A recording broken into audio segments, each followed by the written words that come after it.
Listen, let me tell you how it is. Ooh, what's happening over there? Can we take a sneaky peek? Huh? Can we?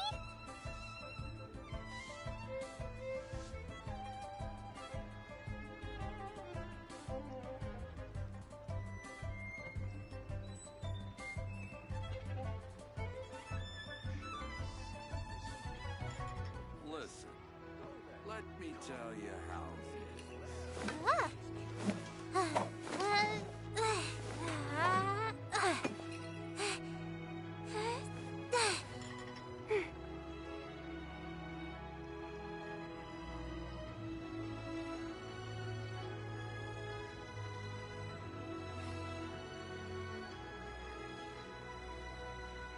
Listen, let me tell you how it is. Why do so many people make such a big deal out of seeking the Adepti? There's Adepti everywhere, isn't there?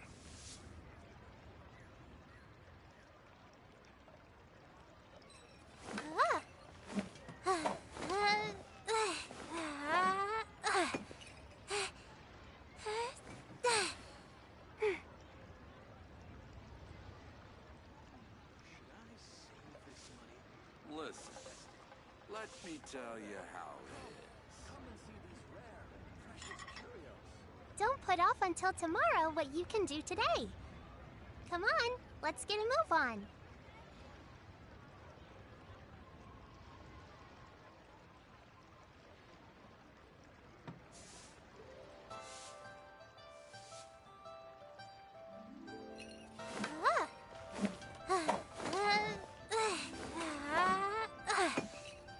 Listen, let me tell you how it is. Come and see these rare and precious curios.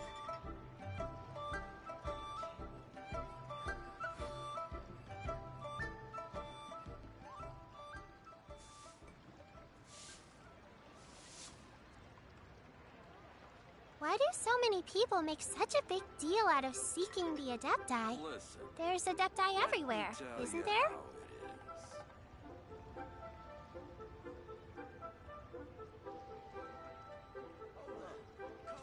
What should I try this time? Precious curios.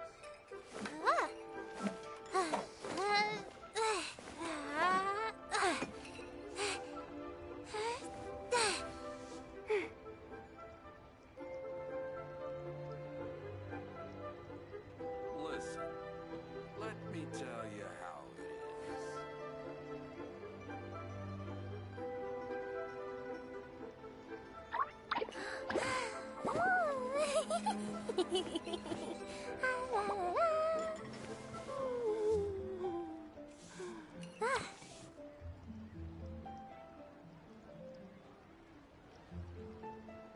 Listen, let me tell you how it is.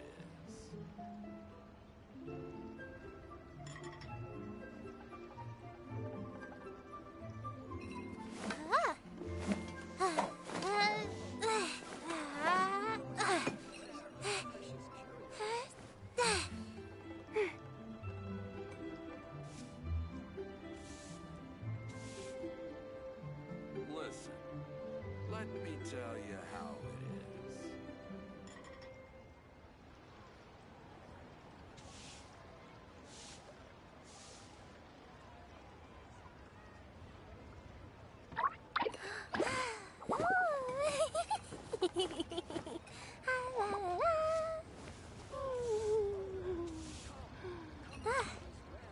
Precious curios.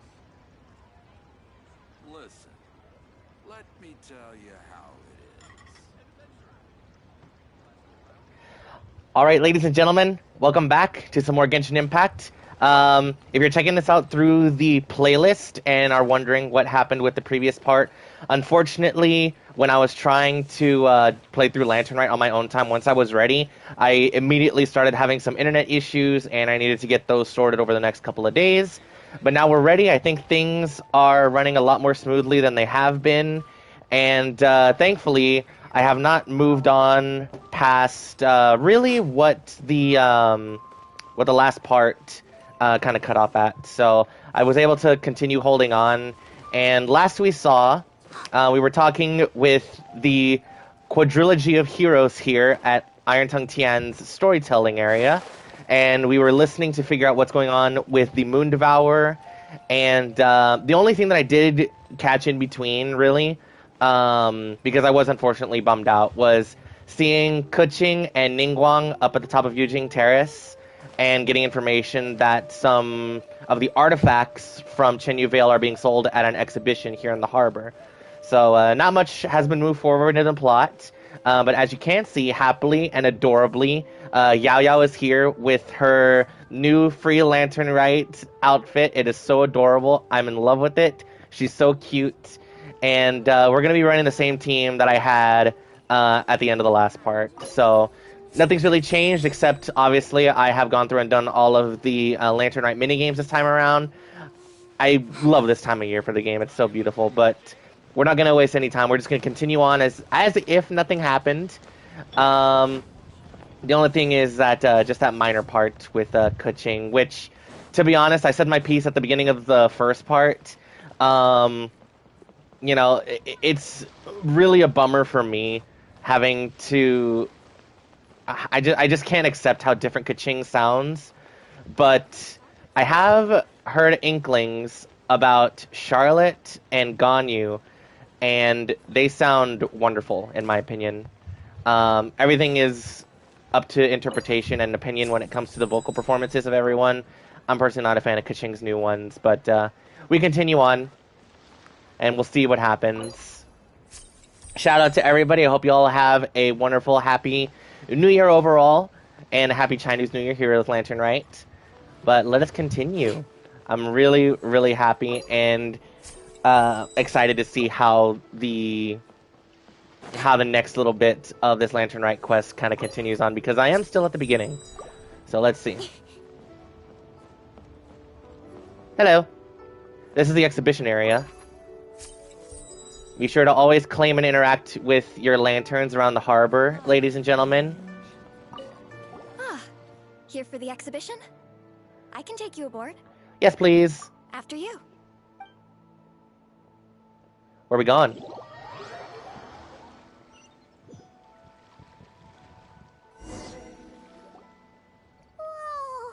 Whoa! Ooh. All the antiques Oh, on it's out on the this ship. It's almost too much to take in. Yeah, we got to keep an eye out for Zhongli, because he'll probably have some information that can help us out here. Greetings. I trust Speak you've of been the well devil. Since last we met. Hello, Zhongli. Aha! Speak of the devil! You're right where Hu Tao said you'd be. Ah, so Director Hu gave me away, did she? Don't act like you're up to some super secret business. We know you just do whatever you feel like. Yo, Traveler, Paimon, what's up? Beto, happy birthday. Oh my goodness, I think her birthday is Valentine's Day actually, right? So, by the way, the time that this is going up, happy Valentine's Day to everyone as well, on top of everything. My goodness. It's been a while, you two. Happy Lantern Rite. It has been such a long time, and it's such a pleasure to finally start getting voices for so many people again. Miss Yunjin, happy Lantern Rite. Beto! Yunchin! It's great to see you!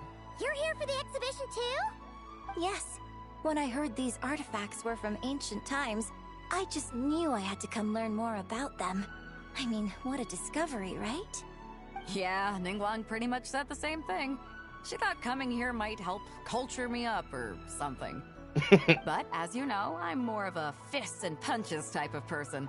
I doubt one exhibition is gonna change that. You're too modest, Captain. You're the leader of the Crux fleet. That takes far more skill than just fists and punches. Plus, at the end of the day, you still decided to come. Even though you didn't have to listen to Ningguang. Well, she's the Tianquan. If she can't even get an average ship captain like me to do her bidding, how's that gonna look? You sure know how to think from her perspective, huh? I guess I do. Anyway, how's everyone enjoying the exhibition? I heard that if you see something you like, you can negotiate the price with the owner and take it home. Wait, so we can buy this stuff? Isn't that the whole point? Indeed. Although Shigu Antiques is hosting this exhibition, many of the items come from private collectors. As long as both parties reach an agreement, you can make an offer of mora or an equivalent trade. Well, Shall we continue our conversation as we look around? Absolutely. This track also, I think, is unique to this location, or maybe just for this interaction, because I have not heard it before, and if I have, it's been a long time. Let's go! I'm super curious about all this stuff. Alright, let's take a look around.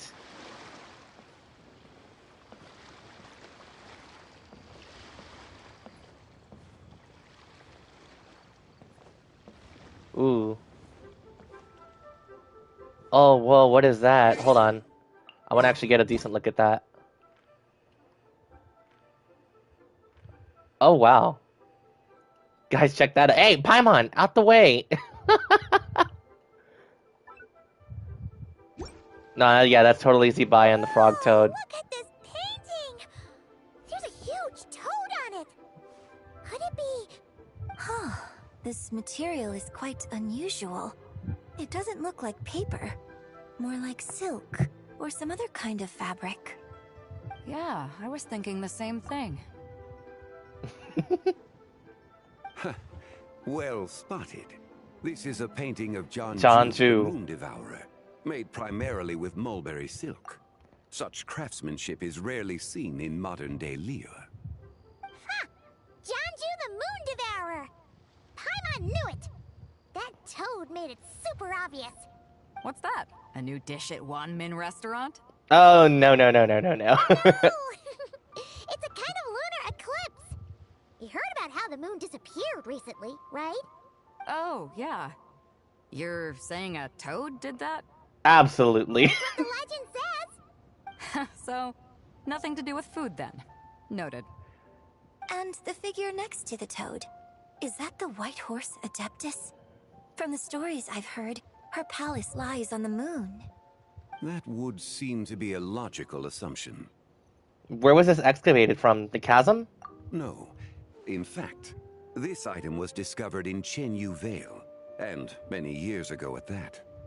Oh, so it's from Chenyu Vale? Actually, that's not quite right. Oh You my see, this god. painting is primarily comprised of mineral-based pigments, such as cinnabar and azurite, which are usually found within stratified rock. This suggests its place of origin may very well have been the chasm. So we were right. You could have just started with that.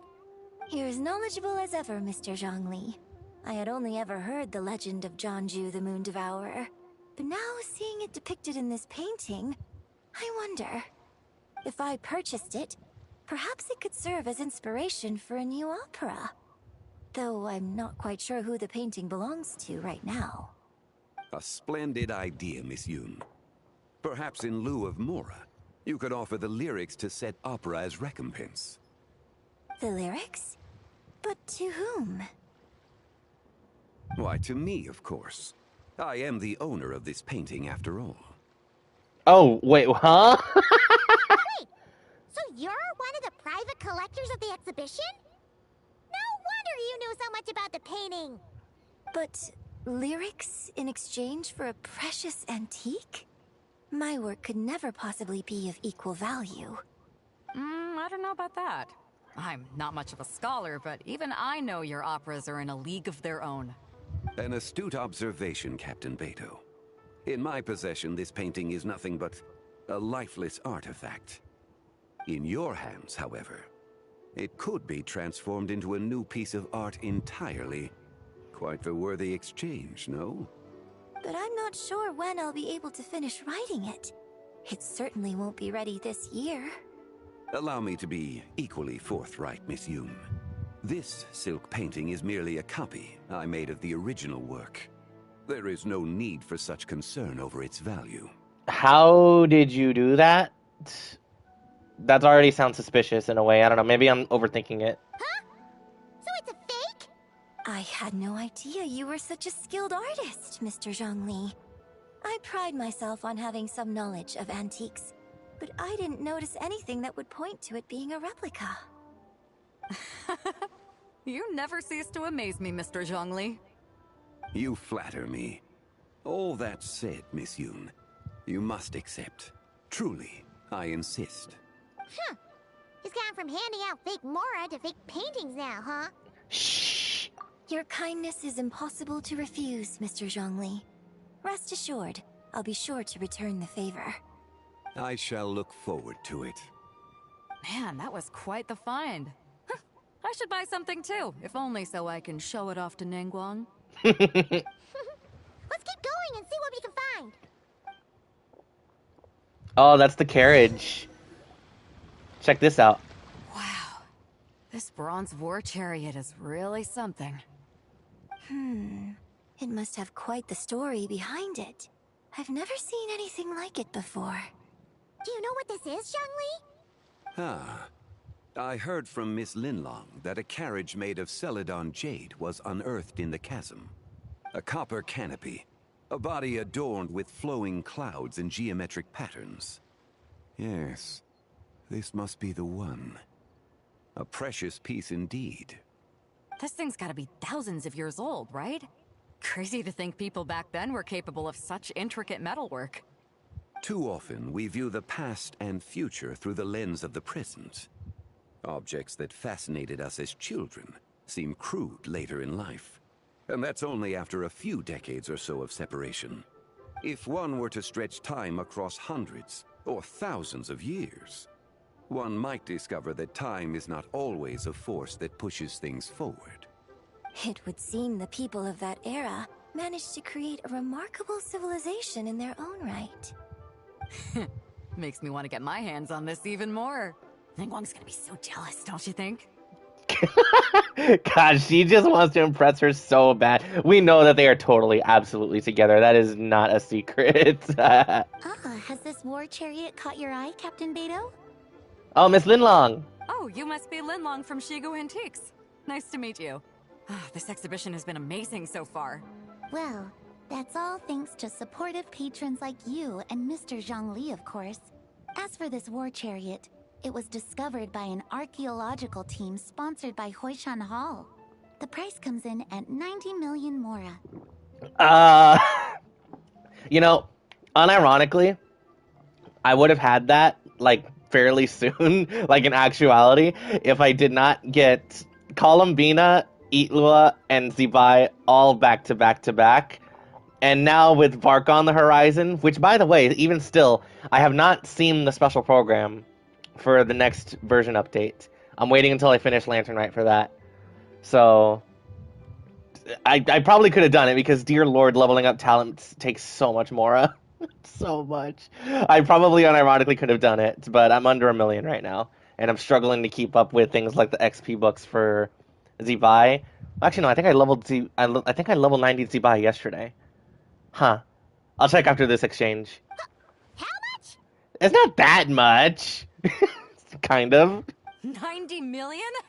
Woo, looks like my eyes were a bit too big for my wallet. Nah. We got this. Everyone pitch in.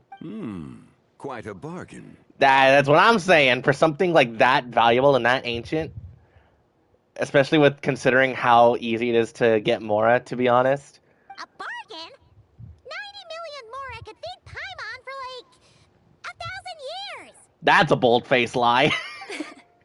And if you actually went on an eating spree that long, perhaps you'd be considered an antique worth that kind of mora, too.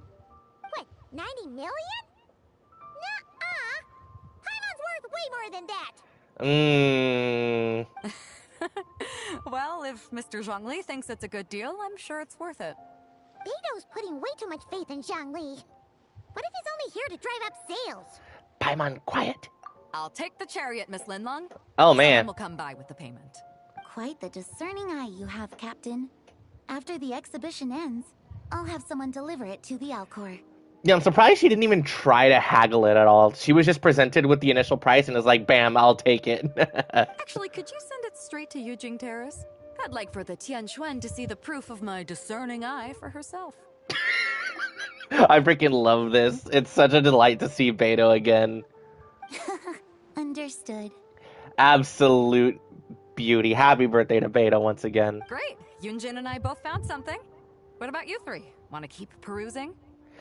That's up to Paimon. Don't worry about the Mora. It's all on me. What? Nobody's going home empty-handed tonight. How much freaking Mora do you have? I appreciate your kindness, Captain. but I'm afraid I have some private matters to discuss with Miss Linlang. In that case, don't let us keep you, Mr. Zhongli. Right this way. Traveler, Paimon, perhaps you would like to accompany me. Oh, okay. What? So you can show us another bargain antique that's so far out of our price range it's not even funny? Other people are always demanding Mr. Zhongli's time, but it's quite rare for him to extend an invitation himself. I wouldn't pass up this opportunity if I were you, Paimon. Yeah, just don't forget to come aboard the Alcor for a drink later. Yeah, we'll at least check it out and see what he has for us. Yeah, guess you're right. Taking a quick look isn't gonna cost us anything. Let's go!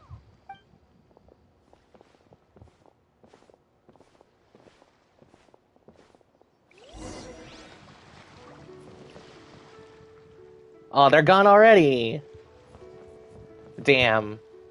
Alright, well, as a quick showcase, because I don't think I showed her off really at the start of the last part, but I do have Zibai, and I don't know where she is. Excuse me, hello. Did I miss her somewhere?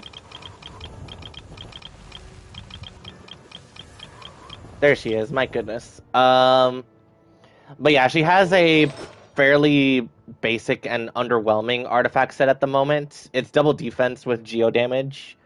And I'm just subbing out my R5 Black Sword with everyone else that currently has theirs. I'll probably look to get her artifacts with some better substats soon, maybe. But even so, I cannot lie, guys. Even with things kind of being underwhelming, like her artifacts and talent levels for right now, she hits really freaking hard. It's kind of nuts. So there's that. Ooh. Oh, I see some jade artifacts. These are all the jade pieces that were found, Mr. Zhongli. Wow! So many styles! What kind are these? These are a type of ceremonial jade. You're familiar with Chenyu Vale's rain jade, right, yes? In name, I remember that, but could you refresh me on the details, please? Oh, yeah! So these pieces are all used in the rain jade ceremony? Well, you may not know, Paimon, but before the rain jade rite came into practice, Chenyu Vale was known for a different ceremonial tradition that also involved jade. The bee is used to honor heaven, the Tsong to honor earth, the Gui to honor the east, the Jiang to honor the south, the Hu to honor the west, and the Huang to honor the north. These form the 6 ritual jades. There's one missing. You shared 6. It's unfortunate, however, that Miss Linlong's missing 2, excuse both me. the Gui and Hu pieces. I know. These jade artifacts are from such an ancient time. It's proved difficult to track them down, even for our establishment. No matter. You happen to have precisely the piece I was looking for. Which one? That one? Huh? This broken jade token? I didn't expect this to catch your Oh. eye, Mr. Zhongli. It isn't one of the 6 ritual jades. What is it? An affect belonging to an old acquaintance of mine. Oh boy. An old acquaintance? One of your collector friends, Mr. Zhongli? You could say that. Traveler, take a closer look.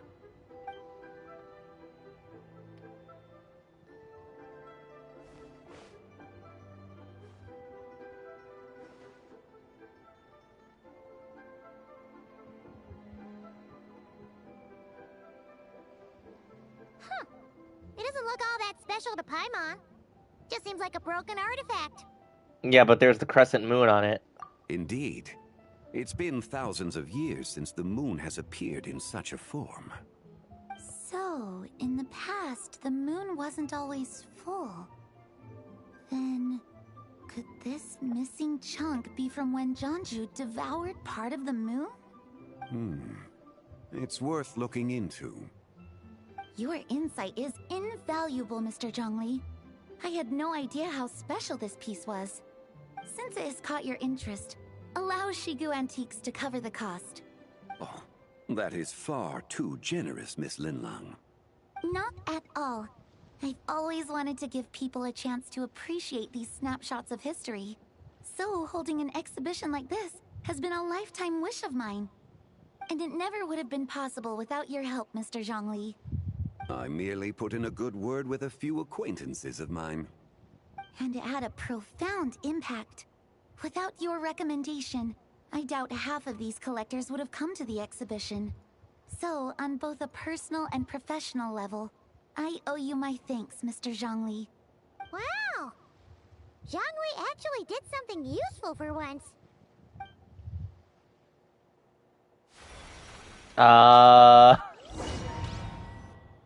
Excuse me?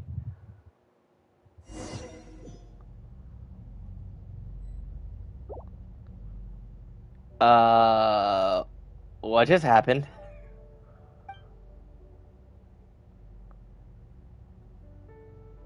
Uh-oh.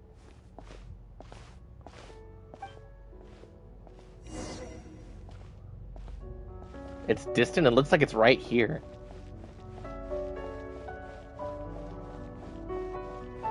Three, 5, 7.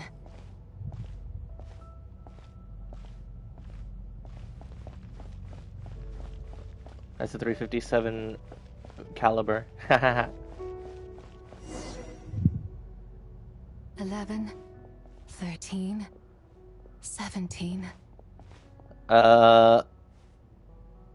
19, 23, 29. 31?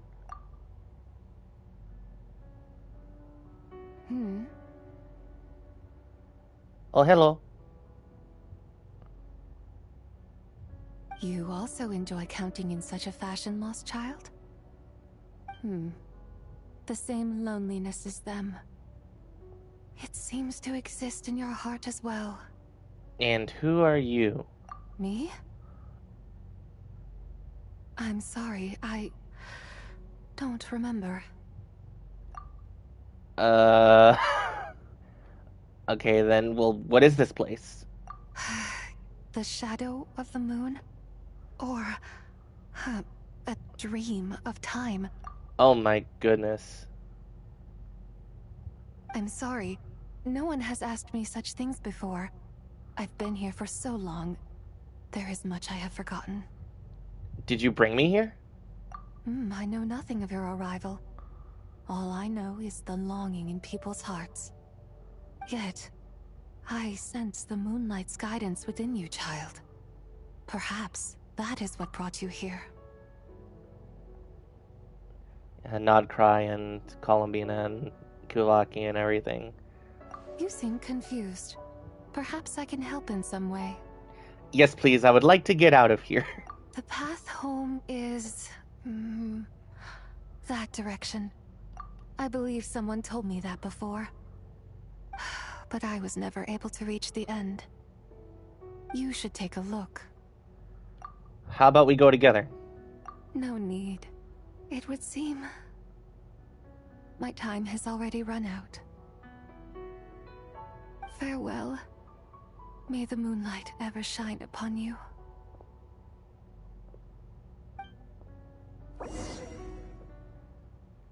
Interesting. Wow! Zhongli actually did something useful for once. No time passed in that. Your complexion looks rather ashen, traveler. Are you feeling all right? Yeah, what's wrong? Does your stomach hurt? I just met the strangest person in a long time. Huh? What are you talking about? You were right here the whole time. Ah, I see. Yeah, I figured Zhongli would understand what's going on. I'm afraid we must take our leave, Miss Linlong. My friend has taken ill, and I must escort her to get some rest. Of course. Traveler, Paimon, please, come with me. Time to start spilling lore, Yes. Zhongli. Regarding the payment for the jade token, charge the expense to the Wangsheng funeral parlor if you would. Didn't Linlong say that she would cover everything?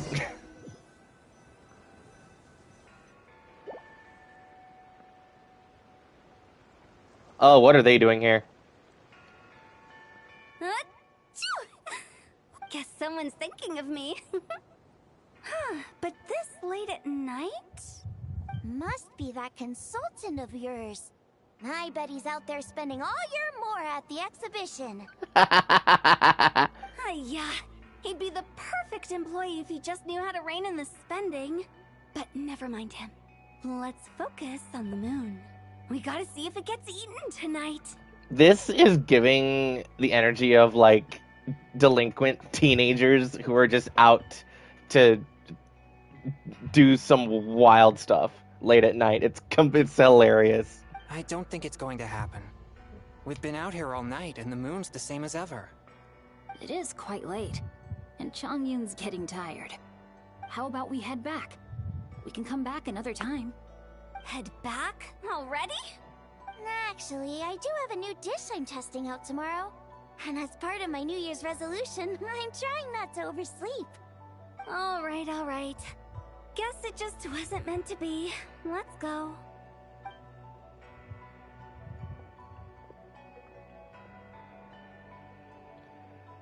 It always When the happens. sun's out, bathe in sunlight. When the moon's out, bathe in moonlight.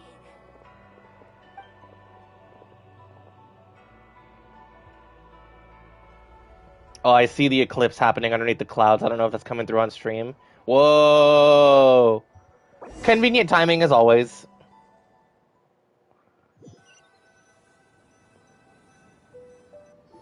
But what's causing the eclipse in the first place? Are we going to rest? Why did you bring us here? Because it's time for lore dump. Because I imagine the Traveler would like to know what just happened to her. Exactly. Now start freaking talking. Oh, right. Ugh. Paimon's confused, though. She could have sworn you were there the whole time. How is that possible? It sounds like her spirit formed an inexplicable connection with the being in that space. Was that the White Horse Adeptus? Ah, you suspected from the beginning, didn't you? Indeed, the being you met is the fabled White Horse Adeptus, and the original owner of this jade token. Her name is Zibai. Wait. Does that mean she's inside this token? No, she does not reside within this token, but rather within the moon's shadow. This token is merely a medium. What do you mean by the moon's shadow? Word has it you accomplished quite the feat in Nod-Krai. You and your friend brought the Frost Moon back to Tevat. Uh-huh. Tell me, did you ever wonder about the other moon? The one that hung in its place for thousands of years? Isn't it just part of the firmament? We never really thought about it, but it must have been a fake, right? A fake moon! Indeed, it was false. Its true nature, nothing but a projection of the moon.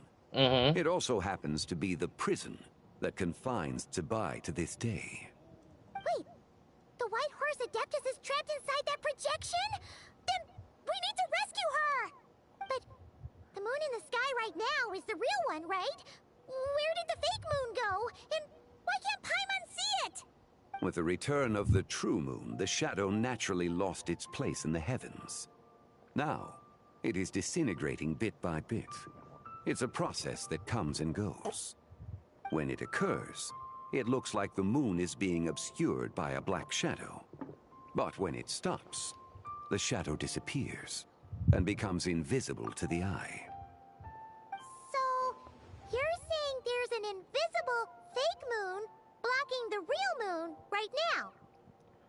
So the lunar eclipses are happening because of the fake moon right now? Indeed. Oh my gosh. The firmament is trying to fix itself. Get the real moon out of here. Okay, this is not what Paimon was expecting. But you said it's disintegrating, right? So how long is it going to take until there's nothing left? My hypothesis is that people's wishes could be what trigger the periods of disintegration. After all, when you experienced that episode just now, it was precisely when Miss Linlong spoke of her own wish. Wait, is that because the White Horse Adeptus answers people's wishes? The legend must be true then. So, that means the more wishes we make, the faster the fake moon will disintegrate, right? Pull a Piccolo and blow it up, then that'll just hurt Columbina. That'll just straight up hurt Columbina. She was already fading from existence while it was outside the firmament. Quite the contrary. After countless years trapped inside, the two have merged into one.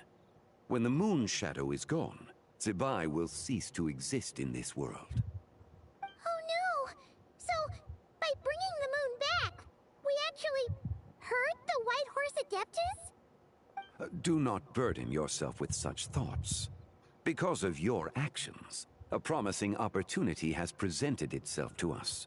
Let us not forget, what is crumbling is also precisely that which imprisons her. Shout out to Inazuma. You can see the temple all the way back. So you're saying there's still a way to completely fix all this? Yes, and that is why I invited you here tonight.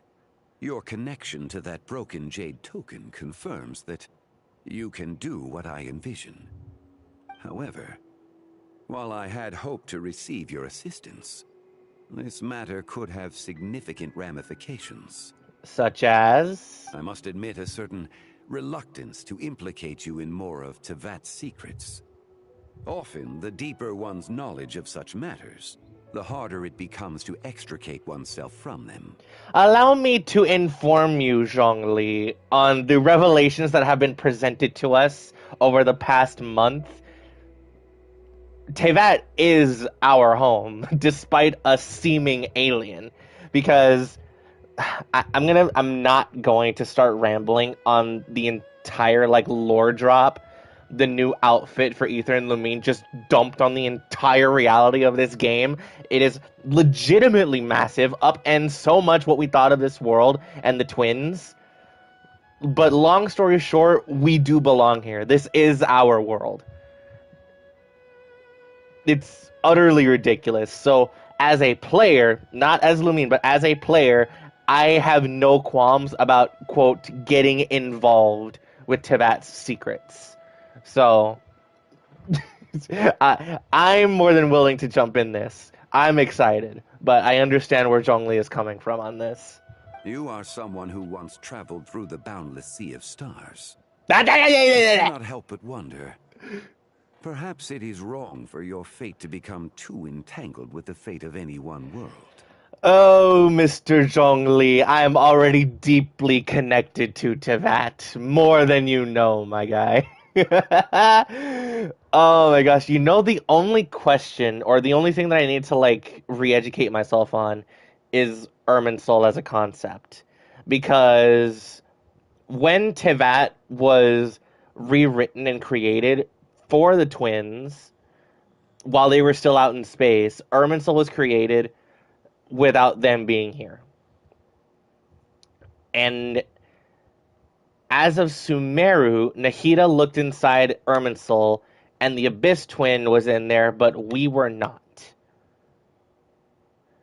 And by the understanding of actual Tevat citizens, not citizens, but people who live here, the gods understand that anyone who is not in Irminsul is effectively alien, because they are not from this world. And that is us, right? But then there's the whole thing with the outfit lore and all that and whatever, which basically confirms we are. It's this whole thing, and this is why I love this game, dude. I love it, and the lore just keeps on freaking building and becoming even more unbelievable. I love it. Such is your conviction, then. Since journeying beyond Lille, you have had ample time to reflect on these matters, it would seem. So tell me what I need to do. Very well. The first secret I must reveal is that Zibai has long since passed away. The being within the Shadow Moon is merely one of the 3 deadly selves she severed before her death. Huh? Wait, the White Horse Adeptus is dead? Weren't you supposed to tell us how to fix this? Now it just seems even more impossible. Please, remain calm, Paimon. and allow me to explain. The three deadly selves is a practice used by those engaged in spiritual cultivation. The intent is to sever the three vice-laden mortal selves to reveal one's true, pure self beneath. However, Zibai's three selves are more complicated in nature. Because in the moment before her death, someone preserved the shattered essence of her soul and placed the fragments within her three deadly selves.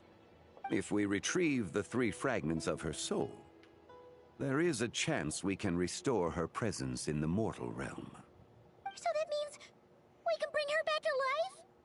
Yes, provided we retrieve the fragments of her soul's essence from the three deadly selves.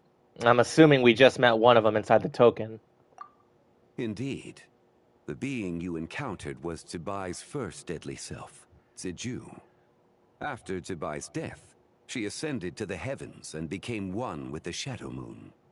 The essence that resides within her is a heavenly soul, also known as Taiguang. Thus, this self is the closest to Zibai's true nature. That said, because she is trapped within the Shadow Moon, we have no choice but to seek out the other two soul essences first. Then we can unite them as one. Okay, so do we know where the other two are? Her second deadly self is called Ziju. After Zibai's death, she fell into a slumber deep beneath the earth in what is now known as the Chasm. Oh boy, we're going back to the chasm. The essence within her is the Earth Soul, also known as Shuangling. She is the self that inherited most of Zibai's memories and wisdom. The chasm? So, do we have to go there to find her? That won't be necessary. Oh. I sensed her presence on the jade carriage from earlier, the one at the exhibition. Damn. It's possible. The return of the Frost Moon awakened her, and she emerged from the chasm alongside that batch of ancient artifacts. Well, that makes it easy, but to be honest, I would have actually liked going back to the chasm. Oh well. Wait! That must be why you agreed to help with the exhibition! To investigate the artifacts! Indeed. So in truth, Miss Linlong was the one who helped me. What about the last one? The third deadly self is Zichao. The essence within her is the human soul, also known as Yojing, Zibai's shade. Thus she is the most free-spirited among the three. She lent me her aid during the Archon War, 1,000 years ago. But later, as her powers waned, she retreated into the mountains. I imagine finding Zichao should prove the most troublesome, so I shall take it upon myself to track her down. All right. So, we need to find the second deadly self, right? But where do we even start? Locating her should not prove difficult. In life, Zibai was fond of mortals, and as the self who inherited most of her memories and wisdom, Ziju should be the same. It's possible she has possessed someone, and is meandering the bustling streets of Liyue Harbor as we speak. Possess someone? Wait. Are you thinking what Paimon's thinking, Traveler? The customer who was at Wanmin restaurant. What if she raided a tomb and dug up some super special relic, then got herself haunted by an ancient ghost? Oh my god, Hu Tao was kind of cooking.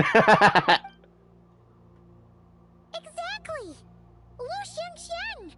It seems you have a lead in mind already. Alright, time to investigate. Let's go. Should still be at Boo Boo Pharmacy. She was super agitated when she first got there, so Baishu gave her some calming medicine and told us to come back in 2 days.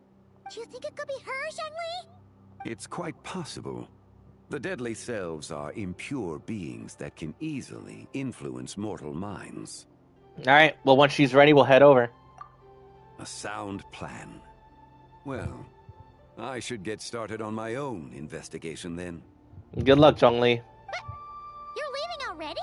Bro has to go start, Paimon. Come on. I must. Zichao went into hiding after the Archon War. If I am to have any success tracking her down, and there's no guarantee, I should start sooner rather than later. But there's still so much you haven't told us. Like, who the White Horse Adeptus actually is, and how she she died in the first place. All in due time, Paimon. Let's focus on actually trying to get her back first. Not to mention who it was that preserved the fragments of her soul.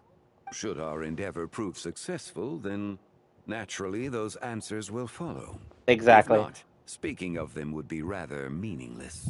Especially for something so time-sensitive as of right now. Question, though. Was it you? It would seem that this is a question you are unwilling to set aside. Very well. I shall tell you. It was the Avatar of Time. Oh, okay. Istaroth. Wonderful. Ah, so you know of her existence. Yes, and it was ballsy to even say her name out loud in the first place. Good job, Lumine. The ruler of time saved her soul. Indeed. Preserving what remained of Zibai's soul in the moment before her death. Only the power of time could be capable of such a thing. However, there is no telling what effect it has had on the three deadly selves. In other words, you must exercise caution when seeking out Zibai. Do you know how much time we possibly have? On the night of Lantern Rite, countless Shao lanterns and the wishes written upon them will be released into the sky. I estimate that this event will trigger the Shadow Moon's collapse. When that happens, the cage that confines the first deadly self will open. That is our moment to act, but also the moment where all could be lost. So we have to be absolutely ready by the time Lantern Rite actually begins. For if we fail to retrieve the other two soul fragments in time, Zibai's resurrection is hopeless. Understood. As I mentioned before, the answers to your remaining questions should come in time, providing our efforts bear fruit. All right, well, let's get to work. Let us hope that all proceeds smoothly in the days to come. Oh, man, bro, that was just Act 1, and things are already getting crazy. For a limited event as well. Damn. Okay, well, I don't know, because for the Lantern Rite stuff, Sijun is the last one that I needed to talk to. She's been on the map, but she hasn't been there personally. Oh, there she is. You know what? I couldn't see her before because the quest was telling me that she was unavailable.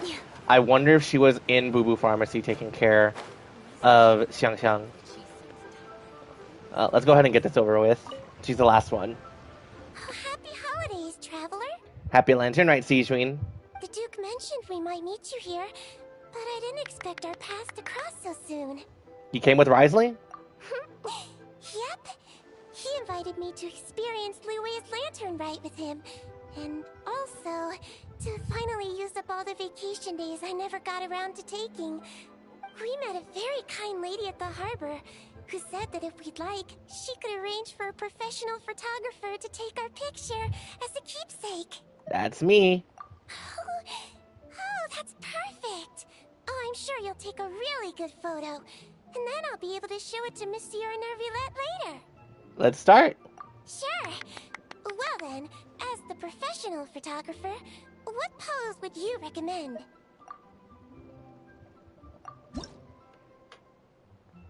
Oh, man. It's a bit of an awkward location, especially with not that many lanterns being up in the background, but if it makes her happy, why not? All done? May I look? My expression looks great! Oh, it really is a lovely photo. I'll keep it close and treasure it. Take care, Sijun, and happy Lantern Rite. Bye! Have a wonderful Lantern Rite. There we go. Alright. Well, thus begins... actually, yeah, I can actually start early in the morning here. Thus begins the quest to retrieve the fragments of Zibai. I'm so curious as to, like, what some of the other implication and lore bits we get related to Istaroth on the entire thing. Oh, I have to wait until 8 a.m. Excuse me.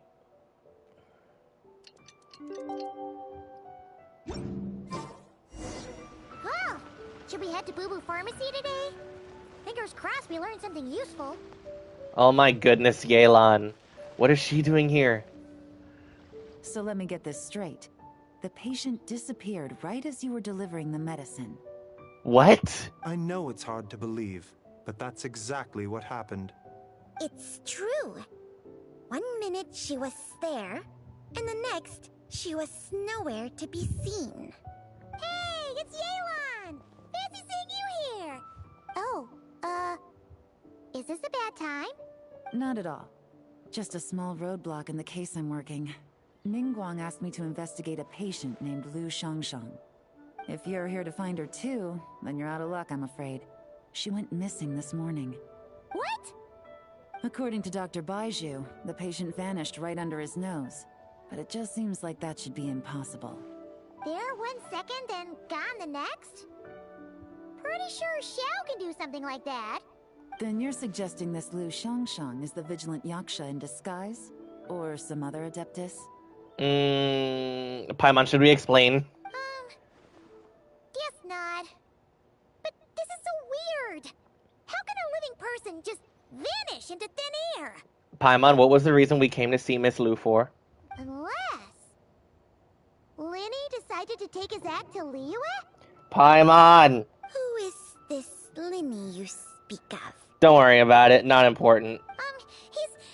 Let's set aside the how for now, and focus more on the where. You mentioned this patient has a strong obsession with achieving fame and recognition? Yes. She kept talking about becoming a renowned archaeologist and making a name for herself. So, are we looking for a place where it's super easy to become famous? In Liyue? The only thing that comes to mind really quick is the Opera House. I think we should check out the Xiao Lantern crafting stalls. Alright. Because it's easy to become famous by making Xiao lanterns? Not exactly. When the people of Liyue need a solution to a problem, their first thought would be to pray to the gods and the Adepti. If her wish is to become famous, she might write it on a Xiao lantern in the hopes that the fabled White Horse Adeptus might make it come true. That certainly sounds probable. Turns out, the White Horse Adeptus might be a lot closer to home than she thinks. Oh, Lumina's trying to keep it on the down low. I see. Alright, then, pardon me, excuse me. What was that? Don't worry about it. Nothing. Let's go check out those stalls.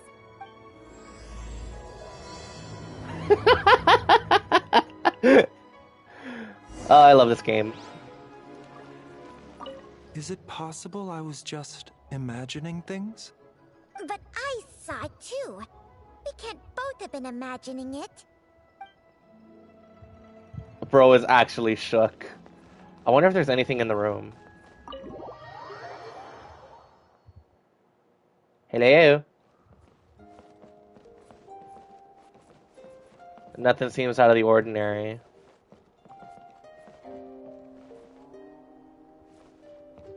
Alright. That's so... not necessarily weird because assuming the possession is actually in Miss Lu. Paimon's comment about Zibai being closer to home than she thinks is an accurate statement.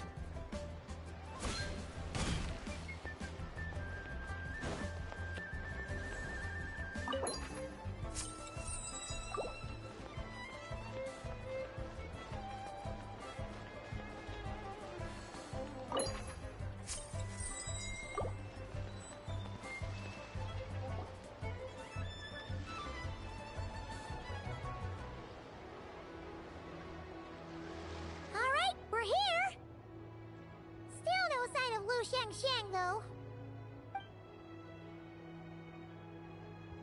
As long as you're patient enough, Paimon, you'll find that hunting down people is no different from hunting boars. We need to blend into the environment, or we risk alerting the target. So as far as everyone here is concerned, we're just ordinary tourists. Oh, okay. If we need to blend in, then let's make some Xiao lanterns and write our wishes down, like everyone else. What's your New Year's wish, Yelan? I haven't given it much thought. Well, now's the perfect time. Oh, and it can't be work-related. You gotta take a break once in a while, right?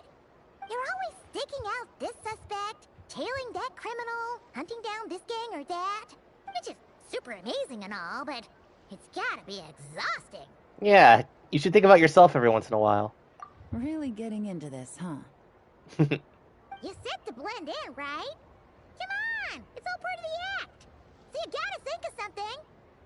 Then I suppose it'd be to go traveling the next time I get the chance. Traveling? That's our bread and butter. Wanna join us? Thanks for the offer, but my desk is piled high with reports on your exploits.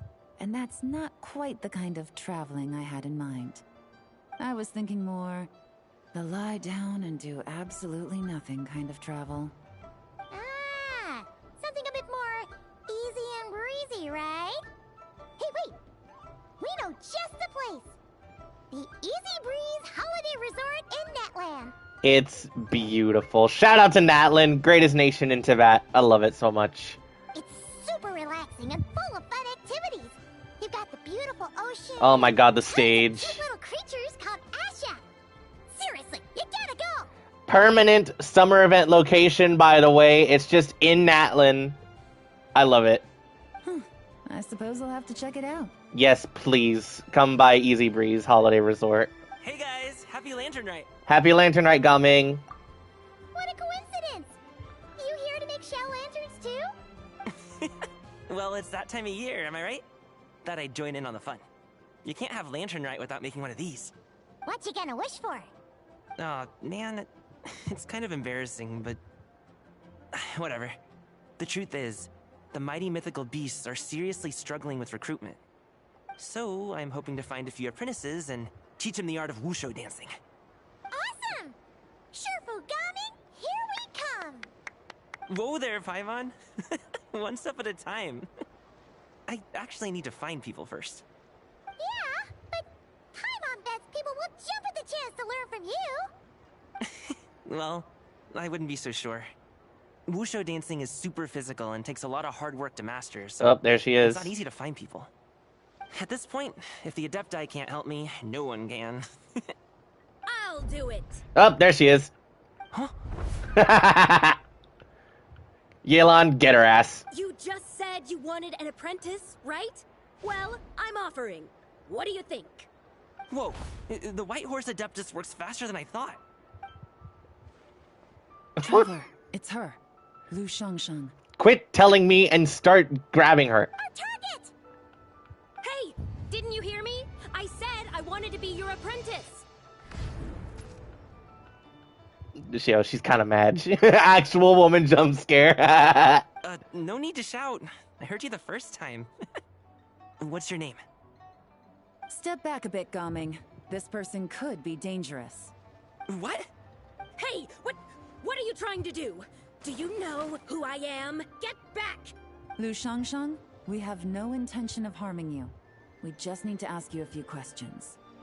Get back, I said! Try to remain calm. If you come any closer, I'll...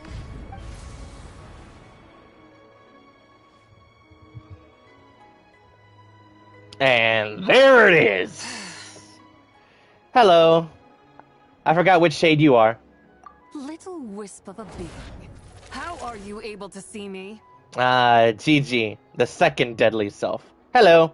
So what if I am? Leave at once.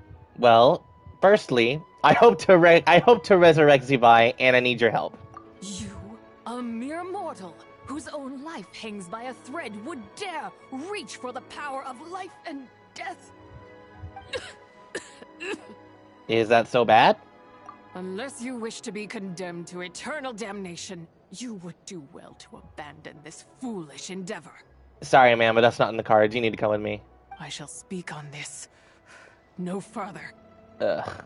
Don't come any closer. How did I get here? Who are you people? Playing dumb, are we? Save it.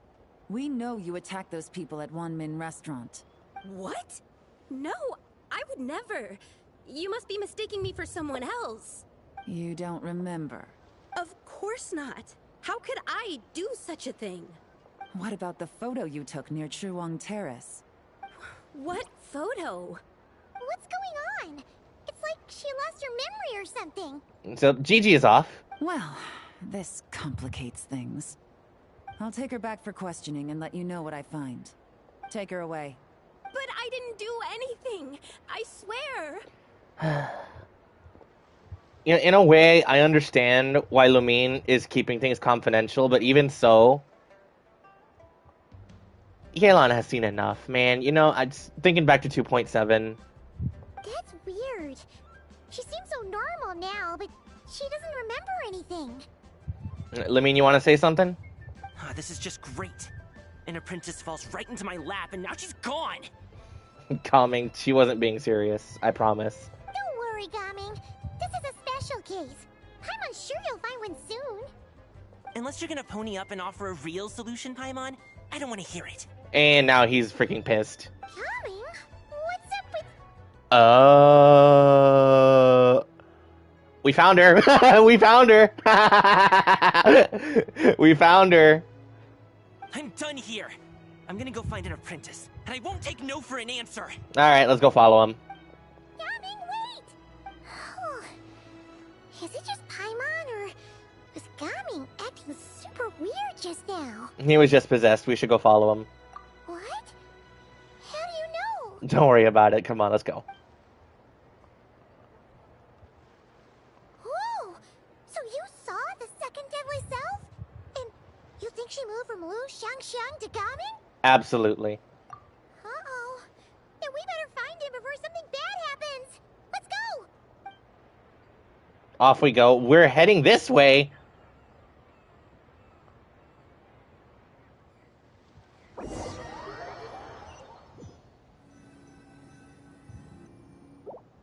Alas, why must Cloud Retainer inflict such woe upon us, Mooncarver? Oh no, it's Mountain Shaper and Mooncarver.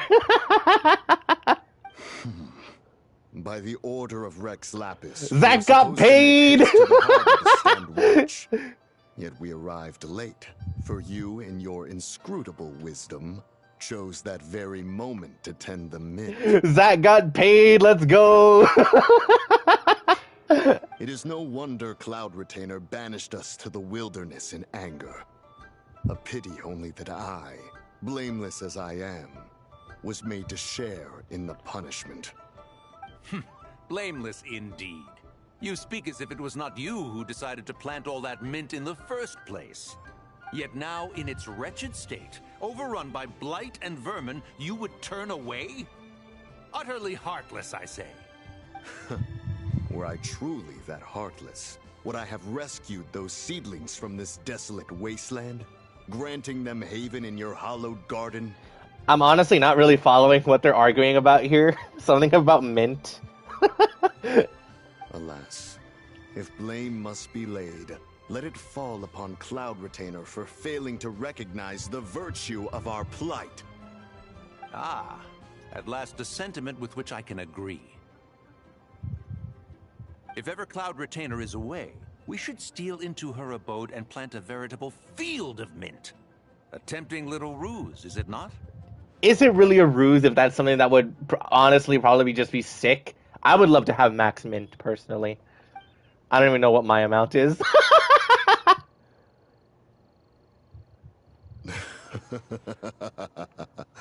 Positively ingenious. Please stop chasing us. Just let us go. Is she actually, like, messing around with treasure hoarders? Get back here! If you keep running, I'll kill you! Please, we don't know anything about wushu dancing. Just leave us alone. What? You think I'm not good enough to teach you? Just agree to be my apprentices, and then we can talk. That child looks somewhat familiar.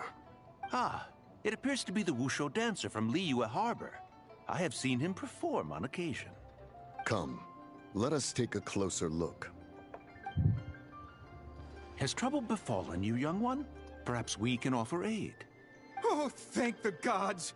Please, sir, you have to help us. This guy's trying to force us to become his Wusho dancing apprentices, and he won't take no for an answer!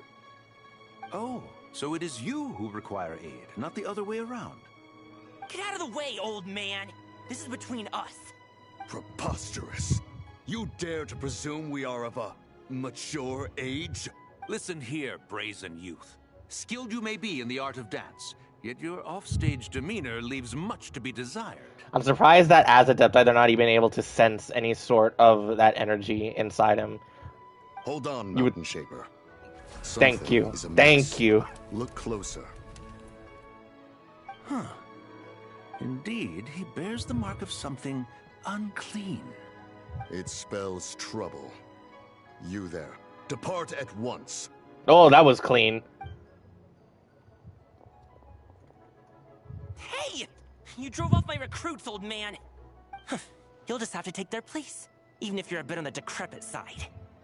Many years it has been since a being has dared speak to us in such a manner. Bro has returned to the bird form. Let's go! See what evildoer has sought to use you as its puppet, young one. You two, you're Adepti! Does that strike fear in your soul? Whoa! 2 Adepti recruits just fall right into my lap? That white horse sure knows how to grant a wish. Coming! Slow down! Wait for us! Jeez, take a hint, will you? I told you to stop following me! Guys, please don't hurt him. Traveler, Paimon, keep your distance from this youth. Evil has taken a hold of him. We know. We know! It's one of the White Horse Adeptus' deadly selves! She's possessing Gaming! The White Horse Adeptus' deadly selves? Could it be that Rex Lapis called us to Liyue Harbor for this very reason? Hey!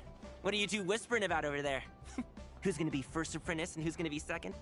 It doesn't matter! I'm not the kind of Sufu who plays favorites. Insolent spirit! Be gone from this child at once! There she is. Brother, Mountain Shaper is so funny. Now what is Jichu up to? Little mite of a mortal. Getting in my way again, I see. What is your entire goal in all of this? You know, you don't look so good. That is no concern of yours. It's kind of concerning to me. Because if you want to help fulfill their wishes, I can help. No. Okay. That delivery was so short-winded. Only by doing it myself will I find peace. Otherwise, rage will consume me. If I lose control, all will turn to dust. What's the source of your anger? The curse of time. The memories this body holds. Come no closer. This is your final warning. And she's gone. Insolent spirit! Be gone from this child at once! Huh? Traveler and Paimon? And 2 Adepti? Where are we? Weren't we just making Xiao lanterns in the harbor? Gaming! You're back! Ah! The sun is most scorching. Agitation stirs within me. I require cooling mint to beat this heat. Did she really try? Not even try, did she? And speaking of, Cloud Retainer has scorned this verdant wonder long enough. Oh my god. To feel its wrath. The wrath of mint! That's a statement. The wrath of mint! Mountain Shaper, where are you going? Oh no! Now Mountain Shaper's acting weird. You don't think it's spread to him, do you? I do. Spread to him? Quickly now, explain to me what has been happening. Black screen explanation. What? Was I really that rude? Jeez, someone get my dad to throw a slipper at me. I'm so... Gaming, Whoa, you okay, Gaming? He is fine. It is simply exhaustion. No, bro did run full sprint across the harbor. But to think Mountain Shaper would succumb to something like this, it is most unexpected. So, what do? We can't just leave Gaming like this, but We can't ignore Mountain Shaper either, right? My cultivation level rivals that of Mountain Shaper. Were I to give chase, Zurja would but flee from his form and take refuge in mine. Seek out Streetward Rambler. Cloud Retainer and the Conqueror of Demons should be with her. Oh, okay. I shall take this child back to the harbor and join you post-haste. Cool. Cool! What are all the Adepti doing together? Paimon, do you know what we're dealing with? Rex Lapis charged us with keeping watch over Liyue Harbor should danger rear its head. I dare say this is the very crisis he anticipated. Exactly. Come, we must devise a strategy before confronting Zurja. That would be smart. Bro, that is wild that she just jumps from person to person. Well, let's go find them, because they're over here, yeah. You think Yanfei is gonna be here too? Because Yanfei is also one of her disciples, I think.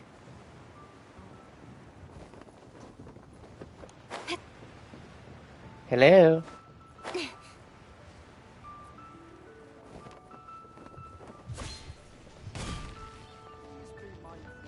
There's Xiao, and there's Cloud Retainer. The White Horse Adeptus? You mean the mysterious white mare that aided Rex Lapis during the Archon War? Even if it's not her, there must be some connection. She always avoided us back then, and I never knew why. Rex Lapis's recent trip seems to be related to this person as well. Xianyun! Madam Ping! Xiao! Great! You're all here! Ah, Traveler. It has been quite some time. Good to see you again, Xiao. Oh, happy Lantern Rite, Paimon. You're as lively as I remember. I trust things have been well. Sorry, Madam Ping. No time to catch up. Something terrible has happened. What is it? Has Mountain Shaper gotten himself into trouble? Mooncarver is here with you, but he is not. Yeah, we should explain.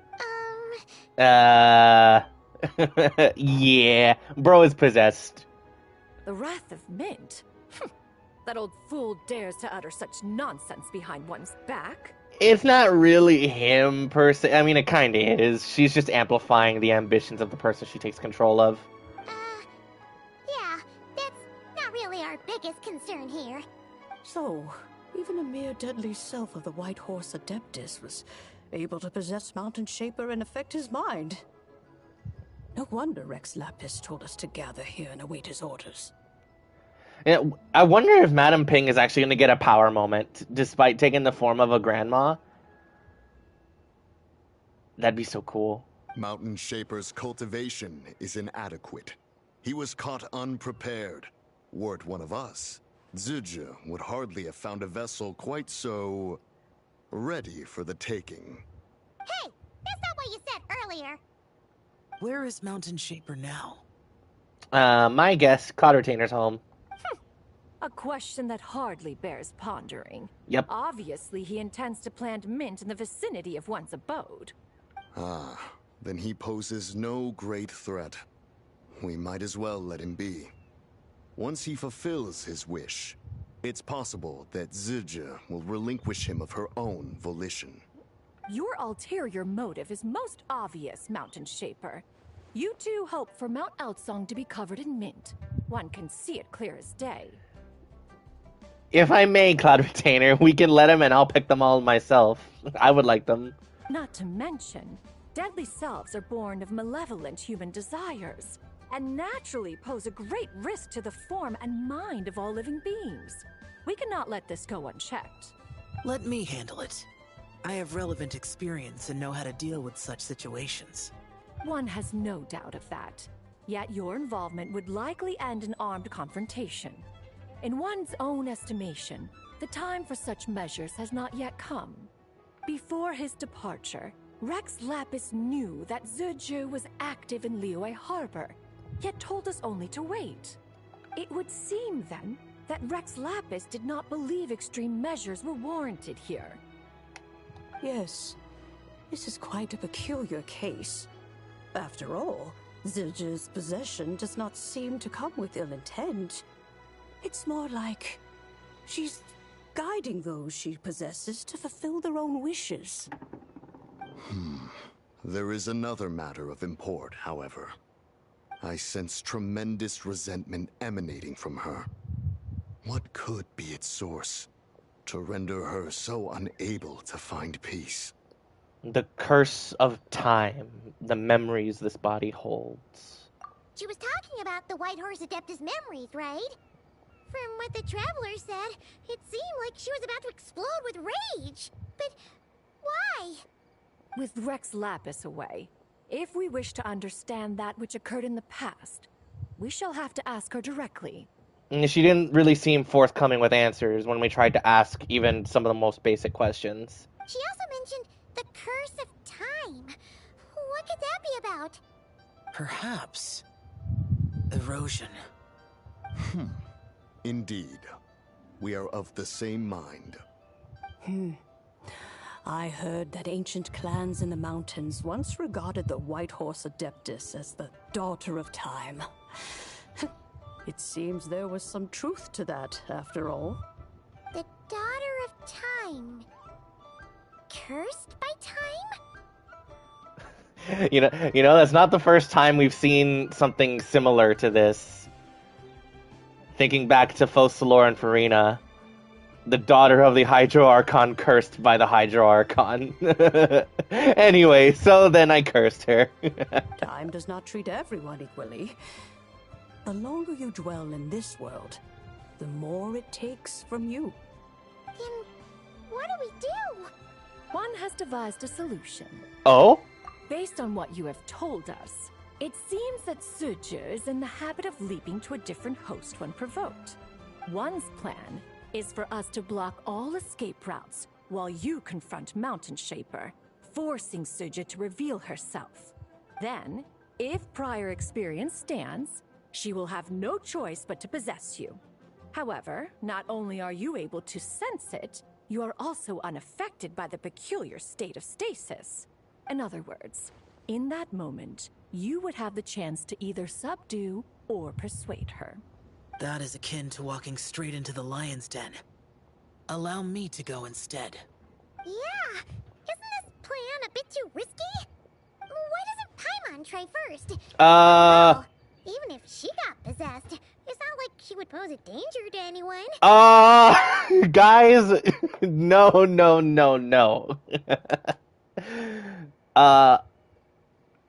Yo, Hoyo, you all gotta stop playing with Paimon like this. This is not okay. Oh no. Paimon's wishes aren't all food-related, you know. That's cap. One would not suggest this course of action if one had any such reservation. Time and again, the Traveler has proved immune to Zibai's influence. Consider for a moment why that might be. Because I possess the power of the moon. Oh yeah, that's what the first deadly self told you, right? Perhaps your time in Nod-Krai left you with the blessing of the newborn moon goddess, Traveler. And this White Horse Adeptus clearly has a profound connection to the moon. Indeed. Indeed. I see. Have you other concerns, Conqueror of Demons? I was just trying to fathom why Rex Lapis left without explaining the situation in detail. But now I think I understand. Rex Lapis entrusted this matter to the Traveler, which means in his estimation, the Traveler must be the key to its resolution. So I have no other concern. I trust Rex Lapis, and I trust you. Well, leave it to me. Then we are all in agreement on proceeding with this plan? Very well. We should depart at once, lest we lose our chance. Let's go. Let us see whether that old fool truly dares to face one's abode with Mint. Alright. Going to Mount Outsong. Let's see.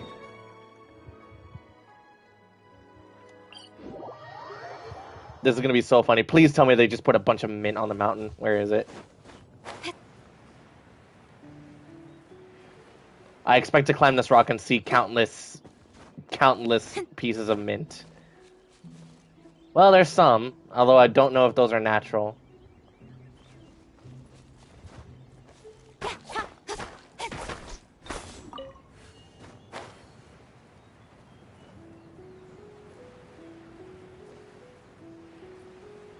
Oh, no, those are him. 1 mint, 2 mint. Let us plant a whole slew of mint. All the mint. Once I reach 10,000, Cloud Retainer's abode shall be Mount Outsong no more, but rather Mount Mint Song. Oh, to behold the look on her face when she is confronted with such verdant splendor. Bro, that laugh is diabolical. I love it. Mountain Shaper. You dare disturb the tranquility of one's abode. Cloud Retainer, it's just mint. Do not take personal offense, Cloud Retainer. He is not in control of his faculties. Exactly. Let it go this once.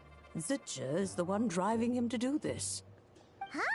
But Zidja just helps people fulfill their own wishes and desires. Shut up, Paimon. Not now, Paimon. Exactly. Oops. Sorry, Mountain Shaper. Paimon might have just thrown you under the bus. Lumine's smirk is sending me. When he wakes up, we shall have words. Everyone, to your positions. Oh, and she's off. He's gone. He's there. Alright. So, what is Madam Ping gonna do? Wait, where'd she go? Be careful. Don't worry, I got this. A pest?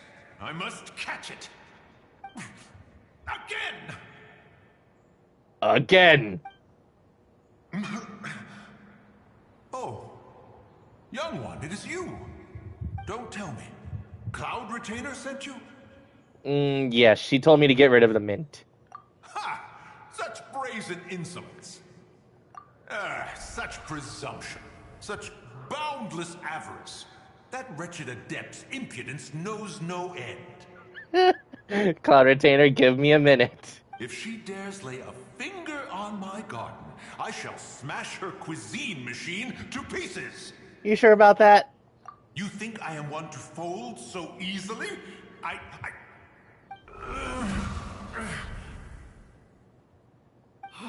Insolent mortal! That's a wild screenshot. I need that. That's a good one. Time and again, you interfere in that which is beyond you. You make it exceedingly difficult to contain my rage. Well, despite all that, we need your help. You have no conception of that which you seek. It is forbidden! Forbidden? You know nothing of my past. My warning was given. The cost entwined with this is beyond what you can bear. Okay, but look, here. I'm just here because I want to know what happened and what's going on. I want to understand all of this. Stubborn mortal! You could even say it's my wish to understand. You... Will you grant it? Very well. If death is what you seek, who am I not to oblige? Come, let us see the extent of your resolve. Your wish is to behold the curse of time and the memories of this form? Then, let it be granted. Alright, let's see, lore time.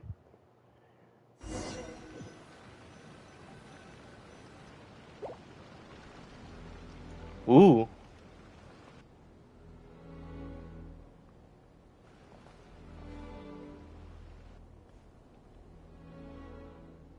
You who seek death, stand before me. Where are we? My prison. So you're trapped here? I was merely a trace of impure energy within Zibai's immortal body. When her soul was shattered, it should have been the end of me.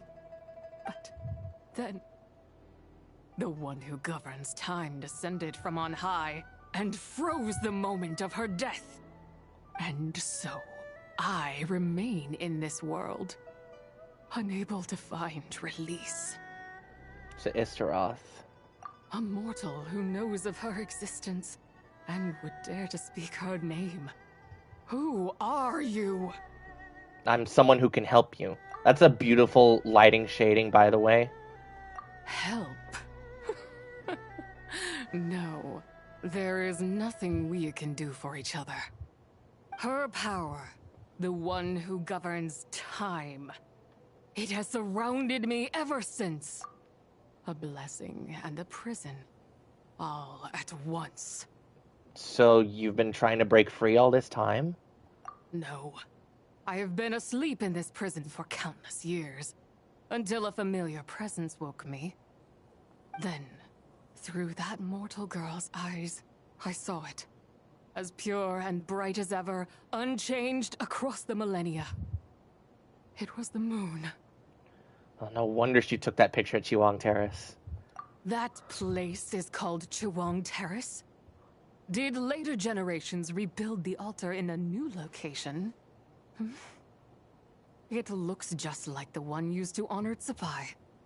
Could it be that traces of what happened back then still remain in this world? What happened? That memory is embedded deep within the essence of Zibai's soul. It is one that should have been forgotten. Yet, it is precisely that which haunts my every waking moment, fuels my rage, and denies me a modicum of peace. Now you, a mere mortal, come to seek that which is forbidden. So, let us see whether the fire that fuels your ambition is a hero's wisdom, or a fool's courage. What do I need to do? I shall relinquish control over this body's curse, and let it devour everything within sight. Run as fast as you can, lest this prison become your grave. Look, it draws near. The river of time, come to sweep all into oblivion. A torrent of tears for the dead and departed.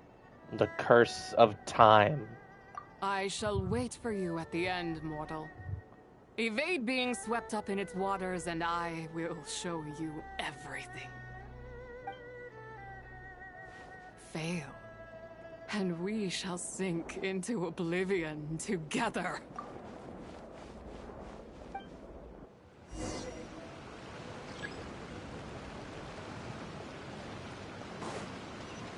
Time to run. Gotta manage the stamina smartly. Or not.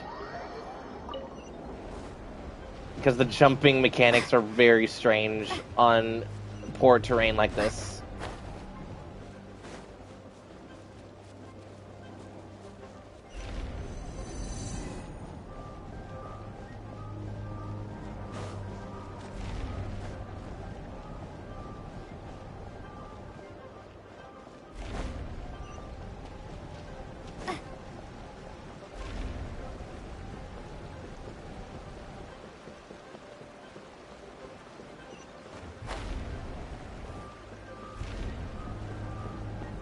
Oh my god, that's really close.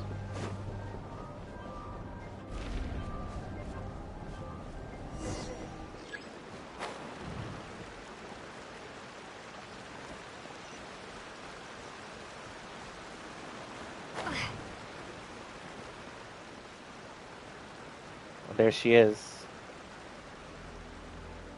Oh, that's beautiful.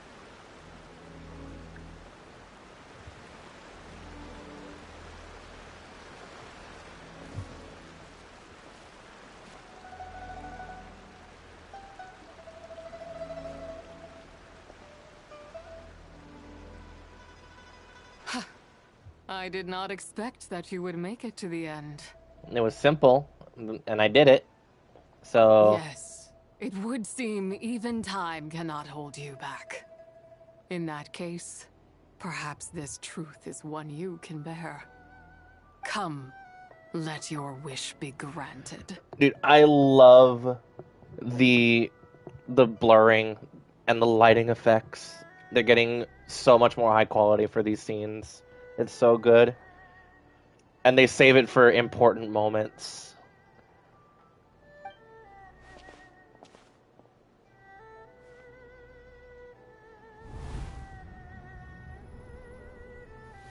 Under moon eternal, in radiant night, a maiden grants silk, soft and light. Under moon iridescent, in night divine, a maiden grants fiber for cloth so fine. Under moon of frost, in night so great, a maiden grants tools to divine our fate. What are Mom and Dad doing? Shh, just make a wish. The kind Adeptus on the moon is listening.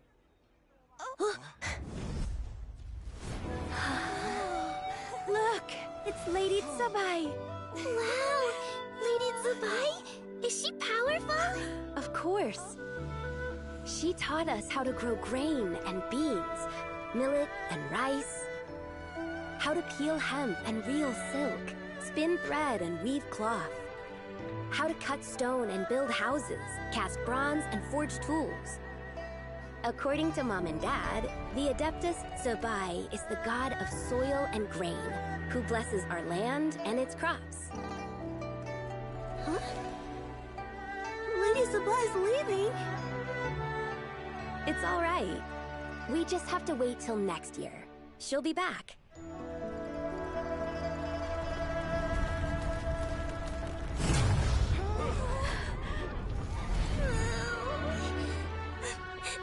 Mom and Dad are gone. Why hasn't Lady Zibai returned? She'll come. We just have to believe. What is that?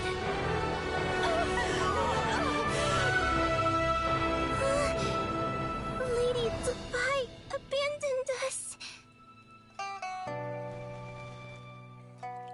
All places tainted by the abyss need to be purified. That includes Long Gone. And what of its people? You know what will happen. You are but an emissary to the mortal realm. This is Heaven's will. There is no need for guilt, and no place for hope. I wouldn't dare. But the people of Langan honor me, worship me, pray to me. If I do not answer, the guilt will be too much to bear. And if you do, you will meet the same end. Then as their god, I shall die among them. Look!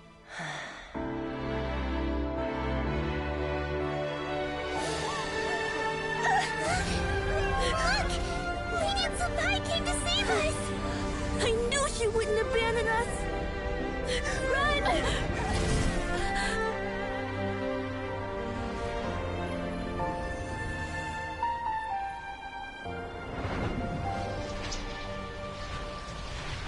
You have done enough.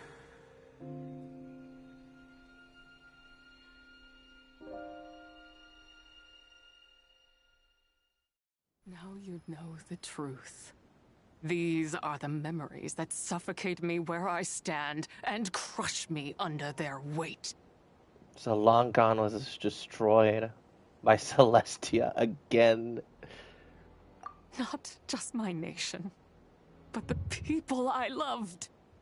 Were it within my power, I would ignite a blaze fierce enough to burn a hole through the heavens themselves. How did that all even happen in the first place? It was a time of war, one that ravaged heaven and earth. Remnants of the battles tainted with cursed power fell from on high and devastated Langan. The heavens decreed that the tainted filth had to be cleansed. No matter the cost. If I just had more time, I could have helped more people to escape. You did give them time. But it wasn't enough! I just needed a bit more, and they all could have survived. You did more than enough. The descendants of long gone have made their home all throughout Liyue. And their legacy lives on because of you. I never imagined there would come a day where I found peace. So long this rage has been within me. Yet here in this moment, it has stilled at last. Thank you. If you wish to bring Zibai back to life, mortal, then you may take the part of her soul that lives in me. Just remember, from this moment onward, the fate of Langan's fallen rests on your shoulders. And that cannot now be changed. What'll happen to you? As I said before, I am but a remnant of Zibai's adeptal form. A manifestation of her wrath that was not meant to linger in this world. By taking away this fragment of her soul, you take away my shackles as well. So, let it be done. Any final wishes then? Ah, it's your turn to grant one of my wishes, is it? Very well. In regard to my fate, and that of Langan's fallen, I know there is little I can demand of you. However, should another raise a war banner against the heavens someday, let my name be set upon its cloth. Deal. We're heading that way anyway. I ask for this, and nothing more. Now, take what you came for. I was a lone moon, shrouded and dimmed in cloud-veiled night. Now darkness breaks, free and unburdened. I reclaim my light.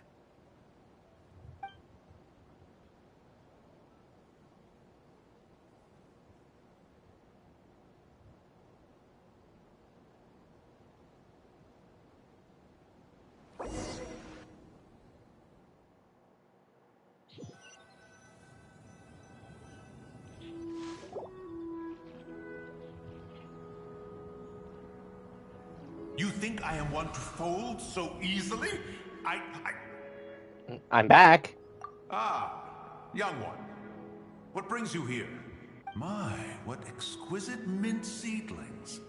Was it you who planted them? I had not taken you for one so versed in the horticultural arts.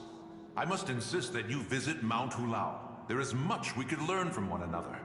Yeah, Mountain Shaper, Ah, but this is Cloud Retainer's abode. She does not appreciate the verdant wonder that is mint. We should leave at once. If she sees us here, there is little I can do to protect you. I wasn't the one who planted them. You weren't? Was it Mooncarver then? My, what nerve he has. Sorry, bud, but it was you. What? Looks like Mountain Shaper is back to normal. Has the matter with Zibai been resolved then? It has. Wow, that was fast. That took, what, like a second? You forget the whole time-stopping thing, right, Paimon? A second to us, perhaps. But for the Traveler, I imagine it felt much longer than that.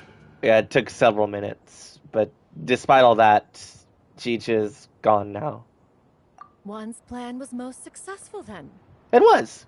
It was a good plan. And you're all right, Traveler. You don't feel strange in any way? Absolutely not. I'm cool, thanks, Xiao. Well, sounds like good news all around. I'm glad this matter is resolved. What is this matter you speak of? The possession of that mortal child? The matter of Zibai may have been resolved, but there is another that is far from over. The mint you planted around my abode. Perhaps you have a moment to spare for a little chat, Mountain Shaper.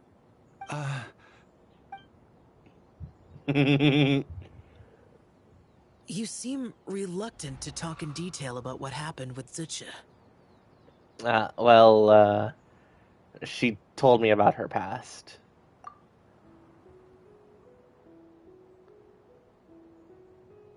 Don't worry.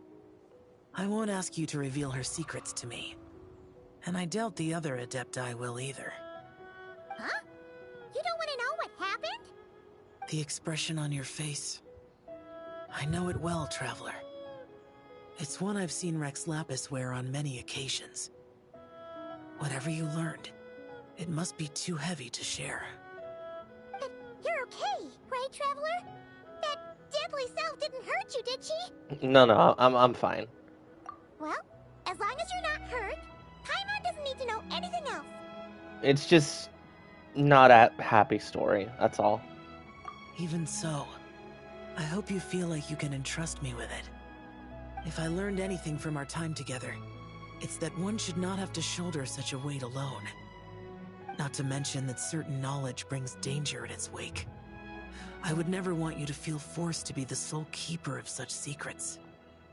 Yeah, kind of like how one person can't finish a whole slime, you know? Better to grab a bunch of friends and eat it all together. So time to call in some fellow slime connoisseurs, huh? Exactly! Wait, no! Paimon's just saying we've got loads of friends who'll be more than willing to lend an ear. Well, alright then. I never knew there was such a tragic chapter in the ancient past of this land. So, the people of that nation worship the White Horse Adeptus as the god of soil and grain. It would seem, then, that Rex Lapis had a similar reason for withholding the details of his recent trip.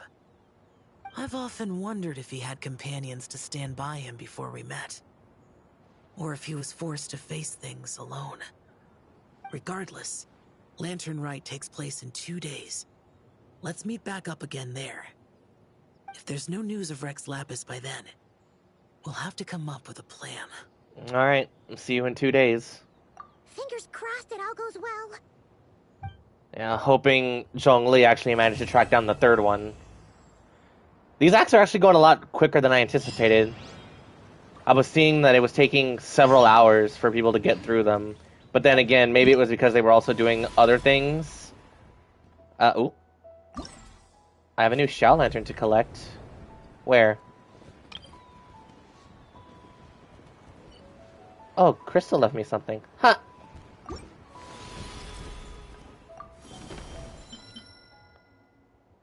Don't know if Zhongli has been successful.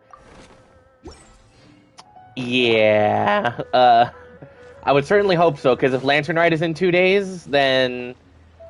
Ugh. We'll see. I think he's an Archon. We should be fine, right? Right?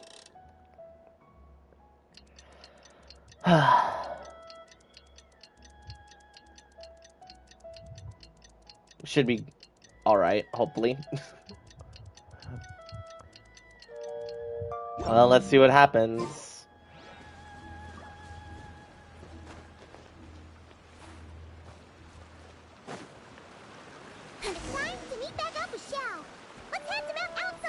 Oh, we're still here?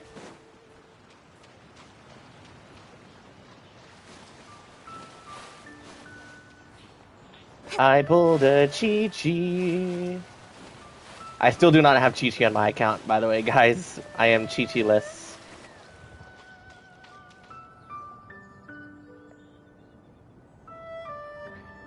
What the hell is a Zhongli pillar doing here? We're here! Any news on Zhongli? Wait, are we missing 2 Adepti? Well, Shenyun banned Mountain Shaper from Mount Outsong for 3 days. Oh, then what about Mooncarver? The scheme to plant mint in one's abode was one those 2 fools devised together? And when it comes to punishment, one does not discriminate. His banishment ends in 3 days as well. Alright. Wow, that's pretty harsh, Cloud Retainer. Let's get down to business. We have news of Rex Lapis. Huh? Isn't that... Yes, Rex Lapis's Geopillar. It descended from on high this morning. He must have sent it for a reason, but it does not respond to our touch. Lamine? So, what does it mean? Is he in trouble? Not necessarily. It could be a message only a specific person is meant to receive. Lumine. Traveler, you alone spoke to Rex Lapis before he left. Oh, so it must be for the Traveler. Give it a try. Yeah, go touch it. Specifically with Geo.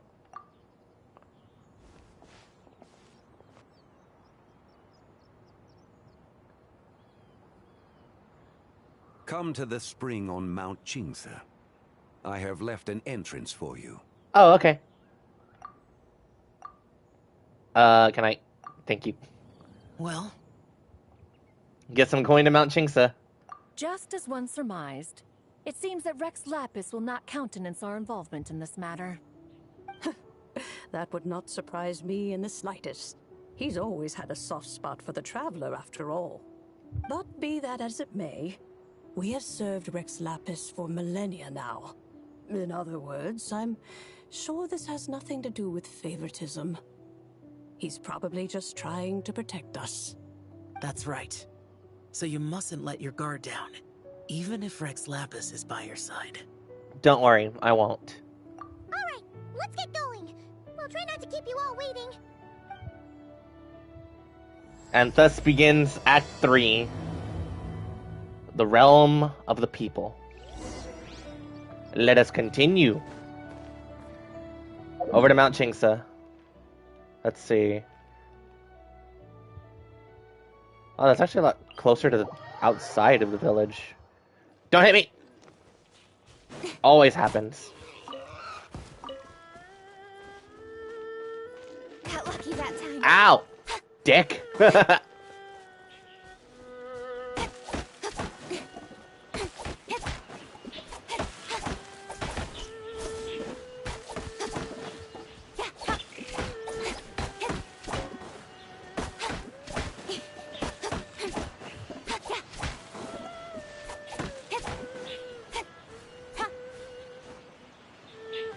Kaching, please.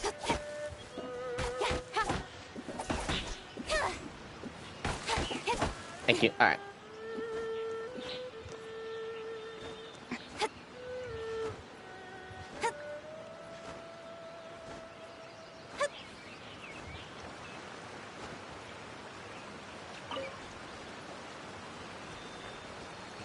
Oh, there is an entrance.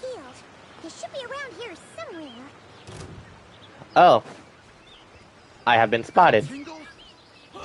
That tingle? All hail. That tingle? That tingle? Ow.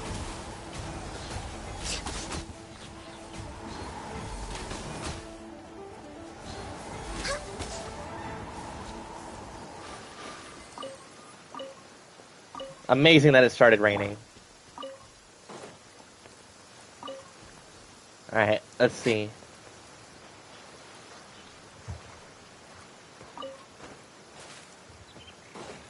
So he was trying to track down the last deadly self here. Let's see.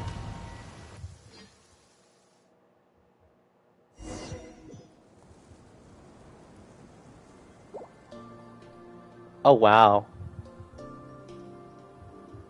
Lumine is also, like, just freaking gorgeous in this outfit, by the way. It's grown on me so much. I remember when I first saw it, I was not a fan.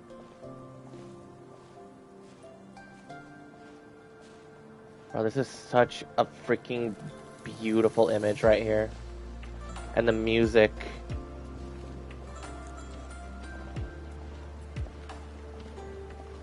Hoyo Mix, I don't know how you guys continue to outdo yourselves every freaking year.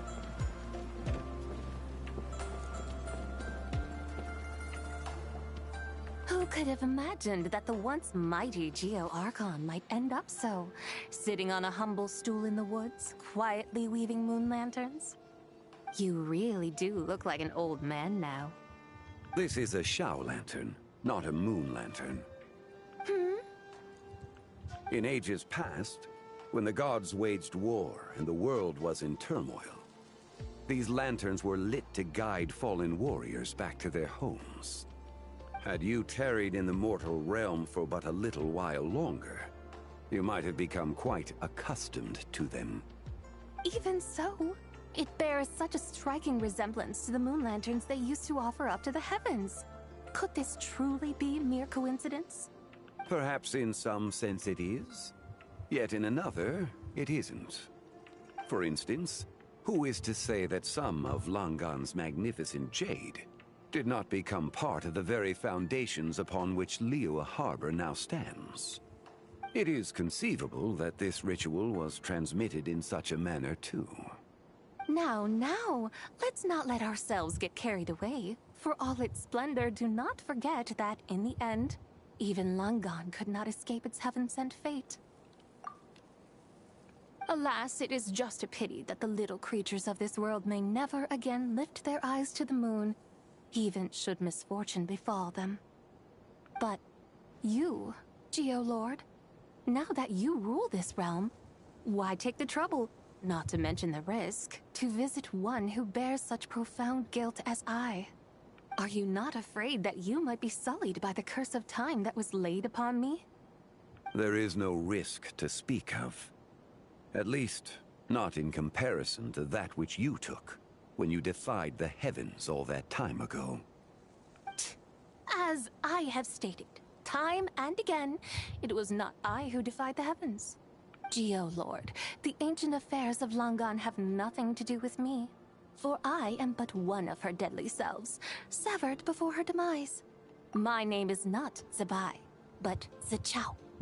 Surely you did not take us for one and the same, solely on the basis that we may all assume the form of white horses? Sorry to break it to you, but you seem to have found yourself the wrong white horse. Anyway, do tell me, what urgent matter brings you here? Very well, then. I have come to ask for Zibai's shade. Oh? So, the Geolord has set his sights upon Zibai's human soul. And what is it that you intend to do with it? The world outside is changing. With the new moon's birth, the confines of the Shadow Moon are gradually disintegrating. In other words, the heavenly soul is set to return. Consequently, strange phenomena have manifested within Langan's former domain, leading to the earthly soul's reappearance as well. The last of the trio, the human soul, is in your possession. Most intriguing. My intention is to gather all three together, so that an old friend may finally make her return. I must admit, it seems that some remarkable affairs are coming to pass in the outside world. Yet there is one thing you seem to have overlooked, Lord of Geo. Back in the day, it was you that freed me from that painting. And afterwards, I took up arms in your name. Together we first subdued Chenyu Vale, then brought peace to Mount Qingse. It was for this cause that the contract between us was made. But now that the debt has been repaid, what cause have you to expect my aid? Zibai and I have long been friends. Given not only that you were manifested from a corrupt desire within her divine form, but that you also possess a fragment of her soul, how can you purport to be the wrong white horse? I think you'll find that we are now as separate and distinct as any two beings ever were. What once shone with radiant purity has long become dust. What you see is no longer what it was. Oh, great Lord of Geo. Should this still be unclear to you, I bid you take your leave. It seems that the fault lies in my own lack of consideration. As you wish. I shall let this matter rest. Wait! One moment, if you will. Should this not be your opportunity to propose a new contract? The part where you make me an offer I simply couldn't refuse? Even those puny mortals know how to haggle when striking their bargains. Should you, the famed god of contracts, not likewise strive for success through negotiation? Come now, enough with the posturing. It's time to name your price. Very well. I had, in truth, prepared a new contract for your consideration. I knew you would not come before me unprepared. Yet, You should know that I want for nothing, for I live in the mountains, carefree and untroubled. Occasionally, I even find sport in teasing the mortals who stumble into my presence. Then why persist in telling them those ancient stories? I speak of what transpired before the sky collapsed and the earth sank into itself. That is merely my way of passing the time. And what of it? Would any believe, much less remember, the ramblings of a mountain hermit? Those tales have long since spread throughout the mortal realm. Who? Should my words prove insufficient, I invite you to see the world for yourself. To this end, I have found you a pair of trusty guides. The Lantern Rite is presently underway in Liyue, and should prove quite intriguing for you. So this, then, is the contract you have prepared for me? Indeed it is. Think of it as a contract for a one-day festive excursion. Surely you do not hope to offer this in exchange for Zibai's shade. The foundation of my very existence for a little excursion seems a little steep, wouldn't you say? Why not see for yourself? You can always decide afterwards. The final determination, of course, shall rest with you. Is that so? Then perhaps this deal might not be entirely off the table after all. Where then are these guides of which you speak? Hey, it's Zhongli! Oh, we've been looking for you everywhere. We thought you might have gone missing. And this is? You're here. So these are my guides. Well, well. They certainly look the part, I'll give you that. Guides? Oh, you poor innocent little creatures. The benevolent Lord of Geo has soaked you to me, which means that for the rest of this day, you belong to me. Sold us to you? Just what have you gotten us into, Zhongli? The situation is not quite as dire as that would sound. I ask only that you accompany my Adeptus friend on a tour of Liyue. And you'll help us after that? I would suspect that depends on how well you entertain me. Entertain you? Where would you like us to take you? Let us start with this Liyue harbor of which I have heard so much. Nowhere is quite so fascinating as a place teeming with little mortals. How come this Adeptus sounds so different from what Paimon imagined? Let's just play this by ear. Okay, we'll take care of it. Get ready to find out why they call Paimon the best travel guide in all of Tibet. No one says that.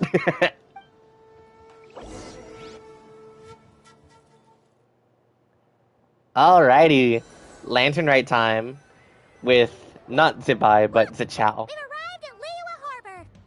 Not only is it Tibet's busiest port, it's also the beating heart of Liyue.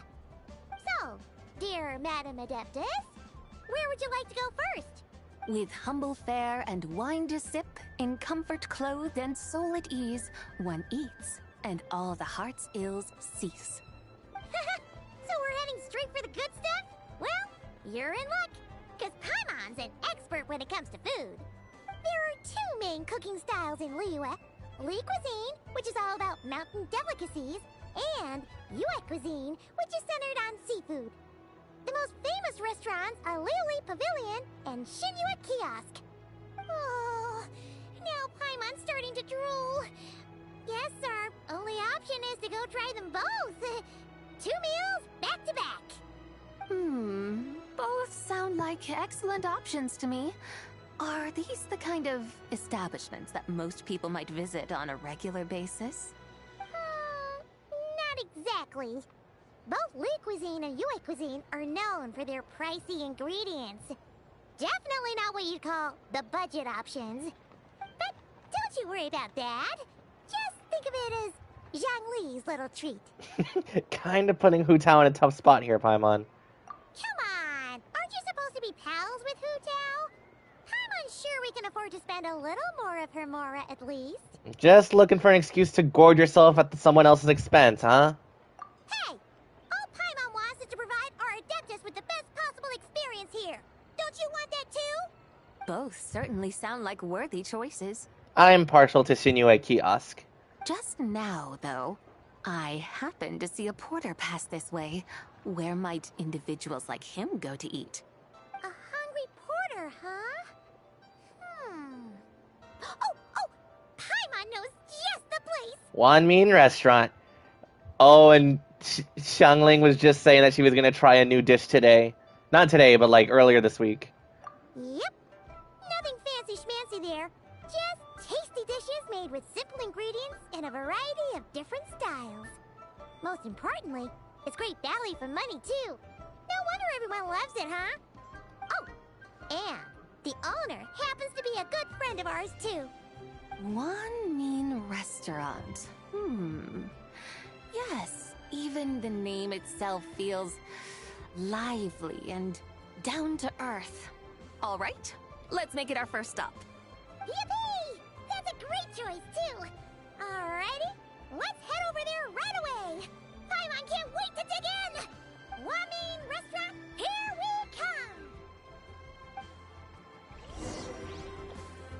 come. And off we go. Honestly, good choice. We'll probably run into Xiangling again. Maybe Shenhe if she's still working there. I mean, she is, but even so. Oh my god, is that Baressa? Hold on, Baressa? What is going on? Like, you were just at Dragonspine the other week. Leo has got so much delicious food. What should I eat next? Oh, how about boiled fish? No, wait. I need to take a picture for everyone back at the tribe first. Baressa, you said picture? Traveler? Oh, wow. So you're the pro photographer that lady was talking about? Uh-huh. That's fantastic. You're so talented. Of course you're good with a camera, too. Shall we begin then? Sure. I want to strike a cool pose. But what if it looks weird in the picture? Any advice? Up the awesomeness. Go for it. We'll let it happen. Did I hit the wrong one, guys? Did I hit the wrong... Hold on. We'll let it run. Here you go. All the food. Let's see.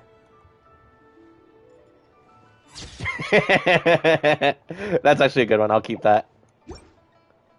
Done already? Oh, let me see. Whoa, told you they'd be good. Now, would it be the best spot in the orchard to hang it? I gotta get going, Ressa. Happy Lantern Rite. Thanks. Next up, some more delicious food. Starting with... boiled fish. Speed of light. Oh, whoops.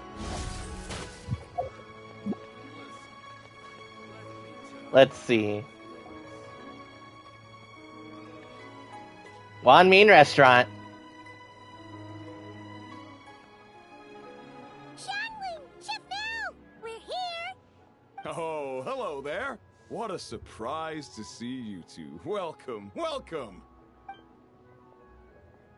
Oh, and there's Xiangling. Hey there, Traveler and Paimon. We're a little busy today, so grab a table while you still can. But I don't think I've met this lady before. Is she a new friend? You could say that. So we brought her here for Lantern Rite. Oh, I see. Well, hey there. A friend of the Traveler's a friend of mine, too. Don't worry, we'll take good care of you. Just order whatever you want, it's on the house. By the way, I'm Xiangling. I cook here at Wanmin Restaurant. What's your name? Miss Xiangling, have you ever heard of the White Horse Adeptus? Of course. What about her? I am her, and she is me.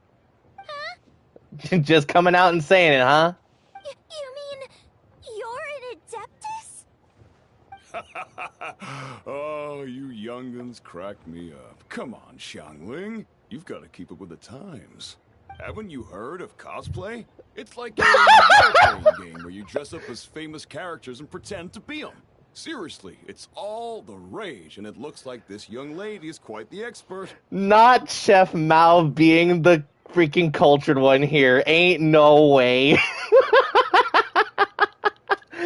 And T'Challa just gives him the head tilt, like, sir, not the case. Your friends sure keep their fingers on the pulse, huh, Traveler? Are we gonna...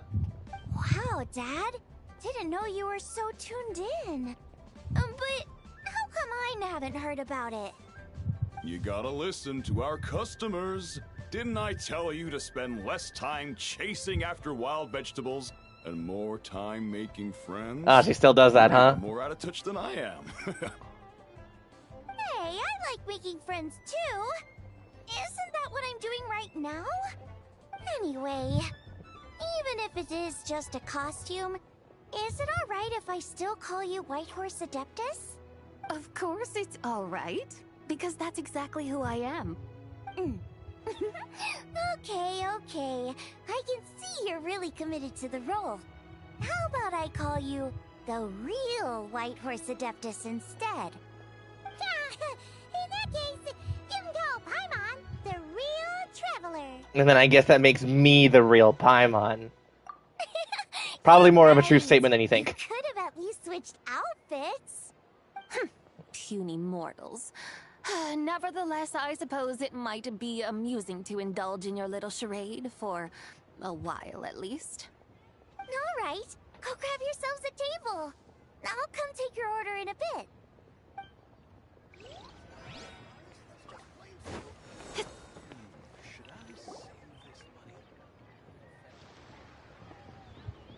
Hello.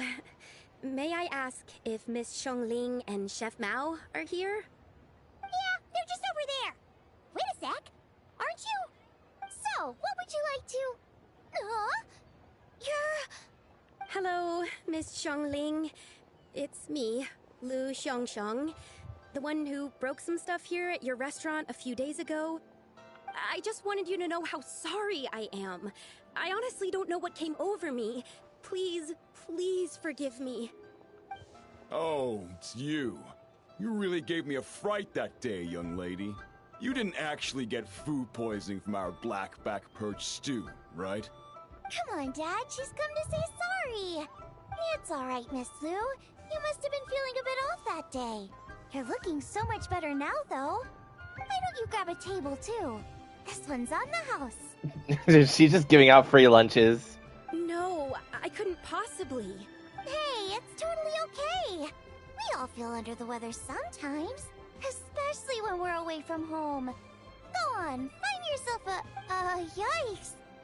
Looks like all the tables are taken. Wanna come sit with us? We've got an extra seat over here. Must be fate. Thanks, guys. So what would you like to eat today? Feel free to order anything you like. I should very much like to sample your renowned poisonous blackback perch stew. It wasn't poisoned. That was all on me. So that's one portion of blackback perch stew. How about you guys? Paimon wants... Well, since it's on the house, why don't you choose for us? Sure thing. Looks like Paimon's having trouble making up her mind. Anyway, I guarantee you'll love it. Let me think. Well, since the blackback perch stew is on the spicier side, I guess it makes sense to balance it out with a serving of stir-fried shrimp. Oh my god, yes, that sounds awesome. And since it's Lantern Rite season, you better try out the triple-layered consommé and come and get it too. Those are our seasonal specialties. As for the carbs, since we've got a full table, how about some right at home? Along with our special chili mince cornbread buns. Trust me, you won't be disappointed. Are you trying to feed Varessa? Because that's an awful lot of food. Then for dessert... Oh my gosh, she's still going. Snow Delight! I just came up with it a few days ago, and I can't wait for you to try it. Oh, is that going to be a new recipe? I would love that. Wow! Sounds like quite the feast! Looks like Paimon's in luck today! Am I the only one who thinks that's way too much? No, I'm with you, Miss Lu. Not at all. Don't worry, I know what I'm doing. And to top it all off, our star dish, Adeptus Temptation. The goat. You should know that we don't serve this here at Wanmin Restaurant. Yeah, and I don't often make it either because it requires crab, and I do not go farming crabs at all. But since this is my first time cooking for the White Horse Adeptus, I'm pulling out all the stops. You know what? Fair play. Okie dokie, just sit back and relax. I'll have your dishes out in no time. Hold on. Did I just hear Miss Xiangling mention the White Horse Adeptus? You did indeed. And you're looking right at her. That's a joke, by the way. She's cosplaying. Yeah, but she's totally not. Oh, I see. Phew, almost believed you there for a moment. Tell me, little one, what business might you have with the White Horse Adeptus? It's a long story. Basically, a while back, I took part in an archaeological dig over at the chasm. While we were there, we discovered a number of relics. Our findings show that they date back to the era of Long Gone, an ancient nation whose people are said to have been the ancestors of some of the modern-day inhabitants of Chenyu Vale. And why might such matters concern the White Horse Adeptus? Because some of those relics not only seem to contain textual references to her, but even depictions of what she looked like. There have long been legends claiming that the White Horse Adeptus was a deity of that era, but there are plenty of other theories out there too. If I could just locate some more detailed records, I'm sure we'd be able to find out so much more. So you're into history? Well, to tell you the truth, I actually joined the archaeological team by sheer accident. But once I'd started down this path, I knew that I wanted to make something of myself.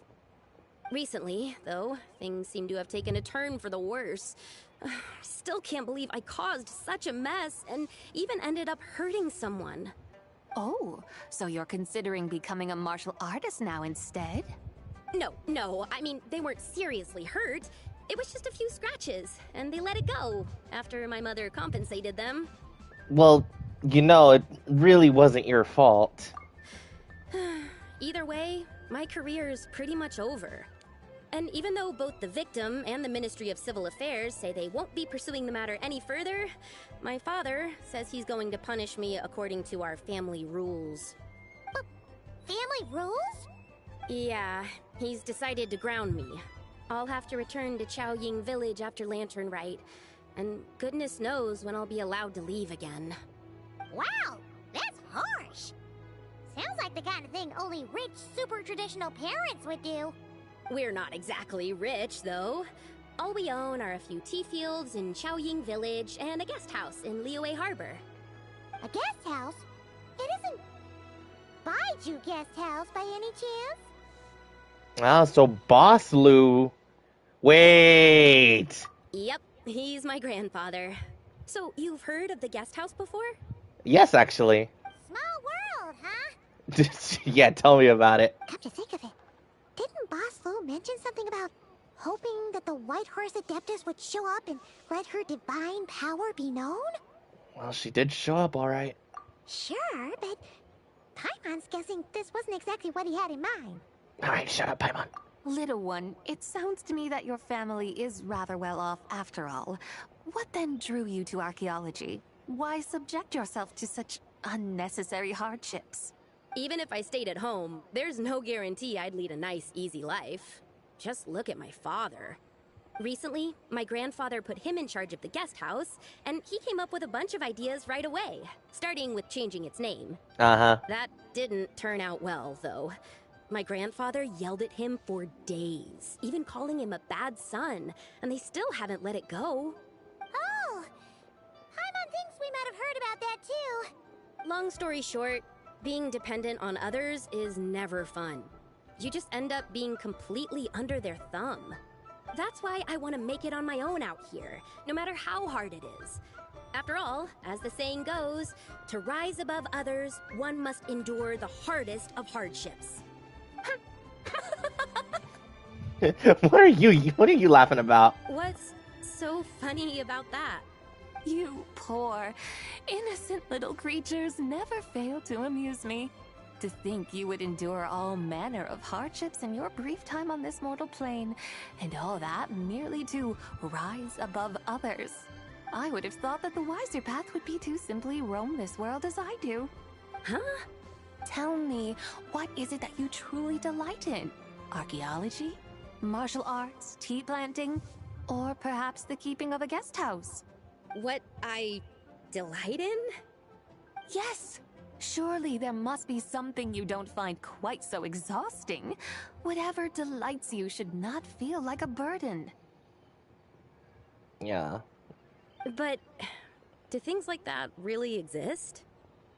Of course! Take Miss Xiangling, for instance. I defy you to detect even a hint of hardship on her face when she wields her walking spatula. So, since it seems you are resolved to tread the rocky path, you should strive with all your might to pursue that which brings you delight. You mean, like cosplay? I suppose you might say that. Looks like the White Horse Adeptus is really getting into her role. Shut up, Paimon.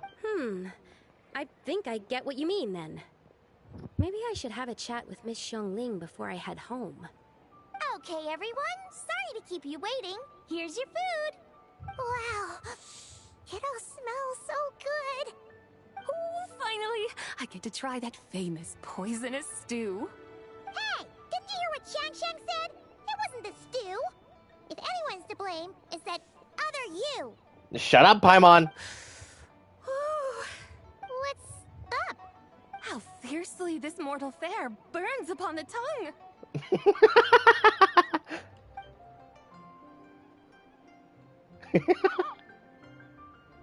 She said it was spicy. I really want that shrimp that Xiangling talked about.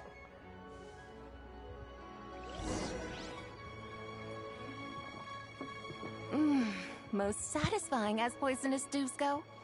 So, where to now? Time, I think, to seek out some diversion? Oh, there's plenty of entertainment options in Liyue. Paimon will tell you that. The locals like to drink tea, walk their pets, play chess, watch operas, attend storytelling performances. Storytelling performances? I guess we're gonna see Miss Yunjin. You know, like listening to people Or that, tell yeah. stories. Iron Tongue Tien. They're usually based on old Liyue legends, just like their operas.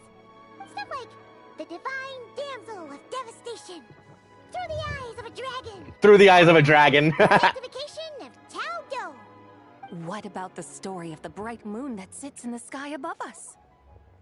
Paimon doesn't think she's heard that one. Still, the moon does come up quite a lot. It's even in the name itself. The Yue in Liyue actually means moon.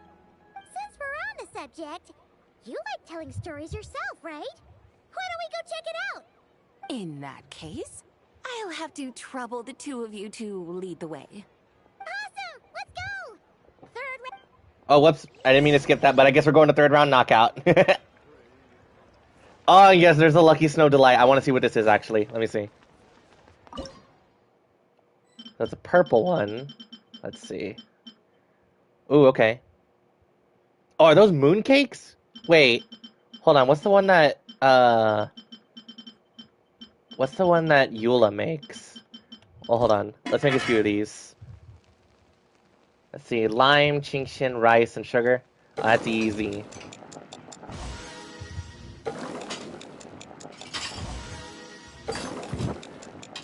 You know, when it comes to some of the quest design in Genshin, I actually really like, I really like the ones where we take some of the deified individuals, like Zichao, and just lead them through the mortal lives day to day. It makes me think back to when we did the same thing with A during her first story quest. That is still like one of the earliest memories that I have of playing the game once I started taking things a lot more seriously. I think I've told the story a couple times. I alluded to it a little bit in the video where I was pulling for Columbina. But initially when I started playing Genshin, I was just going through everything as fast as possible, skipping every dialogue as much as I could, just trying to catch up and get to a high enough AR. And it wasn't until around late Inazuma when like late Inazuma and Tsurumi Island, where I was able to start slowing down and actually taking everything in, because even as early as finishing the Liyue Archon quest, I started getting the inklings that like this game was something a lot more special than I had initially given it credit for. And by the time Sumeru began, like that was when I was like fully, completely all in on everything. Oh yeah, third Onoka's right here. Yunjin! Oh, is she already scripting out the entire thing? What a tongue twister. I'd have made a complete fool of myself if I tried to say it on stage without practicing it first. Huh. Call yourself Iron Tongue, Tien. Wobbly Tongue Tien, more like. Tien Shinhan. I used to have that problem a lot. But if you just take your time to grasp the meaning and commit it to memory, you'll be able to say it smoothly in no time. You're right, Miss Yoon. I'll give it another try. Hey, Yunjin! Fancy seeing you here! What are you two talking about? Ah, Traveler and Paimon, we meet again. And who, may I ask, is this? You may call me the White Horse Adeptus. The White Horse Adeptus? She's not really an Adeptus. Just cosplaying for now. I see. Well, it certainly looks like a lot of fun. Oh, funny you mention it. This type of thing is actually something I'm quite familiar with. Once, to perform Through the Eyes of a Dragon, I decided to imagine that I was Rex Lapis himself. It was the only way to truly inhabit his mindset and understand his resolve to quell those demons. Sounds like you just wanted an excuse to feel all big and powerful. Well, who wouldn't, Paimon? Hey, that's... You just don't understand how inspiration works. And it really works. You're one to talk. Paimon's traveled all over with the Traveler, and she's seen things that would make your jaw drop. Yeah, probably. All right, then. Since you claim to be so knowledgeable, why don't you prove it by reciting an ancient poem? An ancient poem? Which one? Ha! See? You mean to tell me you've never even heard of the ancient poem called An Ancient Poem? What kind of a title is that? Quit teasing, Paimon. We only just found out about that ourselves. He's talking about the writing on those ancient relics. When we first saw it, we couldn't figure out what it all meant. So in the meantime, we decided to just refer to it as an ancient poem. However, thanks to the painstaking work of the scholars who were tasked with decoding it, it seems like that's exactly what it was. Or rather, an ode offered in veneration of the moon and the White Horse Adeptus. The child looks like she has a very strong smile. Oh yeah! Didn't Kuching mention that before? It's got something to do with Longan, right? That is correct. The Ministry of Civil Affairs has issued a notice stating that, although it is true that the moon may disappear tonight, we should be in no danger. In other words, there's nothing to fear. But if you're worried, we can always take a leaf from the Book of the Ancients. By reciting this poem, I mean, and calling for the White Horse Adeptus' aid. If we do that, I'm certain she'll protect our moon and keep us safe. Ooh, seriously? Paimon has to get a look at this. Oh wow. Under moon eternal in radiant night, a maiden grants silk and soft light. Oh wait, this is the chant that was in that last cutscene. Or was it? Hold on. The eternal moon, iridescent moon, frost moon. Fields are plowed, the seeds are sown, and from the earth life is grown. The seedlings stretch, the crops do rise, and all unfolds before our eyes. Fruits are gathered, sweet wine poured, these gifts we offer to our Lord. Pure as heaven, so fair and bright, she shines as light in this dark night, and with her does this wish take flight. Why is rhyming like unironically so satisfying? Under moon eternal. Oh my god, Paimon. Something about fields being... The fields are plowed, the seeds are sown, and from the earth, life is grown. You did that without even looking! Because she knows it. Bravo! Bravo! We have an expert in our midst. Looks like this young lady really does know her role inside out. If I didn't know any better, I'd have taken her for the real deal. That's because I am the real deal. That devious look in her eyes. That's the spirit. This is exactly the kind of mindset I was talking about. Behold, mortals, I am none other than the indomitable Rex Lapis himself. Kneel before my godly splendor. Yeah, Zhongli would never. Believe me, young lady, I know exactly why you do it. Back in the day, I was just like you. I must say you are rather amusing as mortals go. Miss White Horse Adeptus, it is a great... Want me to explain the full meaning of its verses? Your guidance would be much appreciated. Fascinating. Huh. Tell me, do all the people of Liyue still express such reverence for the ancient ways? Well, it's true that we hold a deep fondness for our history, but it is hardly our only pursuit. One of my good friends, for instance, is even more devoted to the modern Fontanian art of rock and roll. Is rock actually considered Fontanian? I don't know why I felt like... Huh. That is funny, though. Exactly. And we could say, like... Great practitioners of the role-playing arts walk among us, too. People like me and you, young lady. I was gonna say, it's even like, as ancient as Natlan still is, we could even say that, like, particularly for Shalon, and she deals in dubstep and synthetic music. Also, what the hell are those bushes on the top of one main restaurant? Were those always there? Yes. So rather than placing too much emphasis on our reverence for the ancient ways, it might be better to say that here in Liyue, 100 passions bloom, each with a voice of its own. I see. Then, I suppose it wouldn't do any harm for me to enlighten you. In truth, it is but a simple poem of blessings. Its meaning is this.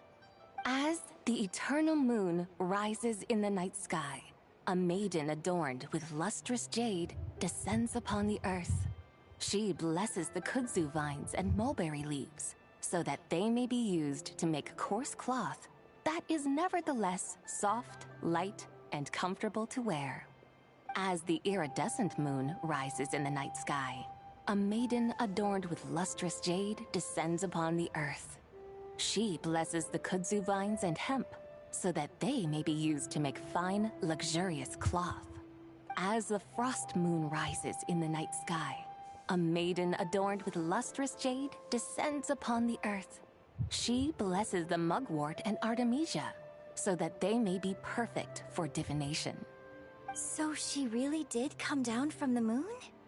She shows the people how to use the plow and spade to purge the land of weeds, till the soil, and heap up the earth to make it fertile. Then with the hoe, she teaches them to sow their grain, bestowing the promise of life upon every seed. She blesses the millet and the beans, ensuring that their stalks and vines stretch forth without end. She graces the wheat and the rice, so that their heavy heads are filled with plump, glistening grain. Sounds like she's a real pro at all this farming stuff. The fruits of the field are harvested and brewed into sacred wine for honored guests.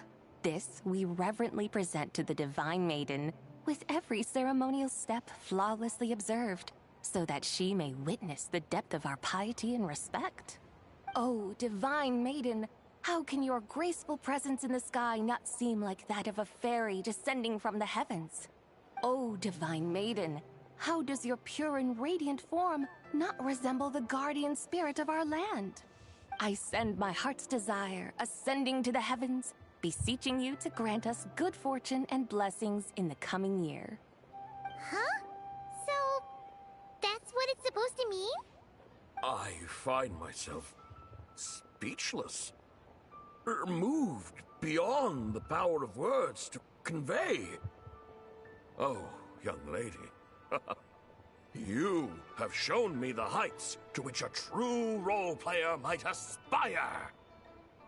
A truly remarkable performance. I did not anticipate that anyone could unravel this poem with such depth and clarity, and so soon after the Ministry of Civil Affairs noticed, too. I'd even begun to consider myself somewhat versed in the matter, but as they say, there's always someone more knowledgeable out there.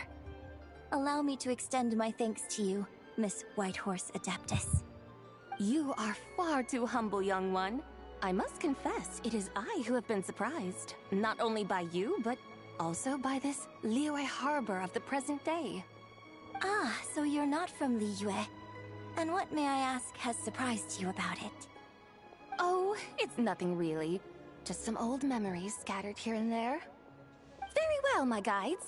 I suppose it is time we set forth on the next part of our excursion.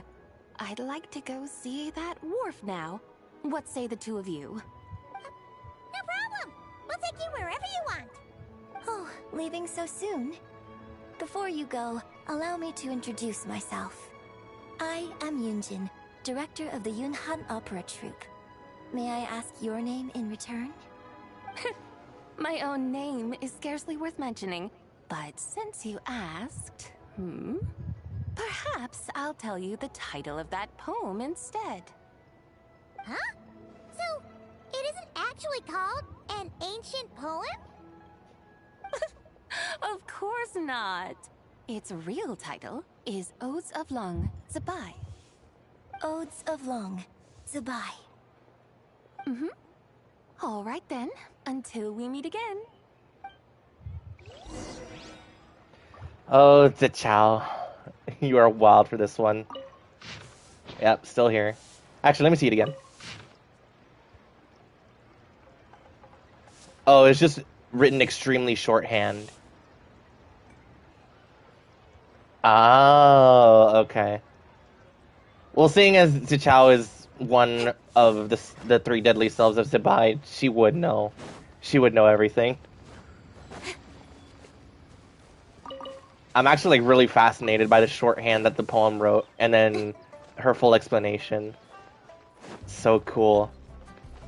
Oh, we're heading down this way. I don't know why I thought of the wharf up in Chenyu Vale first. Right, let's go this way.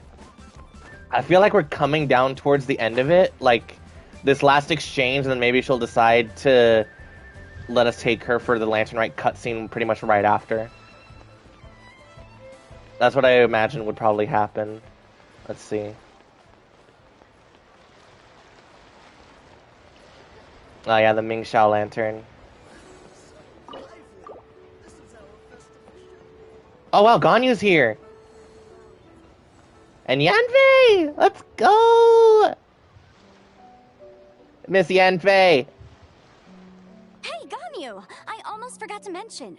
On my recent trip to Oh my god, Nod-Krai, yes! I came across something really fascinating in the Frost Moon Scion's library.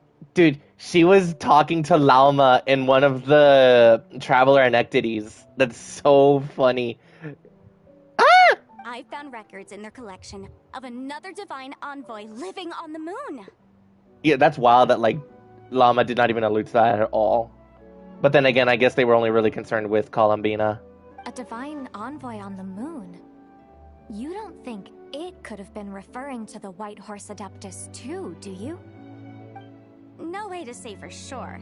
Still, the similarities between our legends are intriguing, to say the least. Yeah, but they are two different people. Isn't it amazing? Especially when you consider how far apart we are. It truly is. We might live in different lands, but when we look up at the night sky, we all see the same moon and stars. Yeah, and up until now they were all fake. Right? It's like we're all bound together, no matter where we are. When you think of it like that, it's almost as if our friends from other nations will be right here celebrating with us. Isn't that a wonderful thought?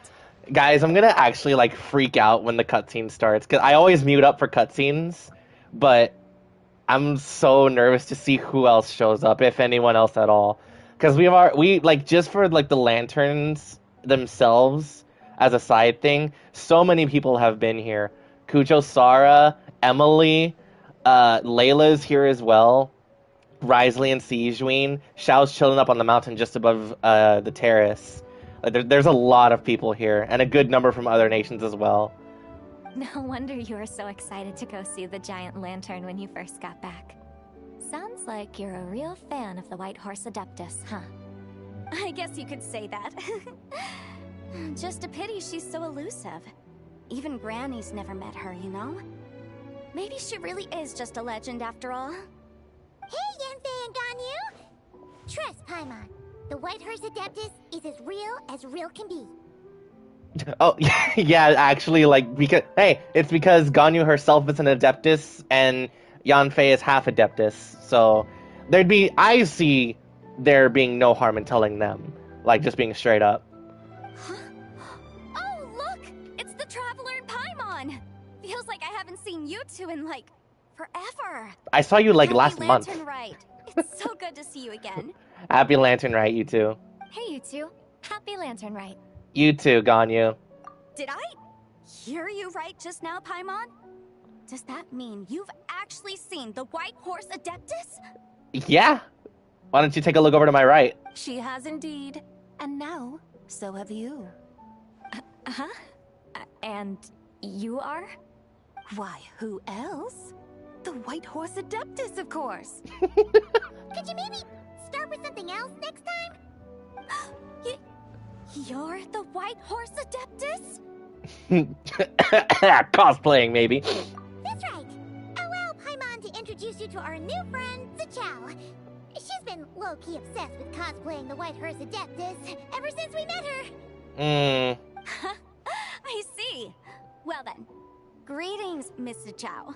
My name is Yanfei, and recently I've been low-key obsessed with learning everything I can about the White Horse Adeptus. Are we still gonna, keep this... Because both Yanfei and Ganyu are fully aware of Adepti. What's the harm in, telling them? I don't get it. I'm sure the two of you will get along like a house on fire. Oh, and by the way, I'm Ganyu. Also, yeah, as an aside, because zero reaction. I might have mentioned this at the start, but I did catch a glimpse of both Charlotte and Ganyu's voices before getting to this part. And Ganyu, to me, sounds pretty much exactly the same. It's very likely just because Ganyu hardly gets any lines outside of her combat and idols. And the fact that I also don't really use Ganyu all that much anymore. So the way that she's been played up to this point has largely left my head. And the same goes, not necessarily the same goes for Charlotte, but I think Charlotte, whoever took up the role, actually sounds so much like Maya. It's uncanny how similar they sound. And both of the things in conjunction on Ganyu's case. Ganyu sounds perfect, even still for me. And that's kind of my whole problem with Keqing as well. It sounds rude, but thank God she hasn't been here on stream, because I was not feeling it. Going through the minor section that was not on stream. Kaylee just gave such a perfect performance for Keqing. So I won't speak more on that. So, Miss Zichao, you must be here to see the giant lantern too, right? A horse-shaped Zhao lantern? Is that what I think it is? That's right. A lantern made to honor the White Horse Adeptus herself. Isn't it gorgeous? Yeah, you have a laugh. Huh? What are you laughing at? What do you think? Both the lantern and myself. Duh. What do you mean? Oh, this lantern truly is an artistic masterpiece. But tell me this, have any of you ever seen a horse before?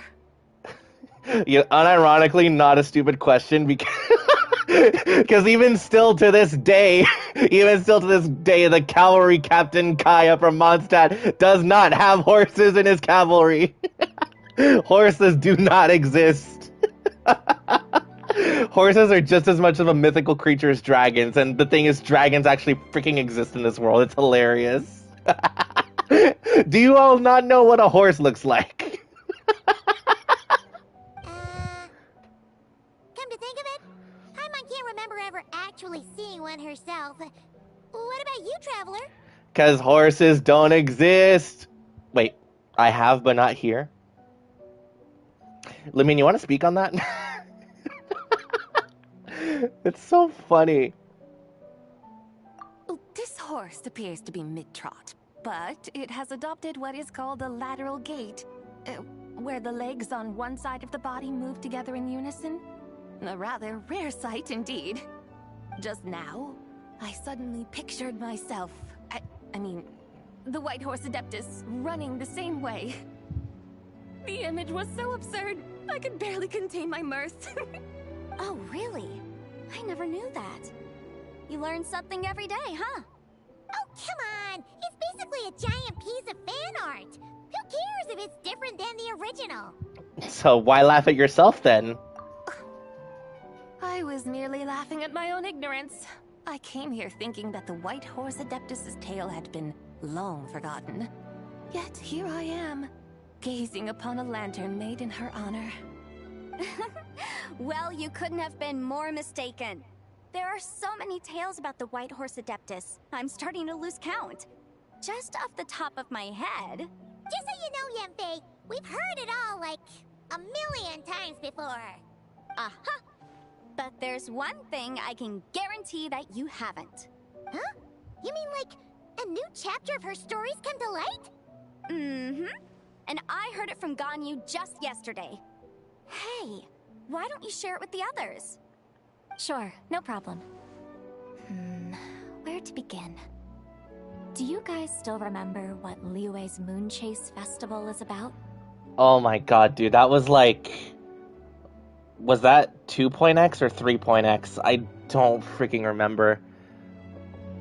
That one was... No, that one was to celebrate, That one was to celebrate Guoba, was it not? The god of the stove? Of course! It's a festival held in honor Yeah. of, the stove god. No, they're one and the same. It's Guoba. That's right. But it took a really long time for the Stove God Festival to become what it is today. In its earliest form, it was actually an adeptal ritual known as the Moon Chase Rite. Paimon remembers Madame Ping mentioning that before, but she never explained exactly what it was. According to Cloud Retainer, the Moon Chase Rite was originally a ritual meant for communicating with the moon. Communicating with the moon? But for what purpose? At first, Cloud Retainer wasn't entirely sure either, as it was always Rex Lapis who performed the ritual. Whoa! Rex Lapis did it himself? Must have been a really important ritual. That's right. Unfortunately, despite numerous attempts, they never actually received any response from the moon, which is why they eventually stopped performing it. But then, just yesterday, Keqing took a picture of the moon being obscured by a dark hole to Cloud Retainer and asked if it had anything to do with the Moon Chase Rite. The moment Cloud Retainer saw it, it suddenly dawned on her that the rite might have been an attempt to reach the White Horse Adeptus all along. Does that mean Zhongli's been trying to bring back the White Horse Adeptus all this time? So how about that? Bet you never thought there might even be a link between the White Horse Adeptus and the Moon Chase Festival. Well, before now, I wouldn't have considered it, but that's pretty cool. If Keqing hadn't taken that picture to Cloud Retainer, we would never have known any of this. This is probably what Keqing was referring to that day when she mentioned there were some ideas she wanted to follow up on. Ah. So, Geo Archon. All this time, you've been striving to awaken her. Huh? What do you mean, awaken? Nothing. What I truly meant to say was, this new insight you've provided has been truly eye-opening. Oh, by the way, my trusty guides, I've been meaning to ask, where in Liyue Harbor might one enjoy an expensive scenic view? Huh? We're off to the next stop already? But Paimon's barely done digesting that lore bomb just now. Did you steal that line from Arnold? This always happens to me specifically. Like, when connections like that happen, it will take me until after the stream is done, and I both contextualize it myself as well as getting further confirmation from others that, like, holy cow, that is actually huge. That is massive, because that's what happened to me with the lore that was given with the new outfit for the travelers. And then it's like, wait, holy crap, that just upends everything we've known about this damn world. It's so much fun, but it takes me a lot longer to actually, like, put pieces together. All the more reason to find the right spot to let it sink in. Hey, you know what? She gets it. Oh, so that's what you're up to. A tour of Liyue Harbor? In that case, if you're looking for a spot with a panoramic view, I'd recommend Yujing Terrace. That's a great idea. Since the terrace is on higher ground, the sea view from up there's so much better. I agree. Great. Well, the Lantern Rite's about to start, so we should get back to Granny's now. Oh boy, it's starting now. We're cutting this very close. Hope to see you all at the festival tonight. Thanks, Ganyu. Oh, you're off too? Alright then. See you both soon. See you soon. Bye-bye, you two. They're gonna start yapping about her. Very well, my guides. What are we waiting for?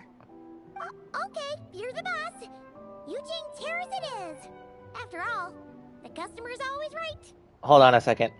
Something else you needed to do? Let's take a picture! Let's go! Oh, Paimon likes that idea. And Always what, good for a may picture. I ask, is a photo. It's this awesome invention that lets you record moments in the blink of an eye. Except, you've gotta try not to actually blink. Oh? What must I do in preparation then? Nothing. All you gotta do is choose a pose. The Traveler will handle everything else. Come on, let's give it a try. Oh, that is so precious. Zibai is unironically really expressive. I love it so much. Look! Oh my... Picture! That is so good. Call it the White Horse Adeptus meets the White Horse Adeptus in Liyue Harbor. I love that picture. Oh my goodness. Hold on. I love that so much. They've even discovered a way to preserve moments in time. Now I truly am curious to witness what else these mortals might accomplish. Very well, let us proceed. Yujing Terrace lies in that direction, does it not? Hey, wait for us! She was totally right, though, about the way the horse is galloping on the lantern. In actual motion, that wouldn't be the case, but for ceremonial display, I think it's alright. Oh. Truly, a marvelous view if ever there was one. It seems the charm of this Liyue Harbor is only heightened by the sun's dying light. Unironically, yeah. And soon, people will start releasing their shell lanterns to mark the most important day of the year. Practically everyone will be with their friends and family, eating a big meal, chatting, and even setting off fireworks. Trust Paimon, it'll look even more amazing then. What do you say? Want to stay to see that? She's not going to be able to if we want to get Zibai back. No need. Let us bring this weary day to a close. Weary day? You mean, you didn't enjoy your tour? I had imagined you would arrange for me to witness some grand spectacle. Perhaps the descent of divine beings, the manifestation of the sacred before mortal eyes, or the appearance of a selfless hero come to aid the helpless and downtrodden. Or, should that not come to pass, then at the very least, spend a little more coin. For that, it seems, is how one finds true enjoyment. Alas, but there was none of these. Instead, we merely filled our bellies, listened to tales, and gazed upon a crude imitation of my likeness. And now, the sun begins its descent. What a day of quiet tedium. Well, we're so sorry. If If we'd known that was what you wanted, we'd have done it all differently. It's all that Zhang Li's fault for not making the customer's requirements clear. Well, it's too late now. Do you still believe I would part with that soul fragment, now so intertwined with my very being? Okay, you can stop scaring Paimon already, okay? I knew you were the more astute of the pair. Huh? You were just trying to scare Paimon? It seems the realm of the Geo Archon has a way of making one more stony-faced. So, you were just pulling Paimon's leg? Of course. I was merely engaging in a little banter with the two of you. Long ago, I shared tales with various mortals who chanced upon my mountain abode. Never did I imagine that those stories would endure. It seems I greatly underestimated them. Perhaps, as your Geolord said, a few pieces of ancient Langan's magnificent jade have truly become part of the very foundation of this land. So, you've decided to help us? Again, that goes without saying. I made up my mind some time ago now. And when was that? When I beheld a rather intriguing scene as I set foot in this city. I saw porters passing through the alleys, setting down heavy wooden crates from their weary shoulders. Peddlers pushing carts as the kites and lanterns upon them rustled gently in the breeze. I saw cooks cooking, actors acting, scholars reading, soldiers marching, children playing, elders resting, officials officiating, and the common folk absorbed in this or that, reveling in the simple joys of life. Some, it seems, have already found that which stirs their hearts, while others continue to fret, troubled by uncertain futures. Yet, in this gentle and serene order, each holds fast to their anticipation, not only for the celebrations to come, but also for the first light of the morrow.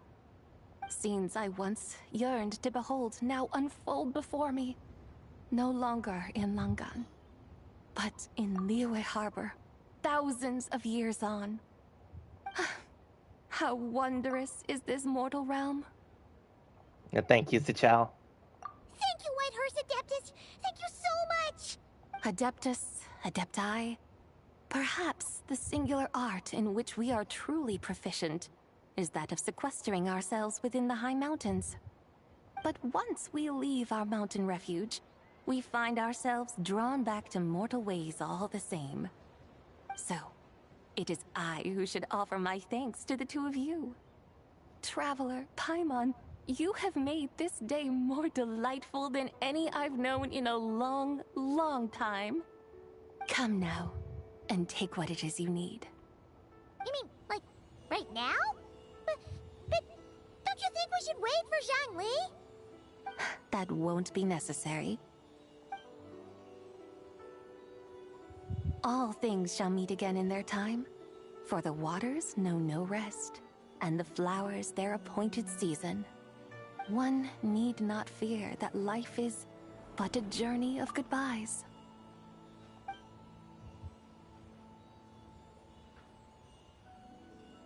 Is she gone?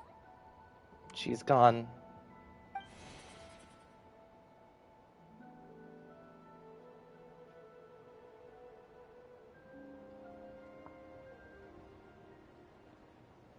Well, we gotta go get started. Yes, she's gone. A deadly self is formed from the body's impure vapors, so naturally it cannot survive long in this world. Had it not been sustained by the remnant of Zibai's soul, it would have faded away a long time past. Now that the remnant is gone, it has severed its ties to the mortal world. Zhang Li! When did you get here? A while ago. I would have thought you'd at least want to say goodbye. Though mountains endure, the ceaseless waters will, at last, wear away their sharp edges. Thus must I meet the marks wrought upon her by the ruler of time with great caution. I think you're just bad at saying goodbye. It may be goodbye for now, but someday we will meet again. Really? And when might that be? How about right now? Who can say for sure? Years and years Or was now, he talking about perhaps. Istaroth? Or maybe tonight at the Lantern Rite. Oh, baby, it's cutscene time. Are we ready? I'm pretty sure this is cutscene. Let's go. Are you saying that if the White Horse Adeptus were Never to be mind. resurrected, she'd still have the memories of the 3 deadly selves? That she'd still remember us? We will find out soon enough.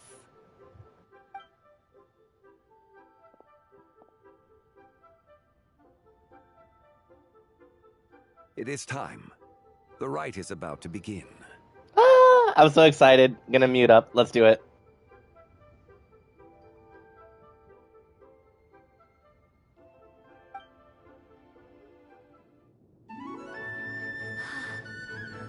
The rite is about to begin. Is the moon really gonna disappear? Got your lanterns ready, everyone? All set. Might be about time to put eyes to the sky. Wouldn't you say, Tianchuan? Look.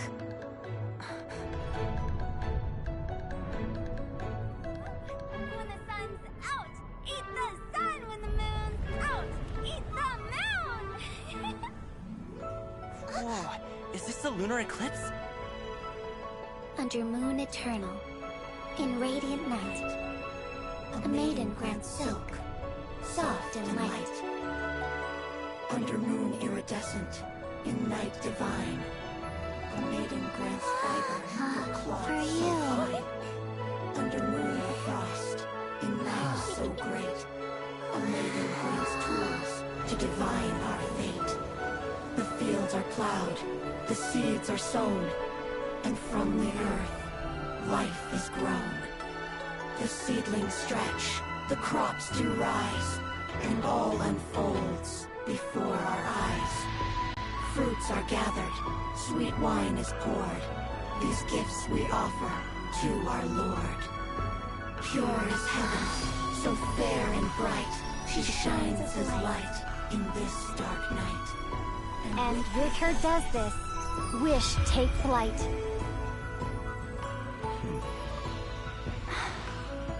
Devoted soul, scattered and unbound. Let this lantern guide you home. By its light be found.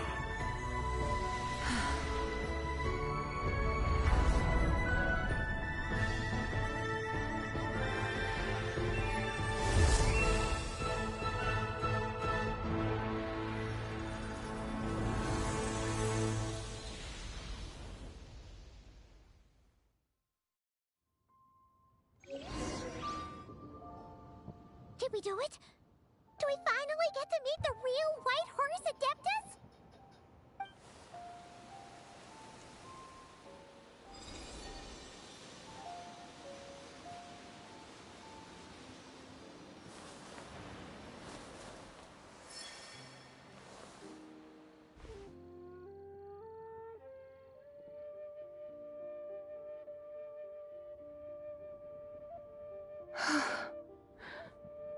This place.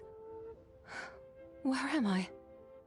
A familiar land, now known by the name of Liyue. Liyue? The peaks adorn the clouded moon.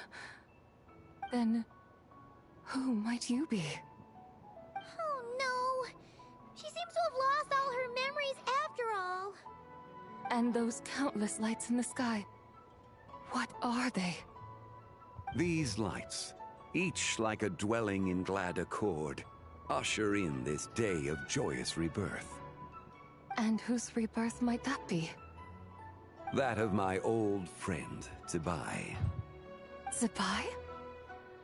Yeah, that's you! Don't you remember anything at all? That's... me? Oh, yes. The envoy of the Lunar Palace. My name is Zibai, indeed. Then you must be the Lord of Geo, Heaven's Star. Heaven's... What? Heaven Star? Many years have passed since we last saw one another. Zibai, my friend. Welcome home. What is that? That's the first alternate title I've heard for. What? Home? But why does this place, this Liyue, feel at once so strange and yet so familiar? Do you remember who we are? Who you are? Who are you? Ah, yes, I remember now. You are that treasure-hunting damsel, the one stricken by the poisonous fish stew. No. How goes your quest for treasure? You must have achieved both fame and fortune by now, I trust. Hey, you've got it all wrong! You're talking about Lu Xiangxiang. And how many times do we have to tell you? She wasn't poisoned! Sheesh! But I could have sworn... Oh, that's right. You're that impudent blonde youngster who kept meddling in my affairs. And to think you even had the audacity to presume yourselves worthy of being... What was it again? Ah, yes, of being my guides. How very wonderful to see you again, my most faithful and beloved guides. I trust all has been well in my absence? Well, she finally got it right. But that sudden mood swing felt even weirder. It's like her head's packed full of slimes. It is possible that her cells have not yet settled. After all, they've only just been brought back together. It may be some time before she fully recovers. Yeah, the multi-personality thing just for I don't know how long. Hopefully sooner rather than later. Huh? You mean, kinda like she's still half asleep? How long do you think it'll take? That I cannot say for certain. Perhaps a few days. Perhaps a few years. A few years? Mortal years are but a poor measure when divine beings tread the realm of dreams. Well, if you say so. Anyway, at least she's whole again, right? That already seems like a pretty good outcome to Paimon. Yes, there is little cause for worry. We need only wait and let time take its course. Time. Say, what are those little creatures over there up to? This freaking Yaya's just dancing. Celebrating Lantern Rite, of course. And those lights up in the sky, those are all Xiao lanterns. This year, each and every one of them carries a little wish inside. Lantern Rite. Then, may I join in too? Of course! Why else do you think we've been running around like headless chickens these past few days? Tell you what, Traveler, why don't we take the White Horse Adeptus out to celebrate? Who knows? Maybe seeing some familiar faces might help her find her feet?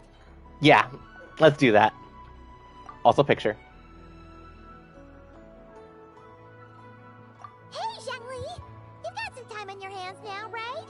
Why don't you come along with us? By no means a bad idea, Paimon. Oh, and Zibai, before Paimon forgets, when we meet the others later, remember to wish them a happy Lantern Rite. Happy, Lantern Rite? Happy Lantern Rite! Happy Lantern Rite. Yes, Happy Lantern Rite indeed. Well then, let's go!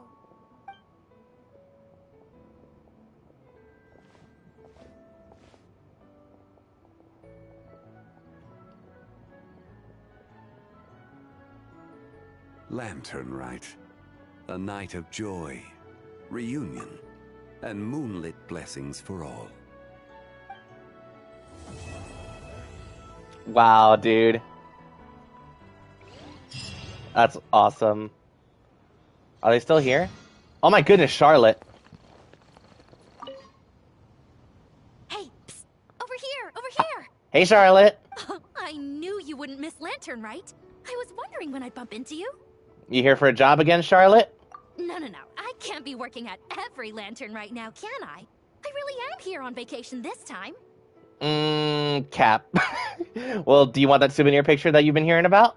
Yup. Miss Pingshi said she'd find a professional photographer to take a good portrait photo. Hey, wait a sec. Don't tell me...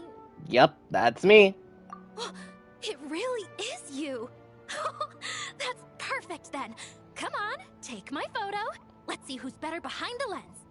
So, ready to start? Let's go. Whenever you are. Ready when you are. Alrighty. Can't take a picture without posing for the camera, though. Any suggestions, traveler? There you go. Damn, up on Yujing Terrace. This is a good one. That's a damn good one. Done? Did you adjust the lens and check the lighting? Make sure the focal length was properly set? Yes! Let me check.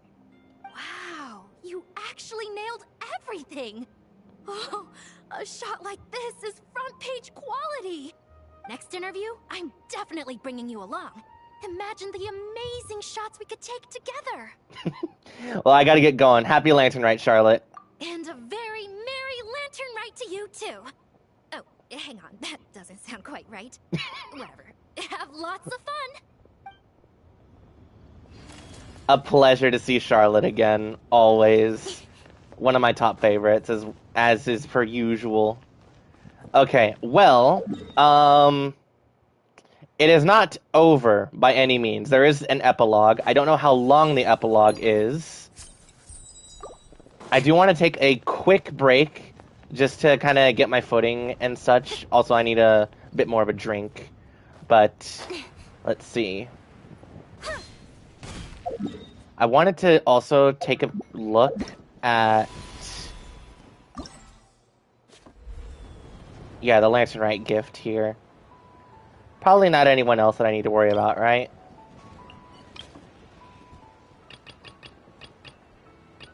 Let's shall...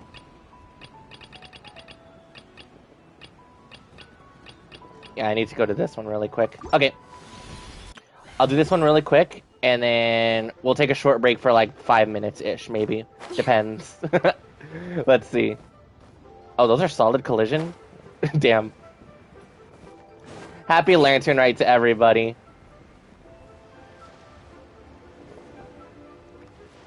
I'm kind of hoping that, like, there'll actually be, like, a 3D animated cutscene after the fact for the Mingxiao Lantern.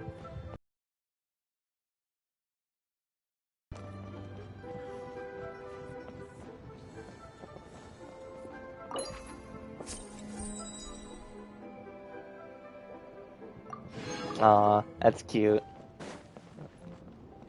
Be sure to send all of the friends that you have on Genshin some Xiao Lanterns, everyone, while it's still around.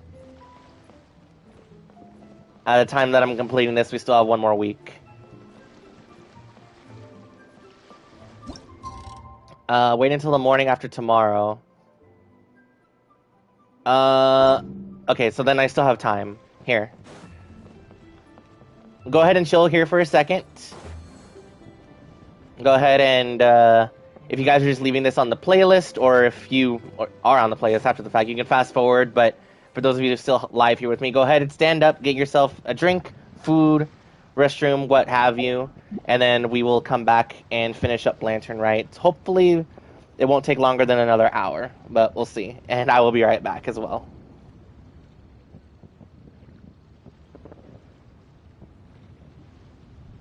In adventuring, as in business, you always have to seize the opportunity while it's there.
I'm all for work-life balance, but I think this is pushing it.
Come on, enough procrastinating. Let's go.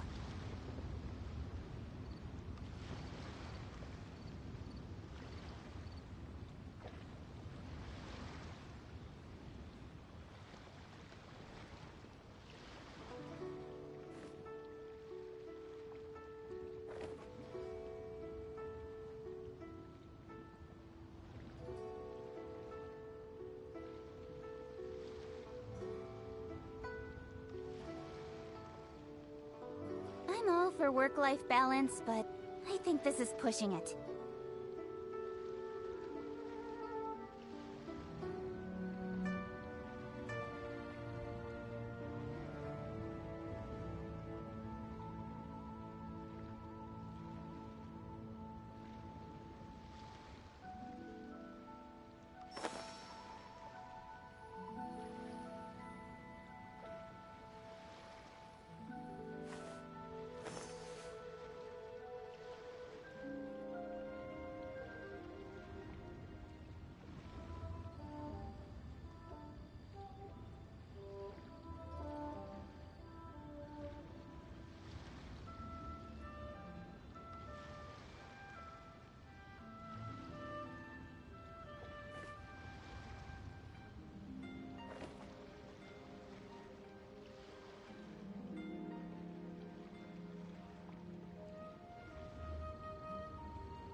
In adventuring, as in business, you always have to seize the opportunity while it's there.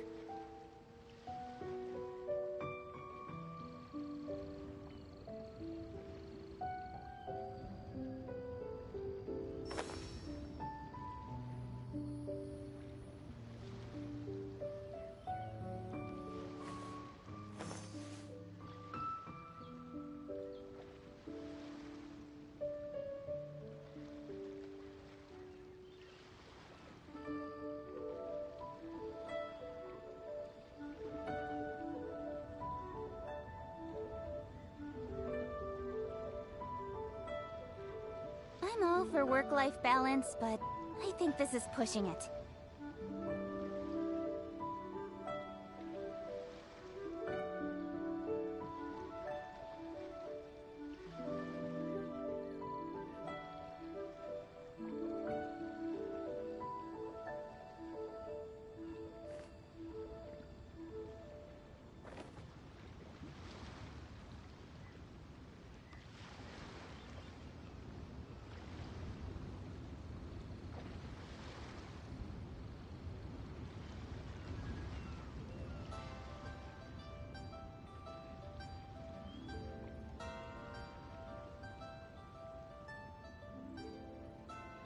In adventuring, as in business, you always have to seize the opportunity while it's there.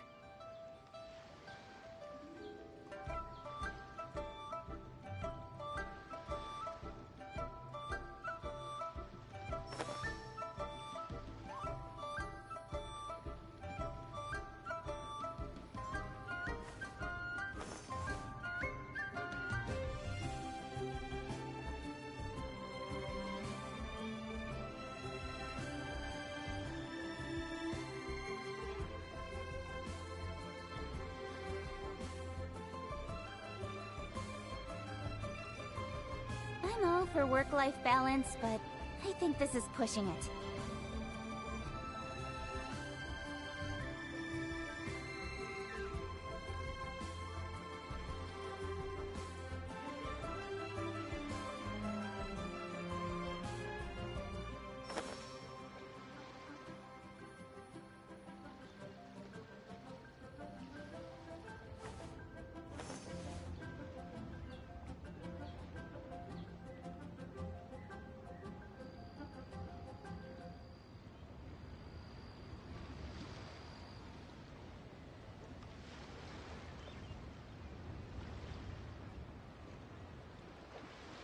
In adventuring, as in business, you always have to seize the opportunity while it's there.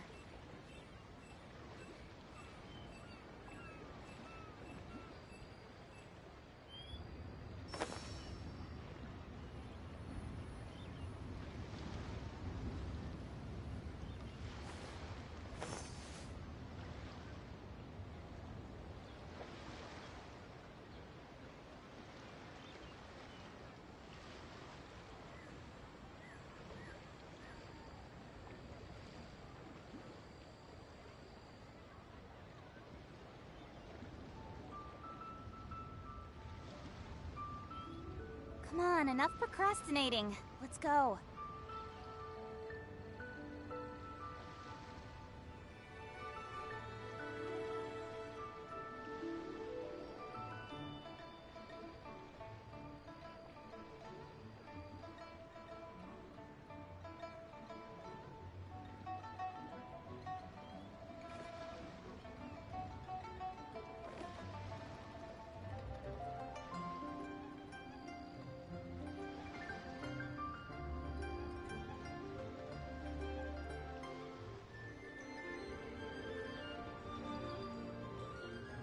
I'm all for work-life balance, but I think this is pushing it.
Come on, enough procrastinating. Let's go.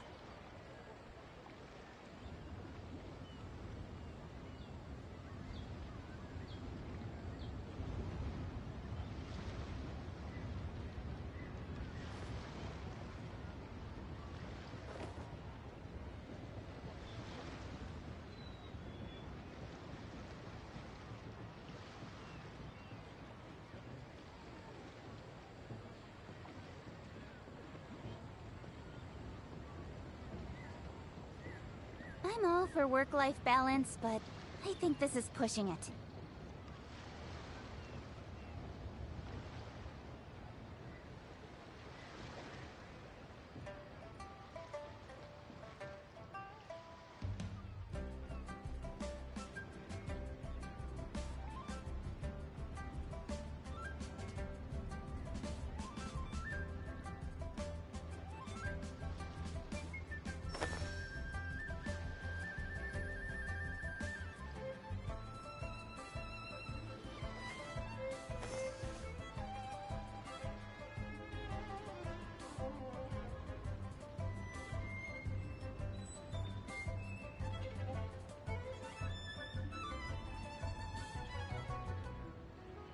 In adventuring, as in business, you always have to seize the opportunity while it's there.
I apologize. I don't know if you guys even heard me, but I'll be able to just partition that out on the timeline on the VOD afterward. But anyway, welcome on back. We're gonna finish up Lantern Rite here with the epilogue. I'm honestly, I think I mentioned it at the end of Act 3, but I am really hoping that we get to see a fully 3D animated cutscene as well. Even though the one for Zibai's Rebirth was honestly really good. Really, really good. But in any case, how does everything look? How does everything sound? Before we go ahead and finish off the last little bit. I don't anticipate it to take too long because it is an epilogue. So... Oh, what is this?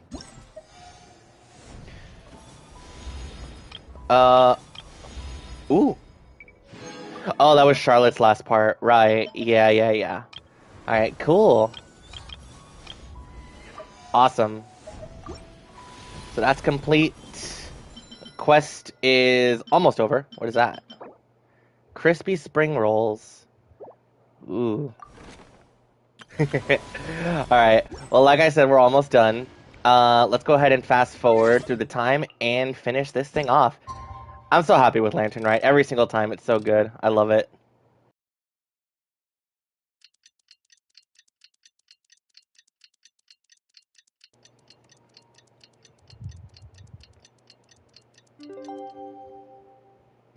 Alright, this is it. Paimon wonders how the White Horse Adeptus is getting along.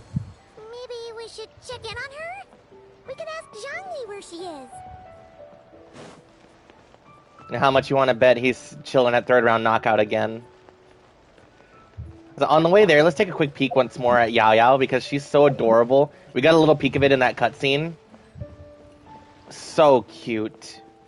So precious. Absolutely adorable. You know, I kind of had hoped that that Hoyoverse would start just putting the Liyue characters in their outfits for the occasion. You would think so, but it's whatever. I get to wear them myself anyway. Hey, Tien, is Zhongli here? Looks like Zhongli hasn't stopped by for tea today. Hey, are you two looking for your friend? Try going up that way. Which way? Is Zhongli up that way? No, but that young lady who was dressed up as the White Horse Adeptus the other day is. She's your friend, right? I just saw her head toward Wanmin Restaurant. I was wondering why she was eating alone. But then you two showed up hot on her heels. Oh, what luck! We were just on our way to What's she doing at Wanmin Restaurant? I have no idea. I said hello, but she completely ignored me. She couldn't have forgotten who I am, right? I mean, we're kindred spirits, aren't we? Maybe she's still half asleep, but her brain might be a little fuzzy. Oh, that makes sense. I was wondering why her eyes were so red. Paimon, we gotta go. Her eyes were red? You young people, staying up all night because you think you're invincible? Look at your friend. Missing out on sleep so she can pretend to be the White Horse Adeptus. That's where that leaves you, you know. A word to your friend from someone who's older and wiser. She really needs some rest. Paimon won't be so certain about the older and wiser part. Shut up, Paimon. Let's just go. Yeah, what was that? Don't worry about it. Hurry along, then. Oh, and don't forget to come back and check out my Rex Lapis cosplay when you're done. Okay. Well, they gave it an entire banner, so it might be another hour or so, but we'll see. Please don't let her be upset. Where's the proprietor? Come out and see me at once! Uh-oh. Xiangling and Chef Mao aren't here right now. What can I help you with? And who might you be? My name is Shenhe. I work here at Wanmin Restaurant. Shenhe. Shenhe. Are you that crane adeptus who loves planting mint? It's been a few days. Have you improved your gardening skills? Did you manage to cover the slopes with mint? Mint? I don't know anything about mint. But I am familiar with Qingshen and glaze lilies. Ha! Already casting mint from your mind. How can a practitioner of self-cultivation be so fickle, chasing after every new plant that catches their eye? I'm not sure I get what you mean. Are you delirious from hunger? Would you like something to eat? I like how so much more understanding Shenhe seems to be, like, after spending so much time working at Wanmin Restaurant. Because she, no doubt, is coming across, like, so many different types of people every day. And the fact that she's not just wanting to beat her head in is so funny. It's funny, like, where Shenhe started. Just, like, beating his head into the ground surely will make him understand, right? Oh, boy. Shenhe! White Horse Zibai! So this is where everyone is! Traveler, Paimon. It's been a long time. Happy Lantern Rite. Happy Lantern Rite, Shenhe. Is this customer a friend of yours? You could say that. Don't mind her, Shenhe. She's just a little cranky because, she didn't sleep well last night and she's only just woken up. Look how red her eyes are. I see. In that case, Miss Zibai, I have a tonic here infused with Qingshen. It's cool and soothing when applied to the eyes. Would you like to try a few drops? Stop right there! Cease.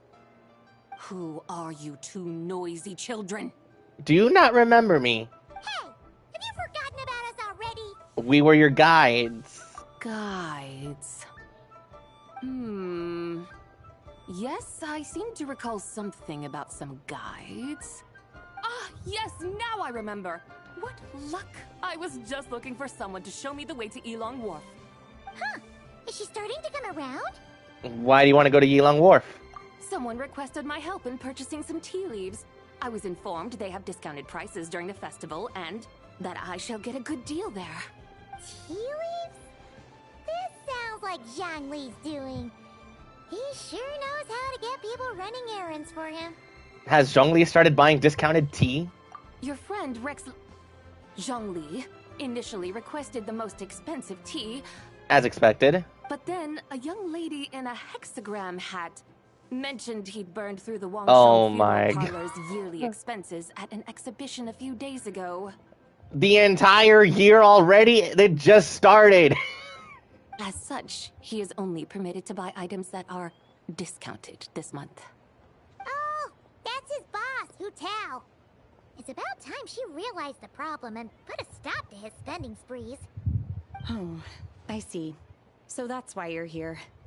Unfortunately, Wanmin Restaurant doesn't sell tea leaves. If you're truly in need, I could gather some wild tea from the mountain slopes. You don't sell tea leaves? But I remember your boss, Miss Lu, saying that she owns tea fields. You really should get some rest. The person you're talking about isn't the boss of Wanmin Restaurant. She's just like you. She came here to eat. Is that so? Life really is full of surprises. What surprises? Your brain really is as gooey as a pack of slimes. Can't believe Zhongli entrusted you with going all the way to Yilong Wharf and buying tea. Why don't we show you the way to Yilong Wharf then? That would be excellent, my dutiful guides. Yes, Miss Crane. I apologize profusely for my improper behavior just now. Please forgive me. I completely understand. Master often says that the human body is like a mechanism in need of regular maintenance. When a person cannot rest at night, they are sure to become irritable and on edge. Miss Crane, you appear reasoned and compassionate on the surface, yet I sense dark forces churning within your spiritual core. Those red ropes you wear are what bind them, am I correct? Oh, you can sense that? Indeed. I also sense that with your strength, you might try undoing one or two of those bonds when training. Untie Shenhe's ropes? Wouldn't that be risky? Though the use of red ropes to bind the soul is a wondrous technique, practitioners must eventually learn to break free from external aids and look within themselves for restraint. I get it, but also no. Master has told me similar things, but I am not ready yet. Your self-cultivation has progressed far enough. Then I will seek further guidance from my master. If you still have doubts, you can find me at the Baiju Guest House. I'll be taking up residence there for a while. For now, my dutiful guides, let us be off. Okay. Bye-bye, Shenhe. Happy Lantern Rite.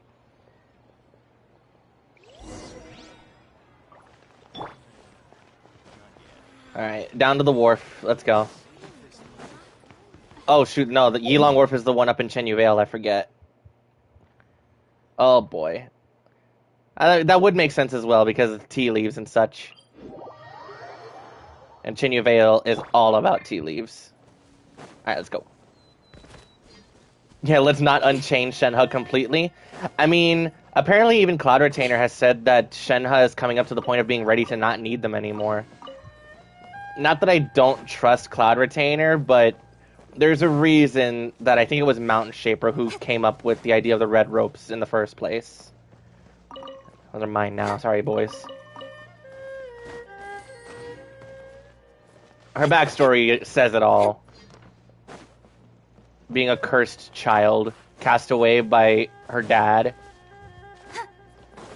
and then having to fester that anger, the fact that she has demon power within her. I'm not sure what the reasoning behind Xiao not being able to cleanse her, for whatever reason, isn't something that has been considered.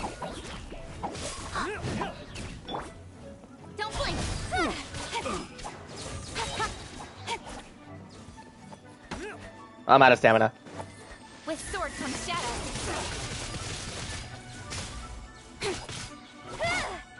Oh, I beat him against the freaking wall. That's funny. Oi, you're still alive. Incoming. We will not have that. Alright, but, you know, with the way that Genshin goes with a lot of its sort of Chekhov's gun type of storytelling where they set up something and then pay it off later, either within the same act or over the course of long years, this very well could then be setting up, maybe not updating Shenhe's appearance to lose the red rope motifs, but maybe relinquishing the adeptal power that comes along with them.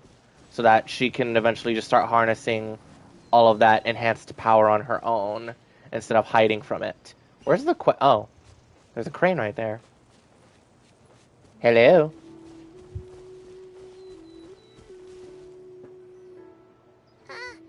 Aren't we going to Yilong Wharf? How do we end up on this mountain? Is that small town over there not Elong Wharf? I sense a familiar scent wafting through the air. You're right. Except for the smell part. Paimon doesn't smell anything. That is because this scent is the essence of jade, which can nourish the spirit. Oh, yeah. Shenyu Vale does have a lot of jade, but Paimon didn't think jade smelled like, you know, anything. Naturally, this has reminded me of something. Hmm? And what's that? A few simple tricks for mastering one's power.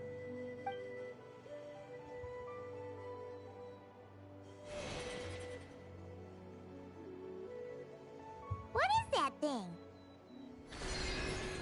Oh. Oh. I'm sure you've been to Elong Wharf many times before, but I wonder if you've done so while cruising through the air. You've been such dutiful, dedicated guides, so allow me to offer this fresh experience as recompense. Please step in. Oh, this will be fun.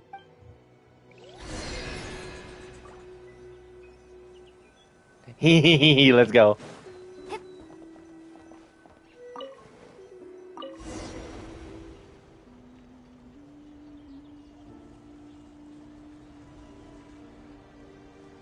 This is wonderful. This is amazing. Let's do this.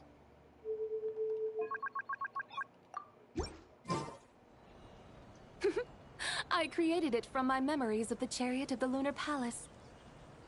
Many years have passed since I last laid eyes upon it, so there may be some discrepancies. Nonetheless, it is functionally much the same.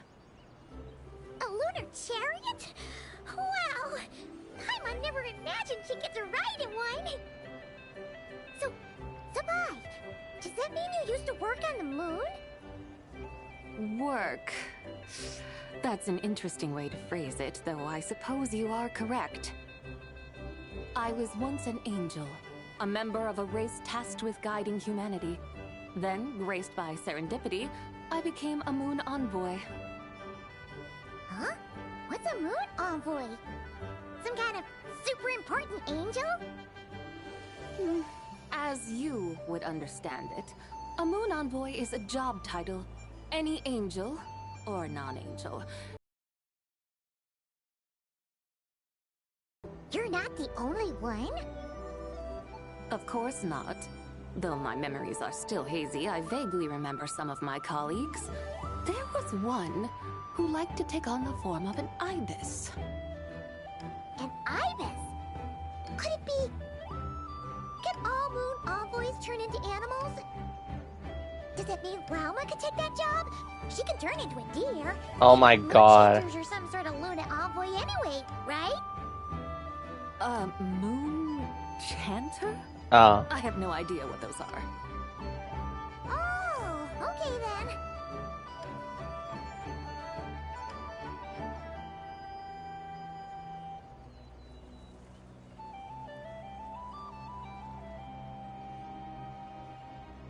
Look! Paimon thinks she saw a tea vendor over there! Very well. Let's take a look.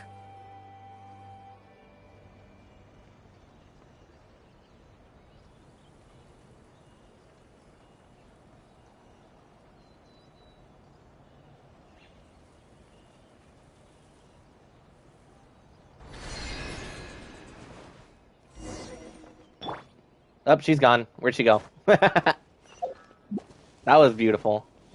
That was a good experience. I like that.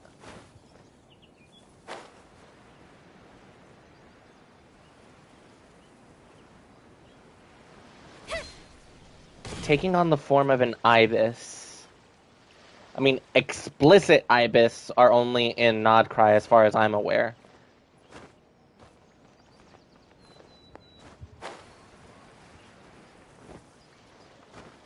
I wonder if that's another sort of setup for something in the future.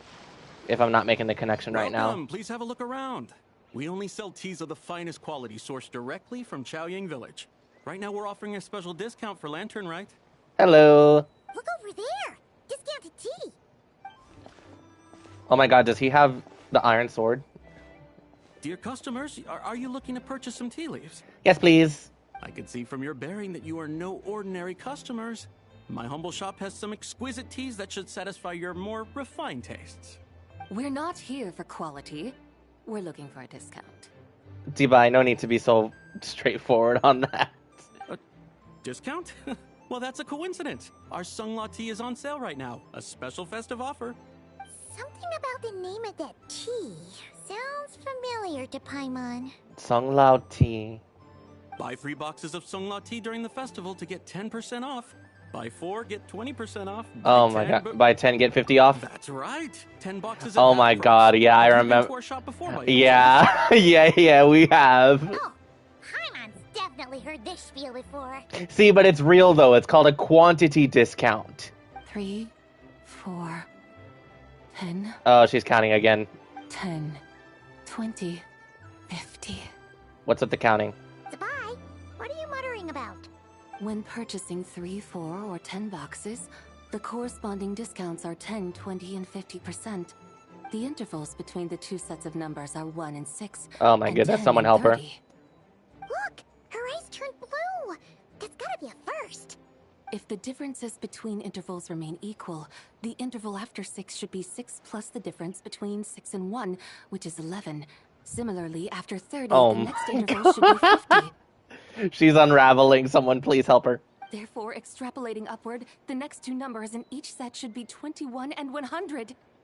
Oh my god, she's gonna buy 21 and expect to get it all for free. You're making Paimon's head spin. Those numbers, what do they mean? She's gonna say, let's buy 21 and get it all for free.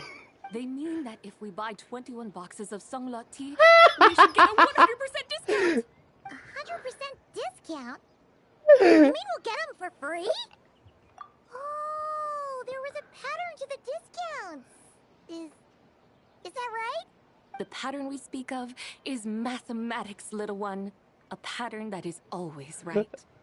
Hey, bro, so she figured you out, dude. You gotta let us have these for free. That's amazing! You're a shopping genius, Zibai. Oh, wait. Something feels off here. Dude, that is wild. I'm still smiling. That's so funny. I had no idea our shop's discounts were tied to the laws of nature. I've learned so much from you, dear customer. No need to thank me. Now, please give us our 21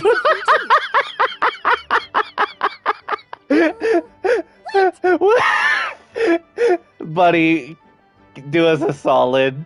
What's the matter? Paimon just realized what it is that's not right. It took you long enough. We got the short end of the stick. Huh? Think about it. If we don't have to pay when buying 21 boxes, then if we buy even more... Oh my god! Hey,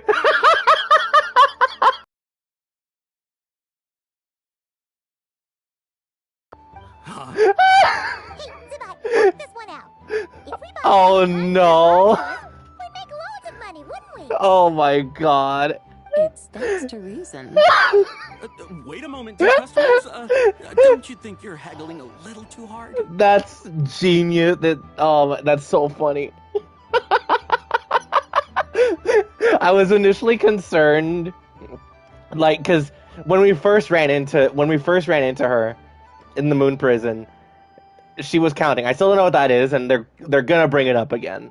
Like that's what I imagine this whole thing is for. It's to remind us that, like, oh yeah, this was a thing, but it's in the context of haggling, and she's just like, wait, if 10 is 50% off, 21 will give it to us for free. And then Paimon's like, if we buy 100, how much will we get paid to take the tea? You are the one dictating the discounts. We're simply extrapolating the numerical patterns within. As such, we are hardly haggling. Oh my, this is the funniest thing I think I've ever had this game do to me. Oh my gosh. You have a point. However, that's right. You can stop this immediately by just saying the cap is 50. I'm so sorry. I just remembered. My supplier didn't come today, so we don't have any tea after all. Such a shame. Terribly sorry about this. Awful, awful luck. Where can we find your supplier? Well... Not to fret. We'll save you the effort and go straight to the source ourselves. Well, you see, dear client, the supplier's discount isn't as generous as ours. You won't be able to get the same price from them. Huh? Does that mean they won't pay us for taking their tea?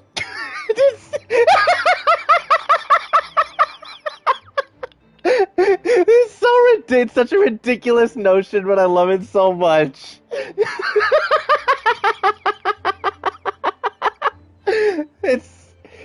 It's too funny. I love it so. It's too freaking funny.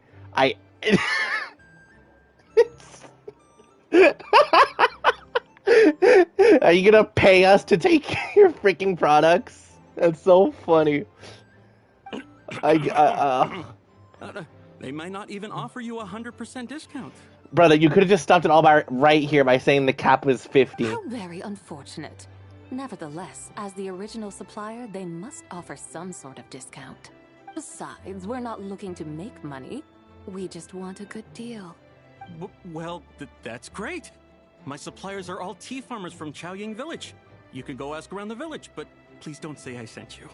Do not worry, we appreciate your generosity. Referring customers to your business partners, even choosing to remain anonymous, the demeanor of a true gentleman indeed.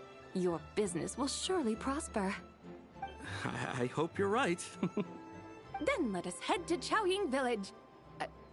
Do you know the way, my guides? Of course! Just follow us! Oh my gosh, I'm still crying. That was so good. That was so funny. It's such a stupid joke, but... What otherworldly beings were those? Thank the heavens I managed to send them on their way. Does bro not recognize Lumine at all? Like, effectively being a global celebrity at this point? I should hurry home and pray to the White Horse Adeptus. May she bless me such that I never encounter such customers again. Oh, the irony. Oh, the irony. In any case, I'm gonna steal what you have over here. Mine. Alright, over to Chaoying Village, 1 kilometer away. I know that it's like such a stupid joke and not everybody's gonna find it funny, but I could not explain to you why I thought that was the most funny thing I've heard in such a long time from this game. That was so funny. That was so good.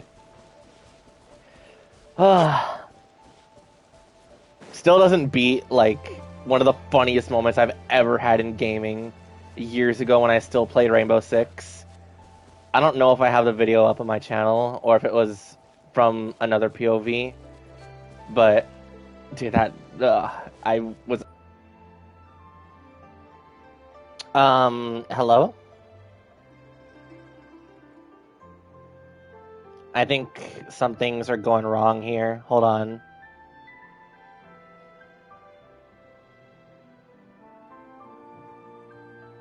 Oh, okay, we're good.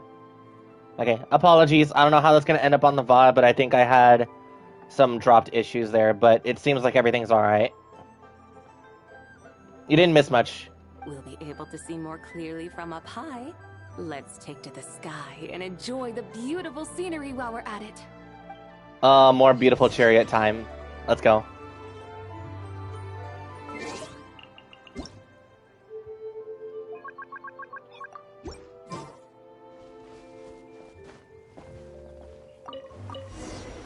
Wow.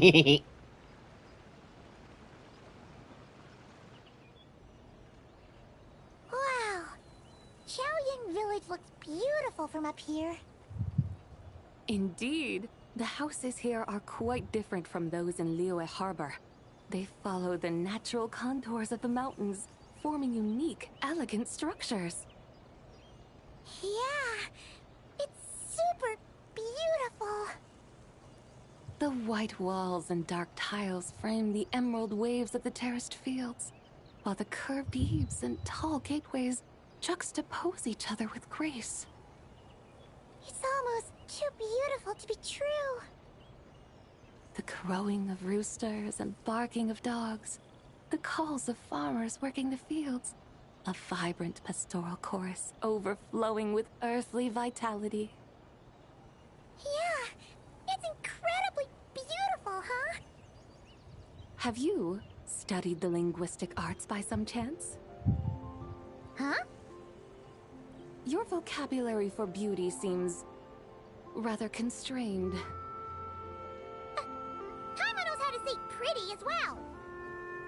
I see. Now then, let's take a look around and see if we can find any farmers selling tea.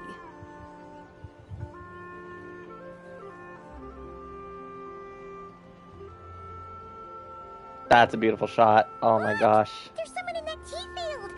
And they look kind of familiar. Oh my god, it's Miss Lu. Is that Lu Shanxiang? And who is that? Oh, you'll remember her once you see her up close. If she'll remember her at all. Hello, Miss Lu. Hey there, Lu Shanxiang. It really is you. Huh? Paimon, Traveler, and the White Horse Adeptus. Fancy seeing you here. The White Horse Adeptus has a name now. You can call her Zibai. And you are... Wait. I remember now, you're... Don't say anything about food poisoning or fish. You do not say it's poison stew. You're the young lady who wanted to rise above the rest, are you not? Yes, that's me, but I'm in a bit of a state right now. At best, I can say I've fallen below them. Fallen below them? What happened? Like I said the last time we met, I'm being punished according to family rules. My father, mother, grandfather, grandmother, other grandfather, other grandmother. Oh, that's a lot of family members. Yeah, and on the night of Lantern Rite, they held a family meeting to discuss my situation. So, they do care about you. There's no doubt they care. But they think that since I caused all that trouble in Liyue Harbor, it shows I can't be trusted on my own. They decided to ground me. Ground you? Yeah, though they're not confining me to my room. Instead, I have to personally nurture a tea seedling until it grows big enough to be sold at market. Aw, a tiny little tea baby. Do they want you to experience what it's like to be a parent? It's supposed to cultivate my character and temperament. They say this will help me calm down and reflect on my issues. What happened in Liyue Harbor really wasn't your fault. Oh well, at least this punishment doesn't sound too harsh. So, how long will it take for the little tea baby to grow? Actually, I don't know. I've never grown a tea tree before. It usually takes 2 or 3 years. Yeah, I kind of figured as much. 2 or 3 years? Yes, the tea in this garden requires 2 or 3 years to mature. That long? Zibai, you're not making this up, are you? How do you know so much about growing tea? When the plants thrive and grow, that is the meaning of my name. I can tell at a glance when their season of ripening will come. Do I really have to waste 2 or 3 years here? Why is this happening to me? I'd only just found my direction in life. Like, so you figured out what you could do to make it on your own? Yes, during the night of Lantern Rite, I heard many people reciting poems from long gone in praise of the moon. In that moment, I suddenly felt a great sense of pride. I mean, I helped excavate cultural artifacts from long gone, so I contributed to the revival of these poems too, right? So I decided to stay with the archaeological team. I want to unearth even more history.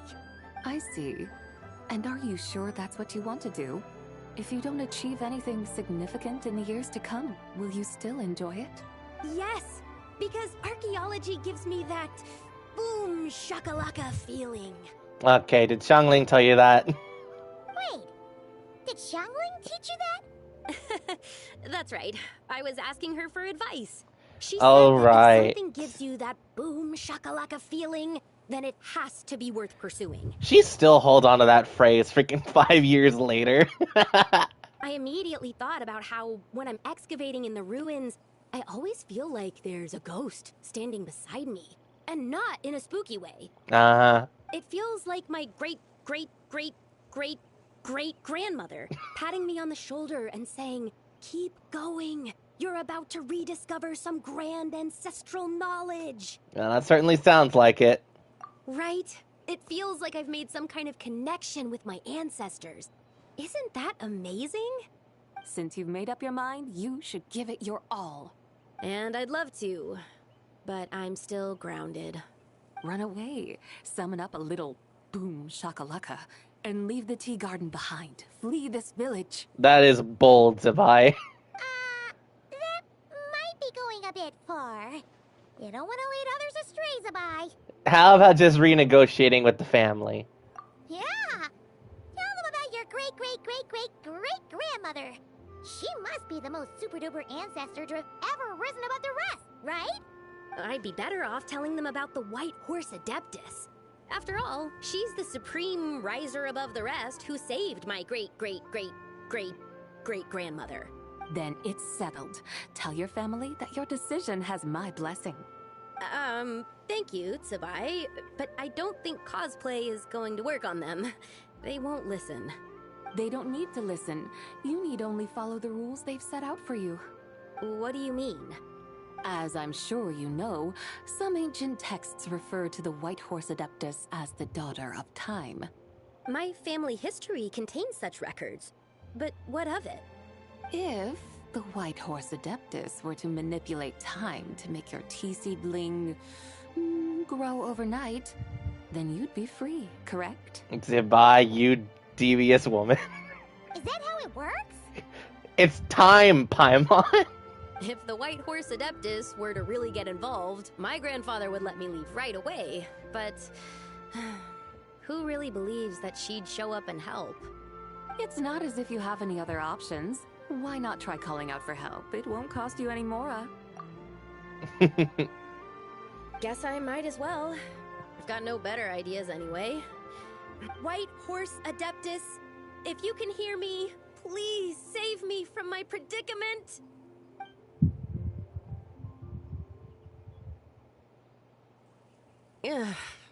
Nothing happened, as expected. She said overnight, not now. Perhaps the White Horse Adeptus has already heard your prayer. Exactly. Why not come back here tomorrow and take a look? Mm-hmm. By then, the seedling you planted may well have grown into a thriving tea tree. Thank you, Zibai, for trying to comfort me. I do feel better now, kinda. But can't you really do something like that? I would be surprised. I would not be surprised if she could. Oh, it's getting late. Why don't you all stay at my house tonight? My family may be strict with me, but they're always welcoming to guests. That sounds great! Let's get some sleep and then come back here tomorrow to see if our tea baby has grown. Oh, wow. Incredible sight awaits. Oh, the tea tree! Whoa! Your tea baby is all grown up! Indeed, it has grown into a mature tea tree that can stand tall in the face of wind and rain. How is this possible? It must be the work of the White Horse Adeptus. Her prayer must have moved her. Uh-huh. Are you sure? Miss Lu, what else would it be? Perhaps she heard your prayer and chose to answer the call. She once saved my great-great-great-great-great-grandmother. This time, she saved me. That's incredible! Your family must be blessed by the White Horse Adeptus. She keeps on sneaking side glances to Zibai. It's so funny. I guess so. I need to tell everyone the news right away. Well, not only that, they should also unground you too, right? They'd better. Since this is the will of the White Horse Adeptus, I don't see how they could object. Go. And if you run into any more trouble, call out to the White Horse Adeptus just like yesterday. Thank you so much. Paimon really thought you were going to use Adeptal energy to make the tea baby grow, Zibai. When an Adeptus exerts effort, consuming their energy, is that not using Adeptal energy?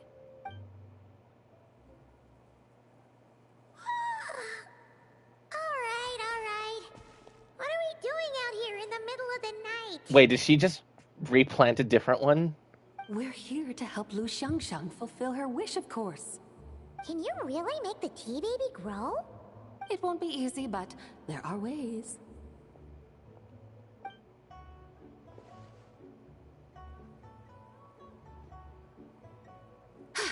There, it's grown. Hey! You just transplanted a tea tree! So, there's a mature tea tree here now, yes? Oh, yeah, but... Alright, I see. And am I not the White Horse Adeptus? True. Well, yeah. Is this tea tree then not a manifestation of the White Horse Adeptus's will? Okay, she's unironically very funny. Zibai is unironically really funny. And perhaps it was a blessing in its own right that I somehow still managed to get her fairly early while trying to go for Eat Lua. That's awesome. She's really funny. You're not wrong. But again, there's something not quite right about this. Maybe this will become another mystical Adepti tale recorded in their family history. Dude, yeah, look, there's an empty space. It's so obvious. What's gonna even happen to the one that, like, she was taking care of? That would be marvelous. Paimon thinks so too. Hey, Traveler. Zibai seems to be doing much better now, don't you think? Yeah, maybe being outside is good for her. Oh, Paimon bets that's why Zhongli chose to send her on this errand. Why don't we continue showing her around Liyue? That's a great idea. We've already shown her Liyue Harbor, Yulong Wharf, and Xiaoying Village. How about we head to Qingce Village next? Cool. Qingce. That name sounds familiar. The scenery there is really beautiful. Pretty, too. It's the perfect sightseeing spot. How about we show you around? I must say, I have been mightily impressed by the mountains and waters of Liyue. Please lead the way, my dutiful guides. Alright, let's go! So what are you gonna do about the empty space? Paimon can't help feeling like we've forgotten something. The empty space? Pay it no mind. I've already forgotten more than you will ever know. That's not a good thing. Alright. If we forgot something, it can't have been that important to begin with. Qingce Village, here we come! Oh my god, she did not just pull the... she did not just pull the... If I can't remember it, it probably wasn't important.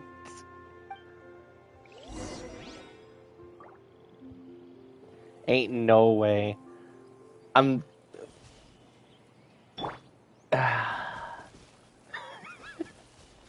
Dude, yeah, it's a very obvious missing spot.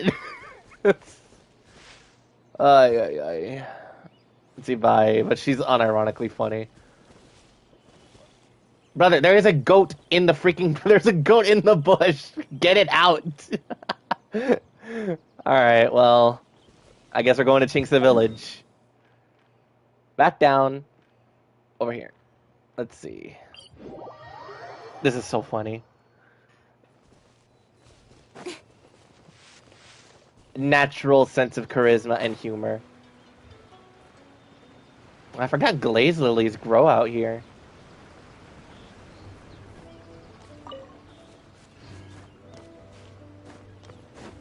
I wonder.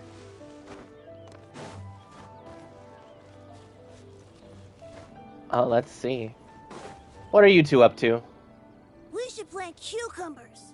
We should plant canolas. We should plant cucumbers. They're easy to sell. We should plant canolas. The flowers are pretty. Alright, well, we know what each of their minds is on. What are you arguing about, little ones? We're deciding what to plant in our field once Lantern Rite is over. Yeah. Dad gave us a small plot of land to grow our own crops. He said we can keep all the more we get from selling them. We should plant cucumbers, right? Dad plants cucumbers every year. We should plant canolas! We can press the seeds for oil! It smells good and sells for a good price. Ah, an agricultural debate. This should be easy to sort out. Granny, are you a farmer? Could you tell us what to do? Granny? Hey, relax. What did you just call me, you rapscallion? Oh no, her eyes are gonna turn red again. They have already turned red, Paimon. You're a little slow, but we understand. It's just... my granny smells really nice, and you smell nice too, so... Sorry. How about we call you Auntie instead? Auntie? How does that even make it worse? Oh, alright. Big Sis Zibai, can you help us decide whether we should grow cucumbers or canolas in our field? You little rascals. Using priceless land like this just for cucumbers and canolas? What a waste of heaven's gifts! Huh? What should we plant instead? With the coming of spring, when all things awaken, the fields should be sown with the 5 grains. What are those? The 5 grains are life's staples, the heart of the people's table. I notice the people here mostly eat rice, so that is where you should begin. Based on the local climate and soil, seedlings planted in mid to late spring should produce mature grain within 2 or 3 months. When autumn comes, you can plant a second crop, with time still to harvest it before the first frost. The rice you harvest can be sold at market or kept in your stores. It's a far better choice than cucumbers or canolas. Oh, but Big Sister Zibai, I like canolas. That's no issue. It is unsuitable for continuous cropping in any case. You can rotate it with rice to maximize your yields. After the second rice harvest, around wintertime will be the perfect opportunity to sow their seeds. And when they mature in mid to late spring, you shall be just in time to sow the first rice crop of the year in turn. This way, your field will sustain balance. Rice and canola in a harmonious cycle. Wow! That means we'll have crops to harvest all year round! Wait a minute! If rice and canola take up the whole year, what about my cucumbers? A firefly dares rival the brilliance of the moon? In what twisted universe should cucumbers vie for land with rice? Big Sis Zibai, you're going to hurt Lil Lee's feelings! Auntie hates cucumbers! Not Auntie. Stop crying this instant! I meant that cucumbers are simple enough to grow. There's no need to devote a whole field to them. Just find an empty corner of your yard, scatter some cucumber seeds in the earth, and before you know it, you'll have a thriving patch of vines. Cucumbers delight in sunlight and moisture, but they suffer in cold weather. If you wish to plant them this early in the year, you should make sure they're protected from frost. Paimon, relax. Wow. Is it really that simple? Let's hurry home and get started right away! Are you really in that much of a rush? Well, thanks, Big Sis Zibai, who's fierce but really good at farming. We gotta go! Thanks, Big Sis Zibai! See you around! Paimon never imagined you'd know so much about farming. Paimon, she is the god of soil and grain. Come on. What's so strange about that?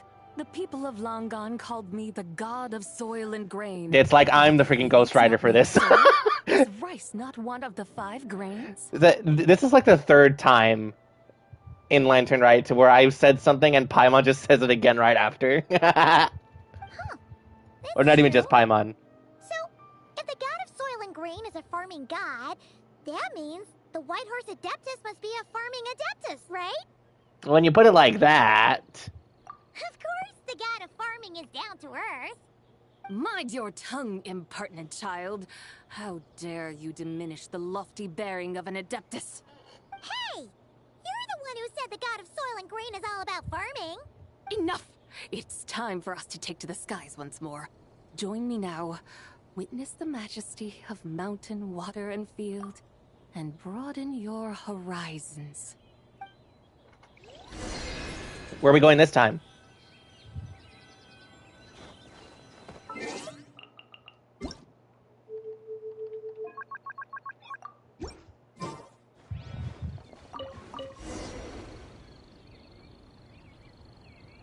Wow! The terraces look so pretty from up here. The mountains tower like pagodas, the hills coiling at their feet like shells. Layers built upon layers, rising and falling in harmony. A truly unique and mesmerizing sight. Thinking about it, you have a special connection to this place, you know. A special connection? Yeah! There's a local legend about a white horse leaping from a pure spring to follow Rex Lapis into battle. Don't you remember? You must have been living in seclusion around here. That does sound somewhat familiar. Oh, and if we keep going up this way, we'll reach a super duper spooky spot. Wu Wong Hill? You might have a connection to that place too. There's an ancient array that seals away the remains of a fallen god. Oh yeah, that too. A god's remains? Yeah, the people of Liyue turned that story into an opera called The Sanctification of Tao Do. Does that ring any bells? Tao Do. Huh. The 7 and 8 gates array. Uh-huh. That's right, that's right! You do remember! Boone, the god of the underworld, who could pacify the forces of life and death. New god name dropped. Huh? So, Tao Do had another name? Ah, never mind then. Let's go take a look. Oh, we're gonna go see? Okay. Well, this is Wu Wong Hill. Well, the base of it anyway. It's like further up that way.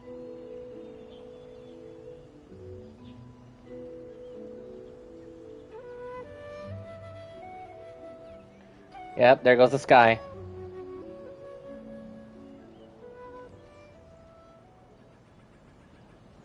It's not gonna start raining, is it? We've arrived at Wu Wong Hill. The atmosphere just turned spooky. I can't help but feel there's something. Oh my god, Hu Tao is here. What's she doing here? You haven't seen in ages. Huh? Paimon thought she heard someone's voice. Let's head down and check it out. Where is she?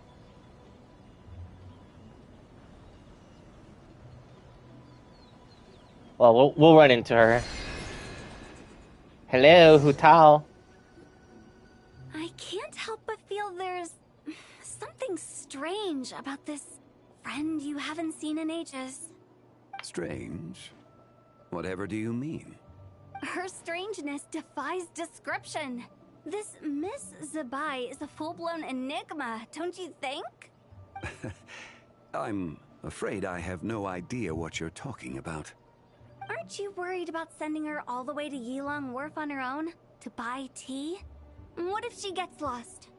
Where there are people, there are paths. Now I'm the one with no clue what you're saying. She can ask for directions. And then what? She will meet strangers in unfamiliar lands, build friendships, part ways. Hers will be a long journey indeed. The further the journey, the more footprints one leaves behind. The deeper those footprints, the harder it is for time to erase them. Ah, so you want her to make new friends. I see. But from what you say, it sounds as though she's not from Liyue.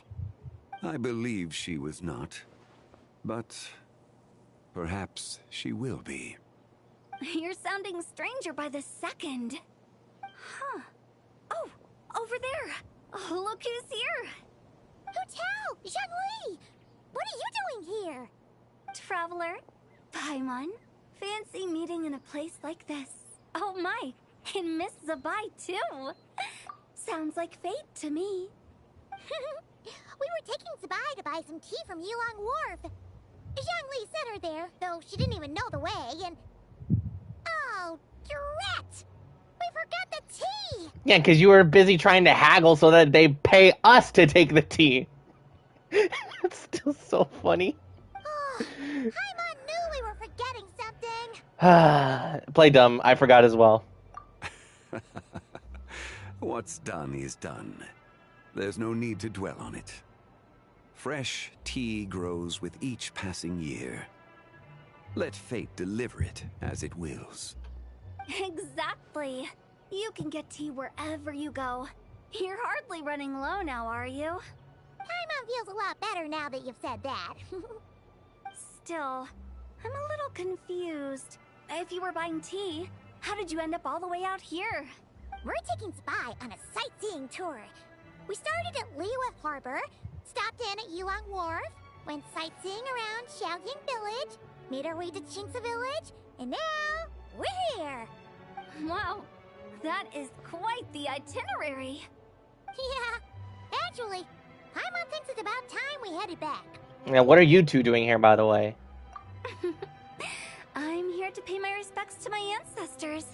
My dear consultant kindly agreed to join me. It is Lantern Rite, after all. Adepti and ancestors should be venerated alike. Ancestors? Wait, could you be?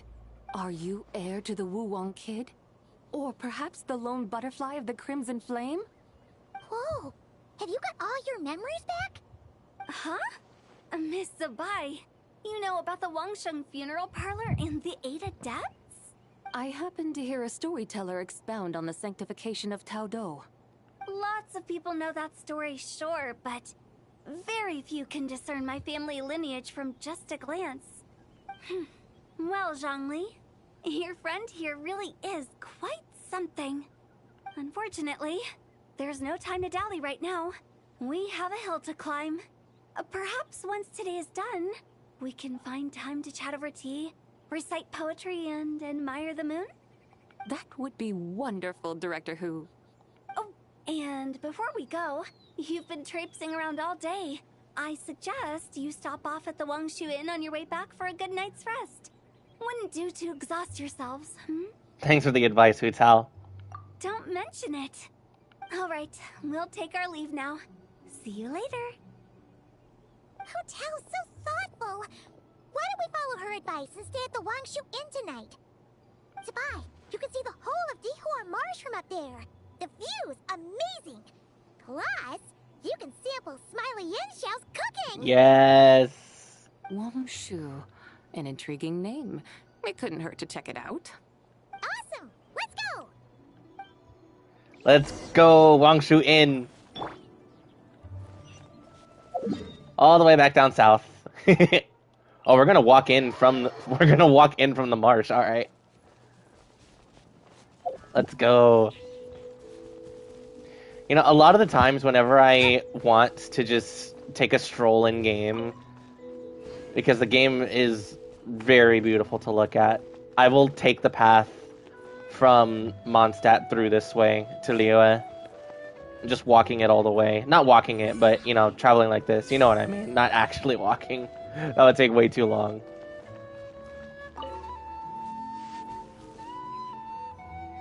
Is that towering structure Wangshu Inn? Sure is. We can take the lift up from over there. Or we can teleport. I can use that. Always walking the path long trodden. Does retracing others' footsteps not tire you? Come on, get in.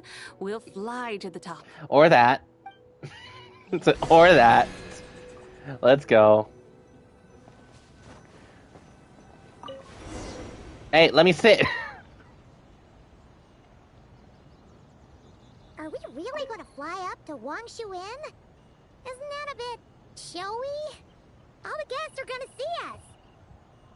Is that a bad thing? To be able to witness an Adeptus. This will surely add to the inn's appeal, not to mention the room prices. The owner will thank us. You seem to really like showing off your powers.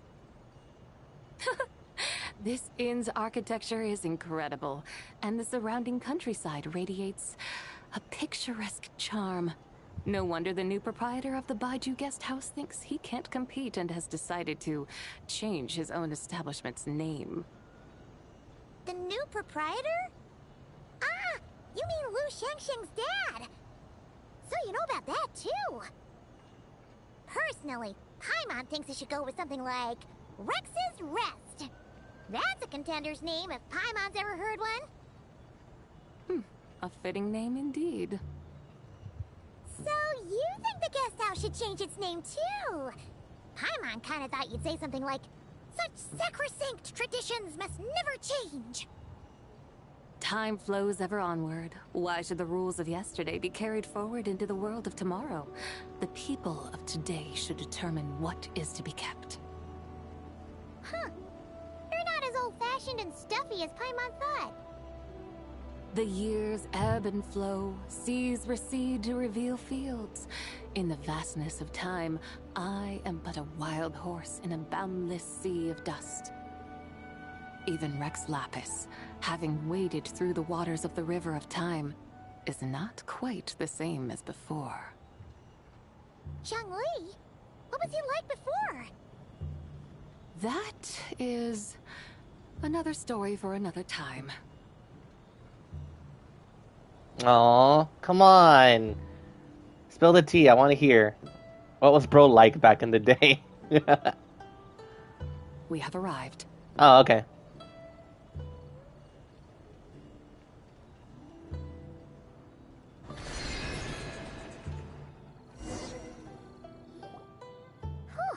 This is the first time Paimon's ever flown up to Wangshu Inn on a chariot. Everything's so different when you're up high. Wangshu. Like moon lanterns and Shao lanterns. Might it all be a coincidence? What's a coincidence? Do you not know what Wangshu means? Not really. Does it mean the moon? Not bad.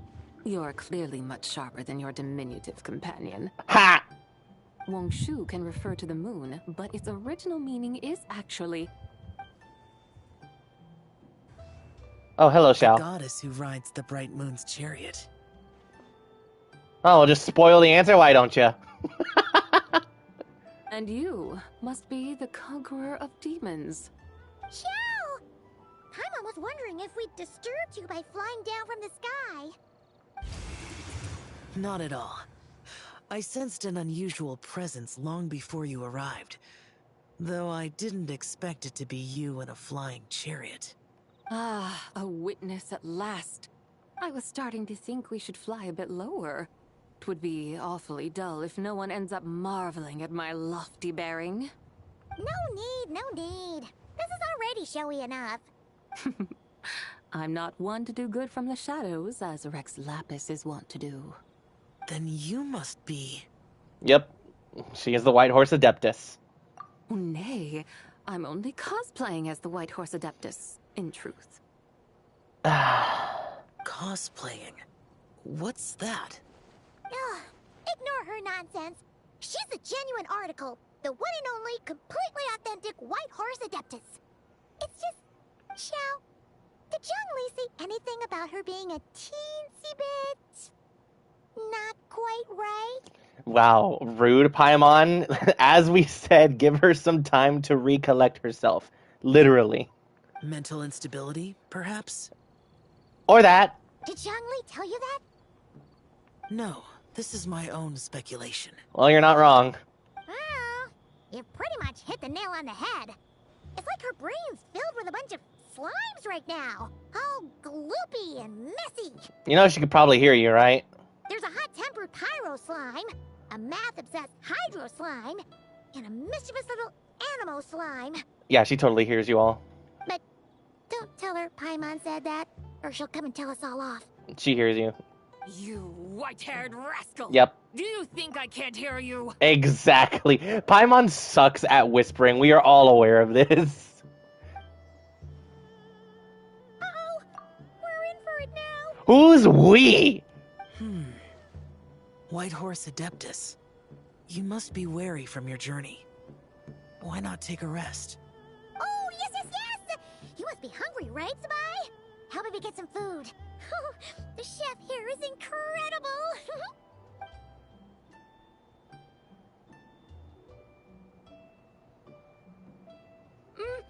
It's so hot! So spicy!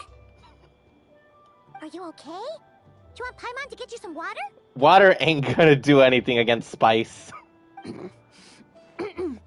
Don't worry about me. I just need to pace myself.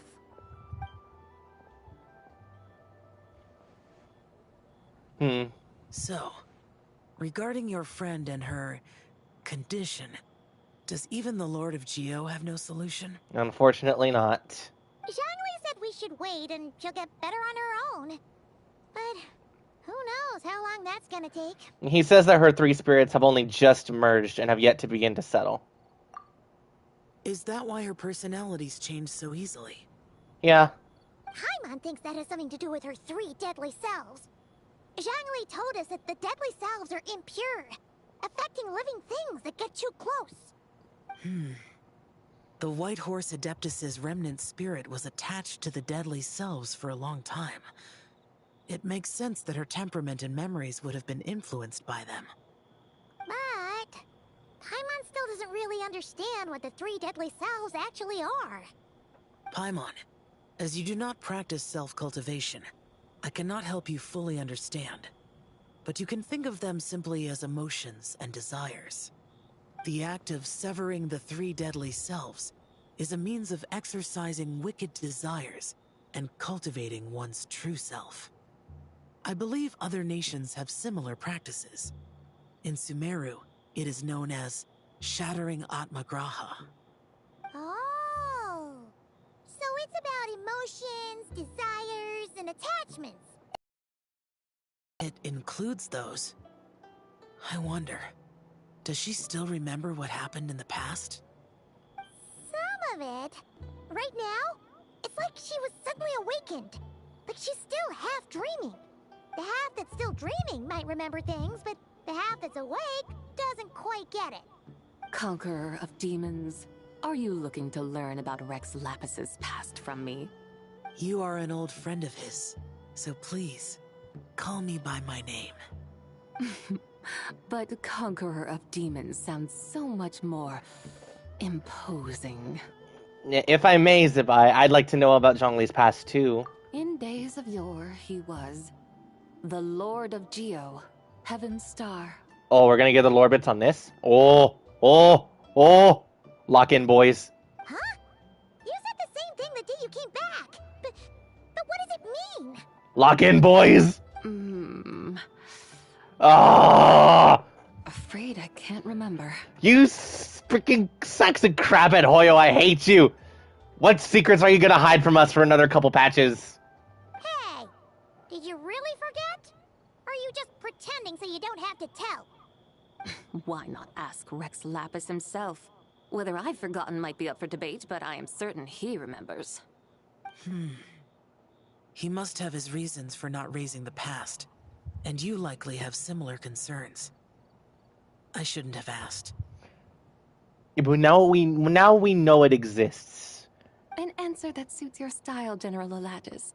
Now that we're on the subject, though, I suddenly remembered something. Oh? Which is? In the distant past, there was a feast, which I attended. I faintly recall the Lord of Geo also being present that day. Oh! And then? What happened?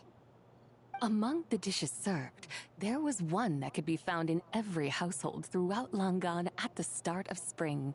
A dish called Flavor of Spring. I suddenly remembered the recipe for this dish. Oh, okay. Is that it? Yes! Since it's Lantern Rite here in Liyue, why don't I make some for you to try? By all means. That sounds good. Wow! It might not have been the story Paimon was hoping for, but this looks delicious! Oh my god, are those just egg rolls? The spring breeze stirs.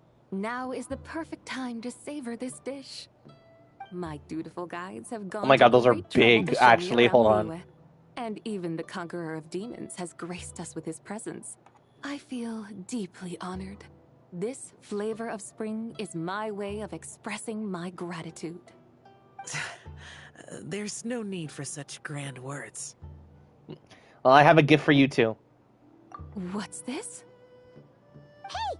It's that broken jade token from the antiques exhibition! Mm-hmm. I believe this belongs to you. Yes? Indeed. This was once an Adepto treasure of mine. I'm amazed it ended up in your hands. Alas, it serves little purpose now in its fractured state. Please, keep it as a memento. Oh, that's a shame. Can't we fix it? This is the way of the world. Once jade is broken, it can never be made whole. Then, what about forging a new one? That is a good point. That it has ended up in your hands must be a message from fate. I could try to craft it into a little trinket for you. One that might prove useful on your journey. Oh? Ooh, what sort of trinket? It's just a passing thought, one that will require the right opportunity. I'll think about it more when the time comes. Oh, you know what that probably is? I remember when I first got Zibai, there was a reward for getting her to Friendship 6.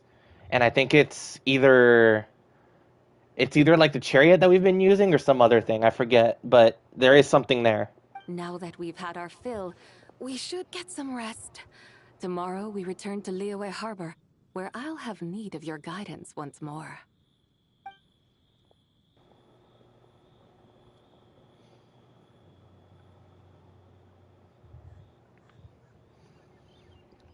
Oh, wow.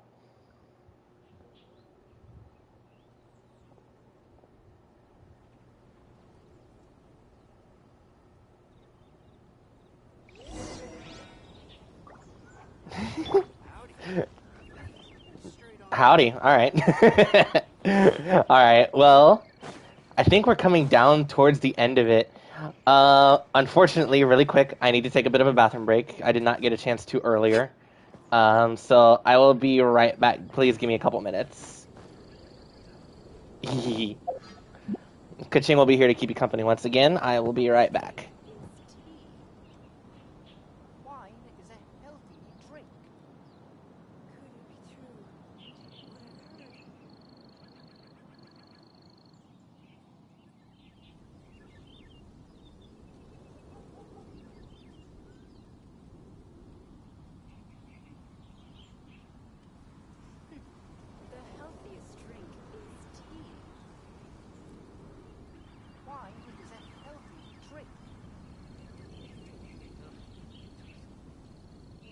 Come on, enough procrastinating. Let's go.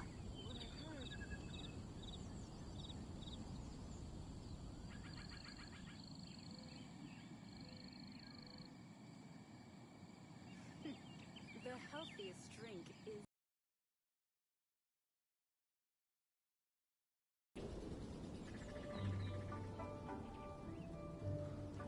Wine is a healthy drink.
In adventuring, as in business, you always have to seize the opportunity while it's there.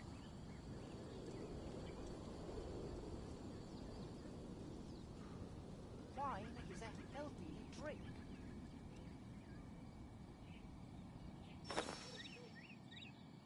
Could it be true? What I've heard? The healthiest drink is tea.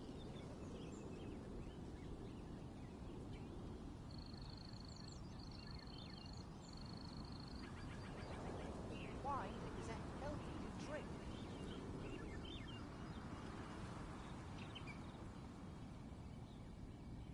Come on, enough procrastinating. Let's go. Could it be true? What I've heard?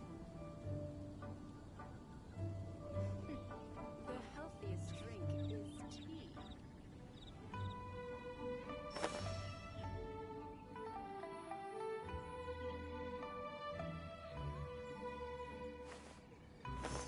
Wine is a healthy drink.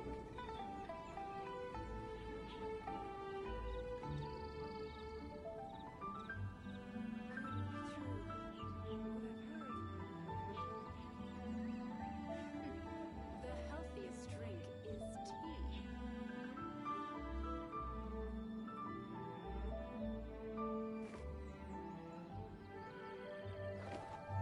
Wine is a healthy drink.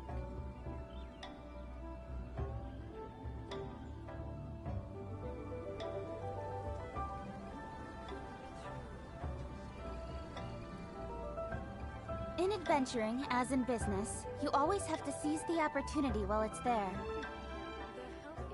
The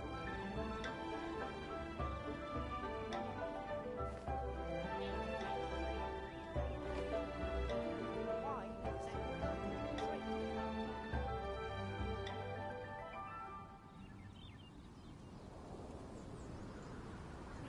Wine is a healthy drink.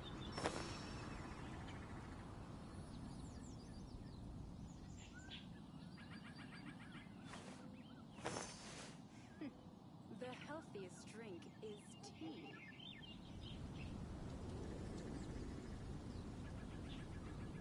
Wine is a healthy drink. Could it be true? What I've heard?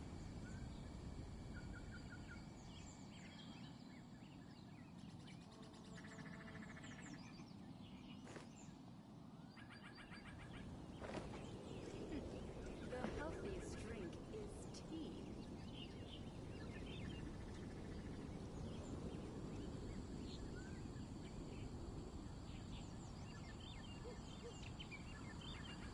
Come on, enough procrastinating. Let's go.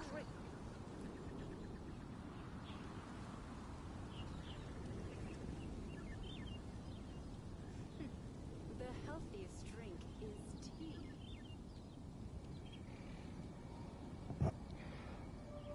Alright, I have returned. Are we all good?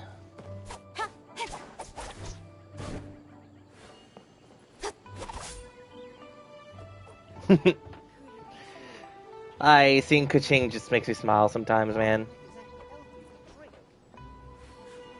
Alright.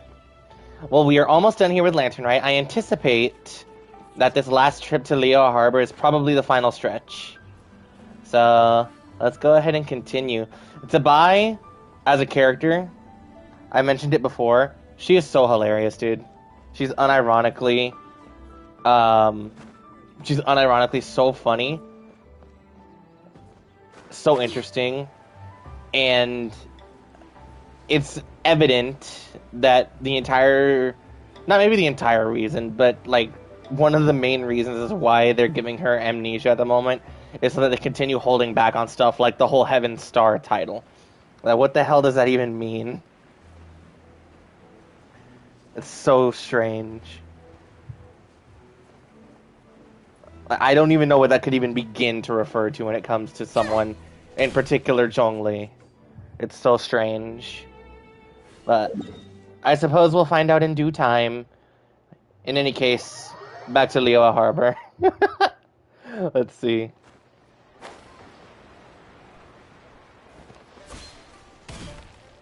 Oh my god, it's freaking Yao Yao and Chi-Chi. Chi-Chi, the Lantern Rite is almost over.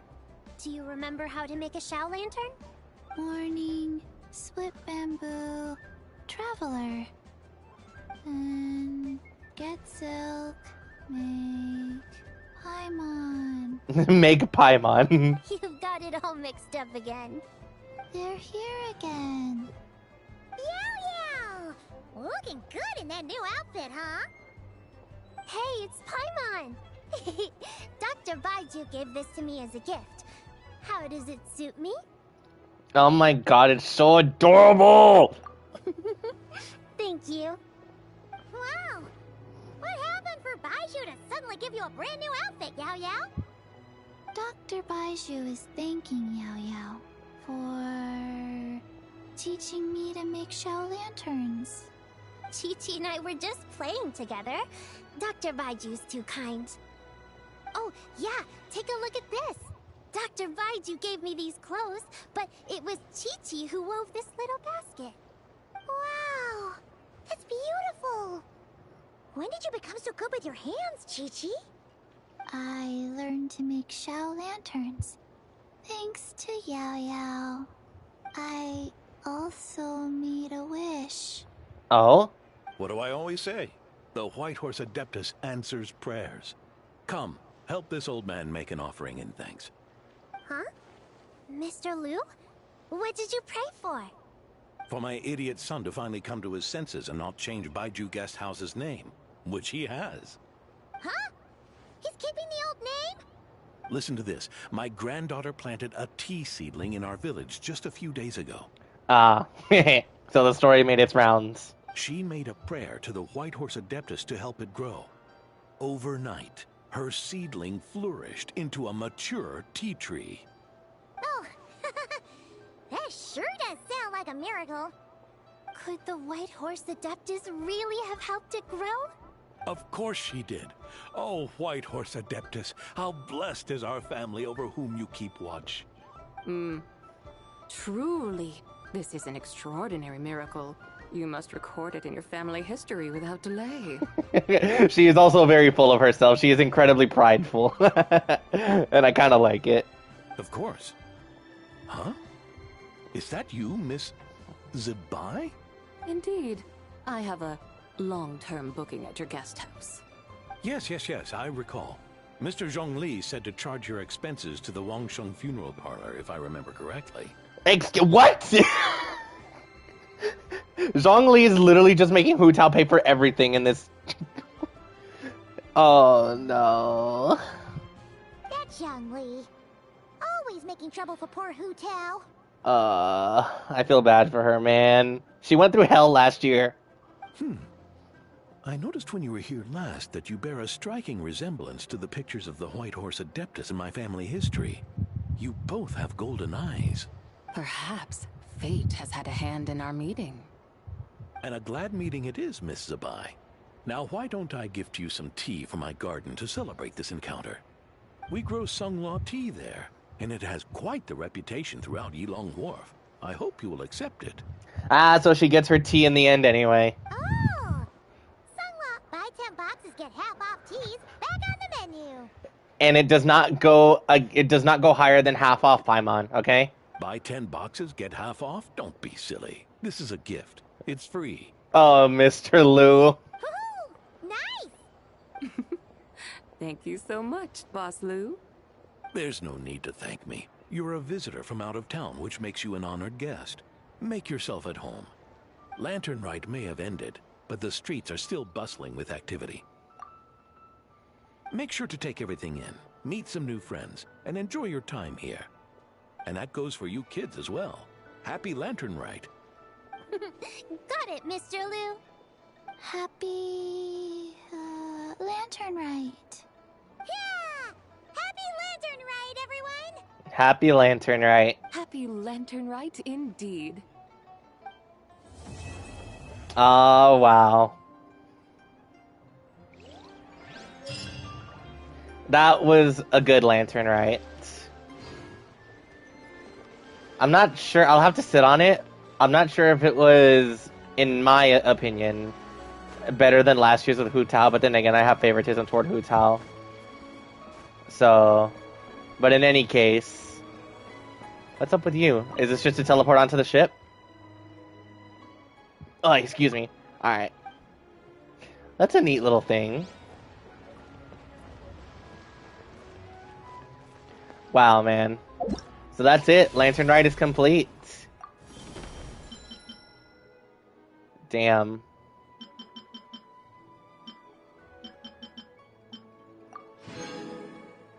Oh wow, 30 glaze lilies. That was wonderful.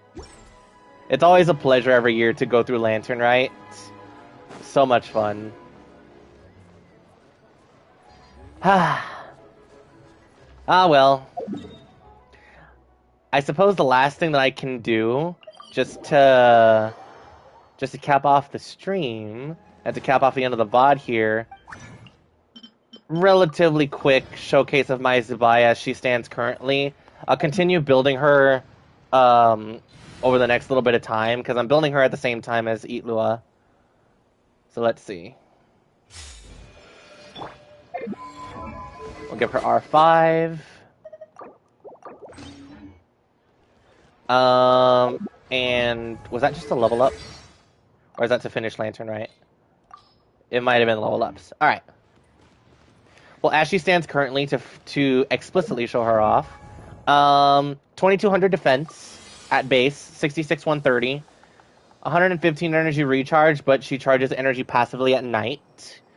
The geo damage bonus is present. Double defense on the artifacts, and a lot of them are kind of mediocre, to be honest. The flower is decent. Feather doesn't have anything besides crit. Missing crit damage on the timepiece, missing crit rate on the geo piece, and no crit rate on the circlet either. So she definitely could be improved, and I'll certainly keep trying once talents are sorted out for everybody, because that's kind of the main thing that I'm worried about with Itlua and Zibai.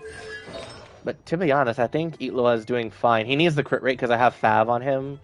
The EM is necessary because I think his damage bonus for Geo scales on Elemental Mastery specifically. So he's got substats on the Flower and Feather as well.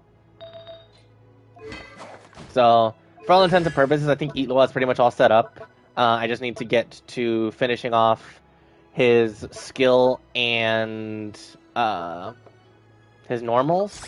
We'll worry about that in due time. 71,000 Mora. See, I mentioned it earlier, but I am, like, honestly scrounging for Mora. It's really bad. But we worry about the time-sensitive stuff day to day, like how I believe Guide to Gold for Zibai is today. Yes. And thankfully, the end of the week, all domains open up everywhere, so I can get some more tomorrow. And then I'll worry about more on Monday. Let's see what we can do here. If I'm not mistaken, Zibai is also, like, specifically Hydro Lunar Crystallized locked. At least for now.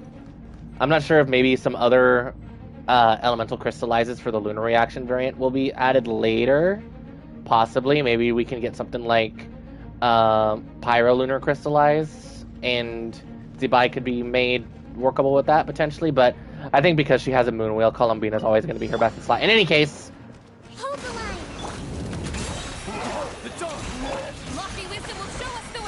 And I completely forgot to put up Columbina, but to be honest, we don't need her. Well, maybe we did. Can't run from death so soon.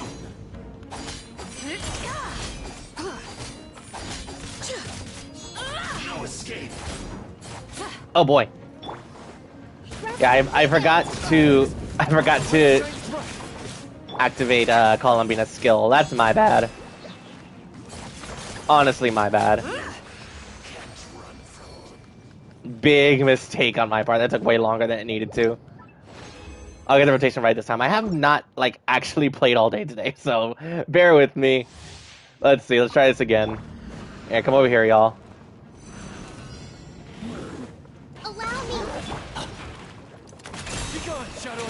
There we go.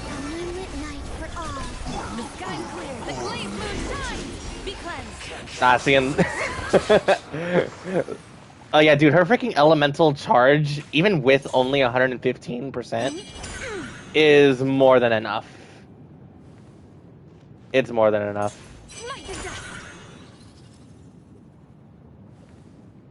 She is really cool. Let's see, we'll try without Columbina's domain expansion this time. Let's see. Maybe just applying her skill. Because I was telling this to some others earlier in the week, but as early as I have Zibai right now, she is honestly really strong.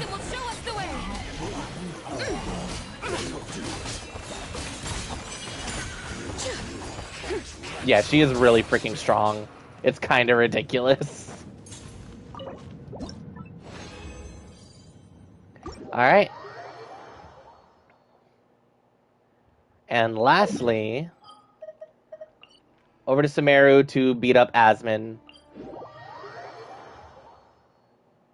Asmon is specifically my punching bag over here.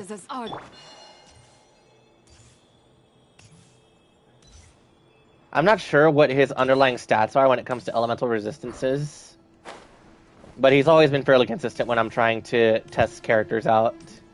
So let's see.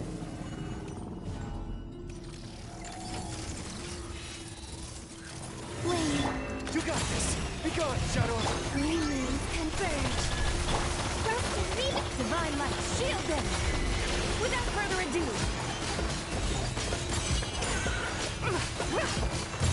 Yeah, bro, look at how quickly she's taking this thing down, bro. That is kind of nuts. That is so ridiculous.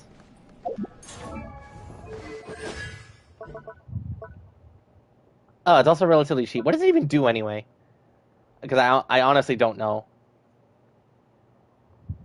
Oh, I should pop skill first and then burst. Oh, okay. That'll extend it. Alright. Well, good to know. But in any case, I think that's going to be it from me, because it has been a long one this time. How long have I been live on this one? Almost 5 hours. This was as long as an Archon quest. Like, holy moly, dude. That was absolutely wild. Oh my gosh. But, yeah, that's going to be it for me from this one.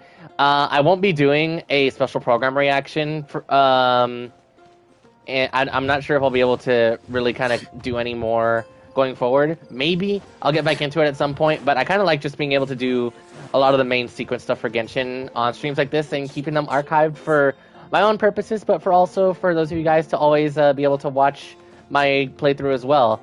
I feel pretty bad because I haven't been keeping any sort of archive or showcase of my playthrough of Genshin since I started, because I did start a year late in 2021, and I didn't really care for the game until Sumeru started, and then I wasn't really interested in like taking pictures or anything until like partway through Fontaine, maybe, if not a little bit earlier than that. And then just now through Natlan, as soon as Natlan is over, which is my personal favorite nation, I start getting the idea, like, you know what? I should just actually stream these, because they're long, and, I mean, I get super involved with them, as you can clearly see, but, it's just something nice that I'm glad I'm able to do and be able to put this stuff out there. I think this game is really something special. But in any case, that's going to be it for me. I hope you all have a good, happy Lantern Rite for the last week that it's still here. We're all ready for Luna 5. I believe Luna 5 is the next patch, right?